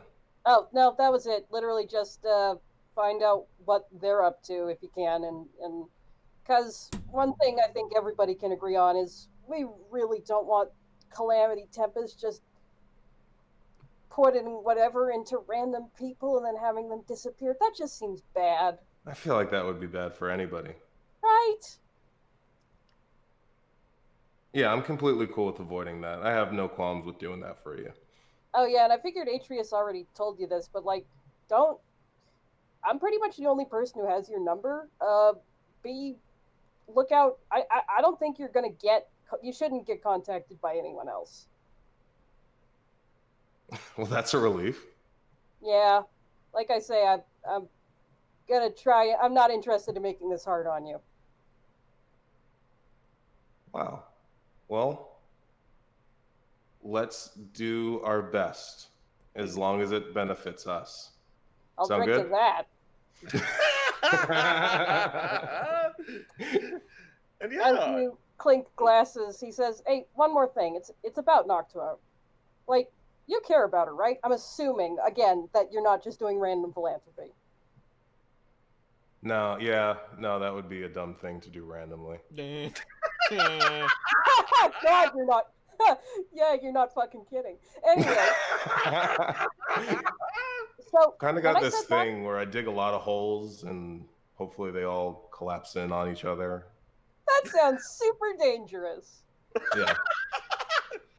Listen, when I said Noctua's been cut loose, I mean it. She's been cut loose. Like, she wanted to get out of the flagship. I think she got given, like, some stuff to take care of her for a bit, just while she got settled. But we can't follow her to make sure she's safe. She's out. She wanted out. So we gotta honor that, or else the other factions are gonna see that she's still part of us, and we can't drag her into that. So, like,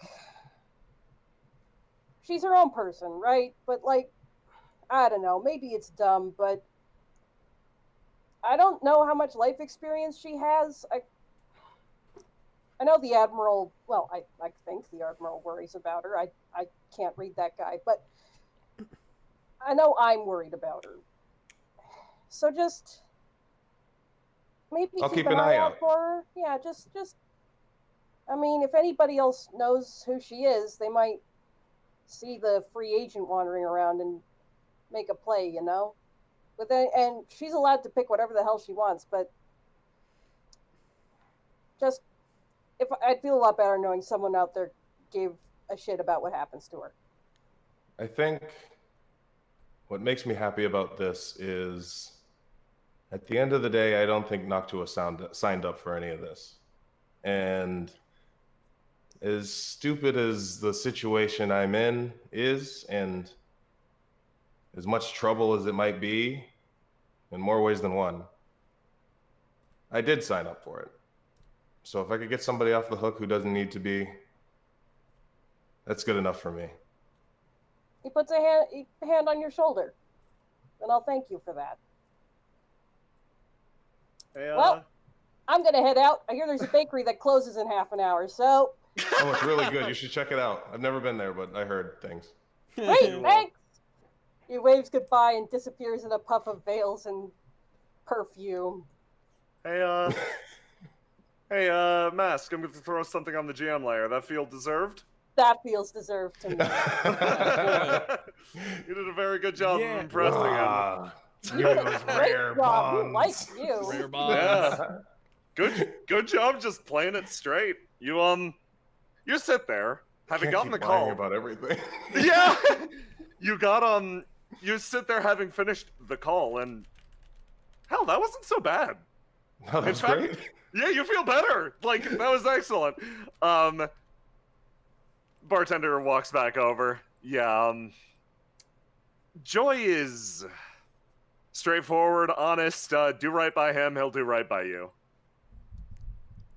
That's the easiest way I can play. Don't worry about drinks, etc. We got this. Gylarnians take care of each other. I appreciate it. What's your name? I don't remember the name. I'm gonna make another character. Nick. Beretta, you walk outside and you quickly take off your cowboy hat because this is where you told Teach to meet you. You're, jeez. Yeah. You walk outside, she's right there. Yeah. Hey, I Beretta. duck my head down and keep walking. She Hey, kinda Teach, pops up. walk with me, talk with me. This way. This way. All right, okay, sure. She kind of goes with, I've got your bag. Oh, thank you. I needed. You have no idea how. Pause. You walked and talked too fast. Teach, you see someone immediately in front of you on her way back from Selif's, and oh man, she's talking to someone. Who's she talking to? I don't know.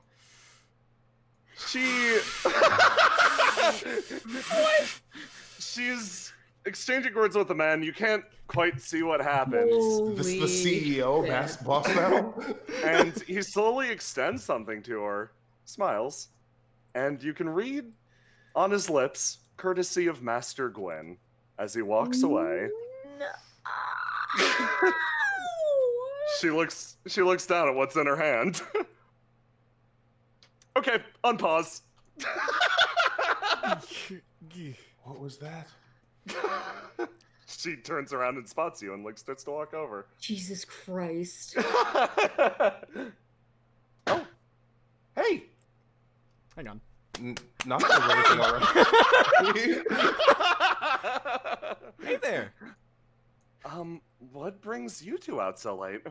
Oh, I was just, she kind of holds out a bag, delivering these, I suppose. Some nice cake stuff. Oh.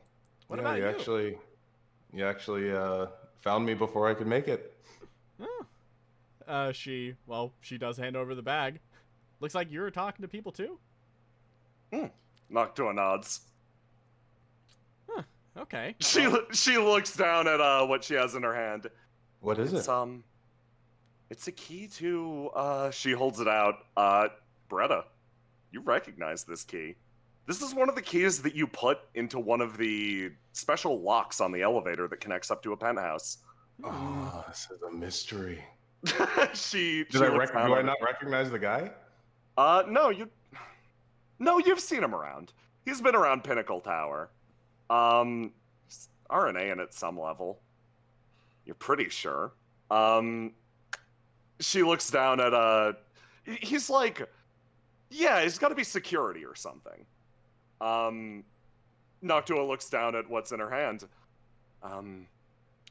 He said that it was unusual for the Zyvosi ambassador to be staying at a hotel, and I should be staying with people of my caliber.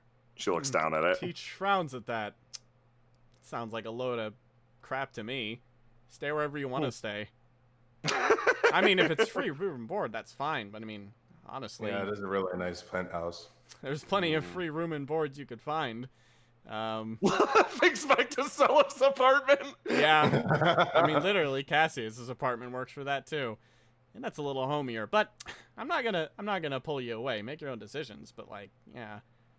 Just thinking about it. Well, Birdhouse. I'll think about it. She looks back and forth between the two of you. I should probably be going to bed. Regardless of what I do, I'm going to go to my hotel room again.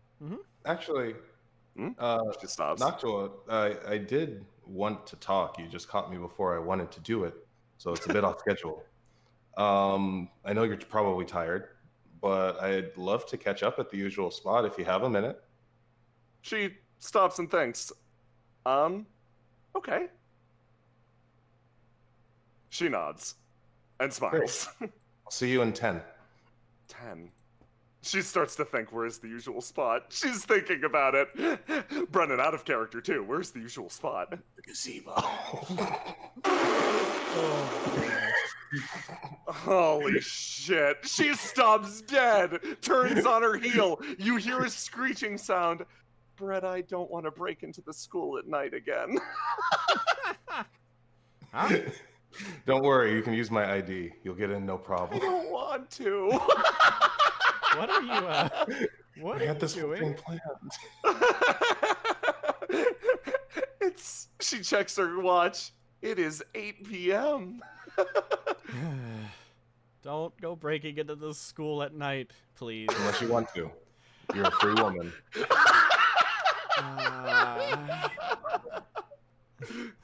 Holy shit. Oh boy.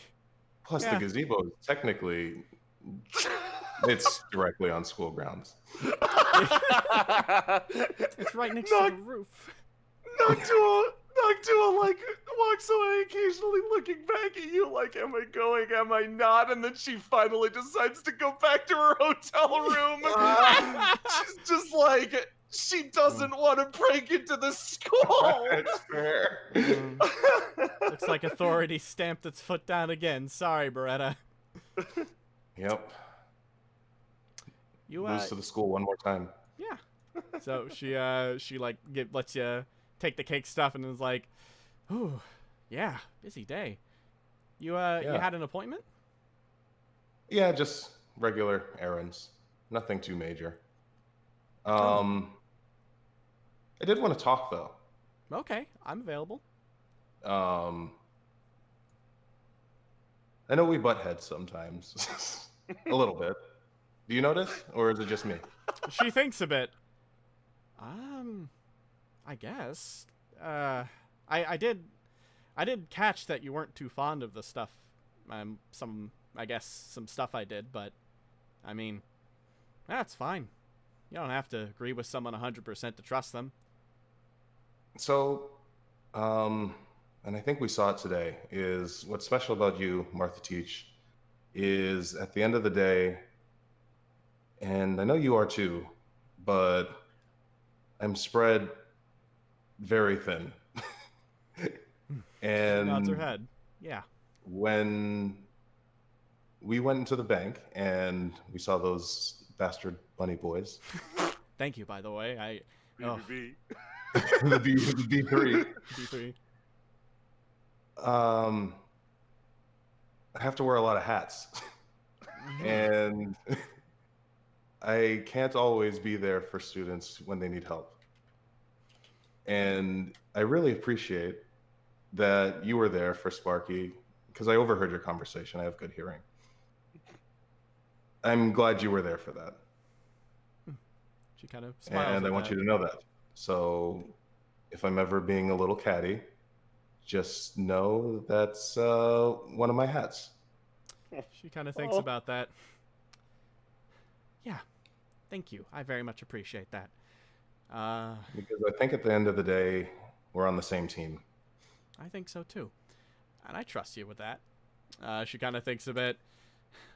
Those hats can be heavy though, so if you need to take them off, don't forget that as your teacher, I'm also here for you too, right?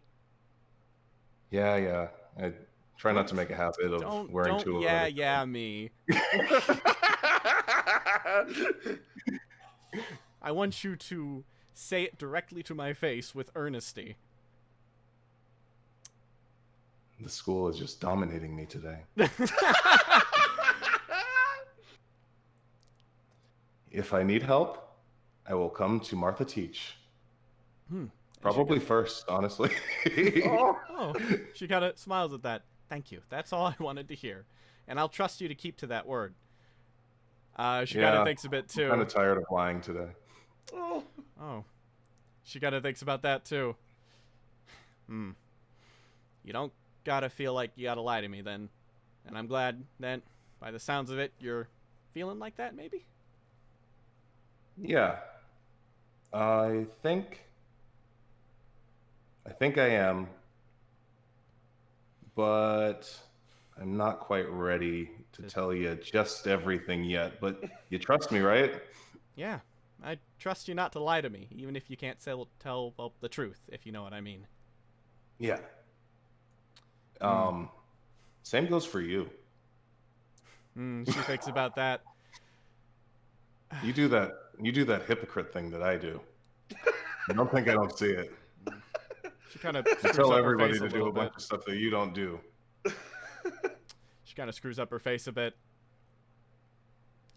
And then she kind of... Okay, you walk with me now, okay? Just for a moment. She kind of, like, walks with Bretta a little bit. And, yeah, she just kind of goes a bit, starts walking, and kind of like... So... I'm trying to curb that a bit on my end. But a part of that is me not knowing how much I can trust in the people around me. I ask people to... She kind of stops a bit. Look, I'm going to put more faith in you, I suppose, because I feel like I can. I want to trust you that if you feel like it's all weighing a bit too much, you will come to me. Sometimes I feel like I have to be a hypocrite because people don't. And you know what they say. A bunch of other reasons, honestly, but I'll spare you that for now. It's late. A house built with 2 pillars is going to stand a whole lot better than a house built on 1. It might just take more than 2, okay?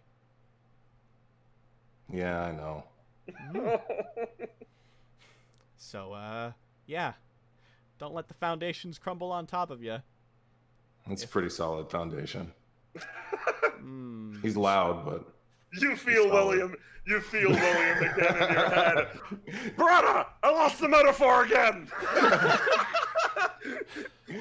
Yeah, Plates and hats and pillars and foundations. Look, I'm lost! Metaphors aside, whatever you're doing, no one wants to see you fall apart. And that's something I can tell you from direct experience. Thanks. Yeah. And, So I guess it's a truce then. I guess so. I should be... Oh, maybe I should be a bit clear about some stuff, too. Got called into Calamity Tempest the other day, a few days ago. Did you? Yes, I did. She kind of walks with that.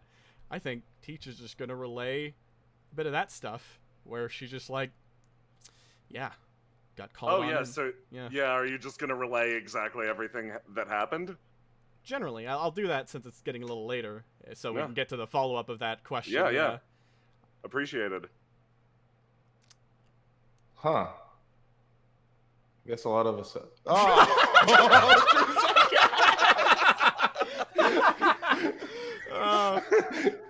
The truest of bonds. Bond, maybe. Bond, yeah. Bond? I guess we all have our hands in a lot of pots. Well, no. So I told them to leave me out of it at the end. Maybe that's a bad call. Maybe I might have to go back or it'll chase up to me. But I just decided that primarily I wanted to look out for all of you in the university, and I wanted to stir one pot really good because that ensures that the people I most care about stay safe. And How good are you at cooking? Oh, I'm great at cooking. Okay, I might need you and Cassius to tag team some lessons with me. I need to make a lot of ground really fast. Okay. Are you free now, or are you busy? Well, I had one more thing that I wanted to do today.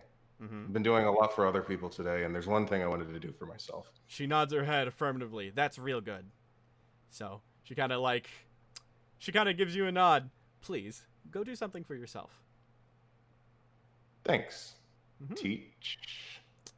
Yeah, she, no problem. Beretta. These two. What's Beretta gonna go do for herself? She's gonna call Noctua and meet her somewhere she's fine with it. I'll give you the gazebo. Oh, good. She's breaking the law for me. Yeah. Let me get over here. This one wasn't used, but I want you to know that I had it.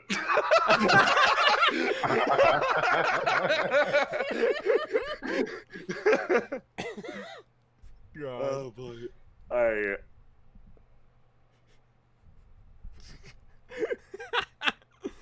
Grab these two. Yeah, we'll go over to the gazebo. It's quick. We'll get out of here.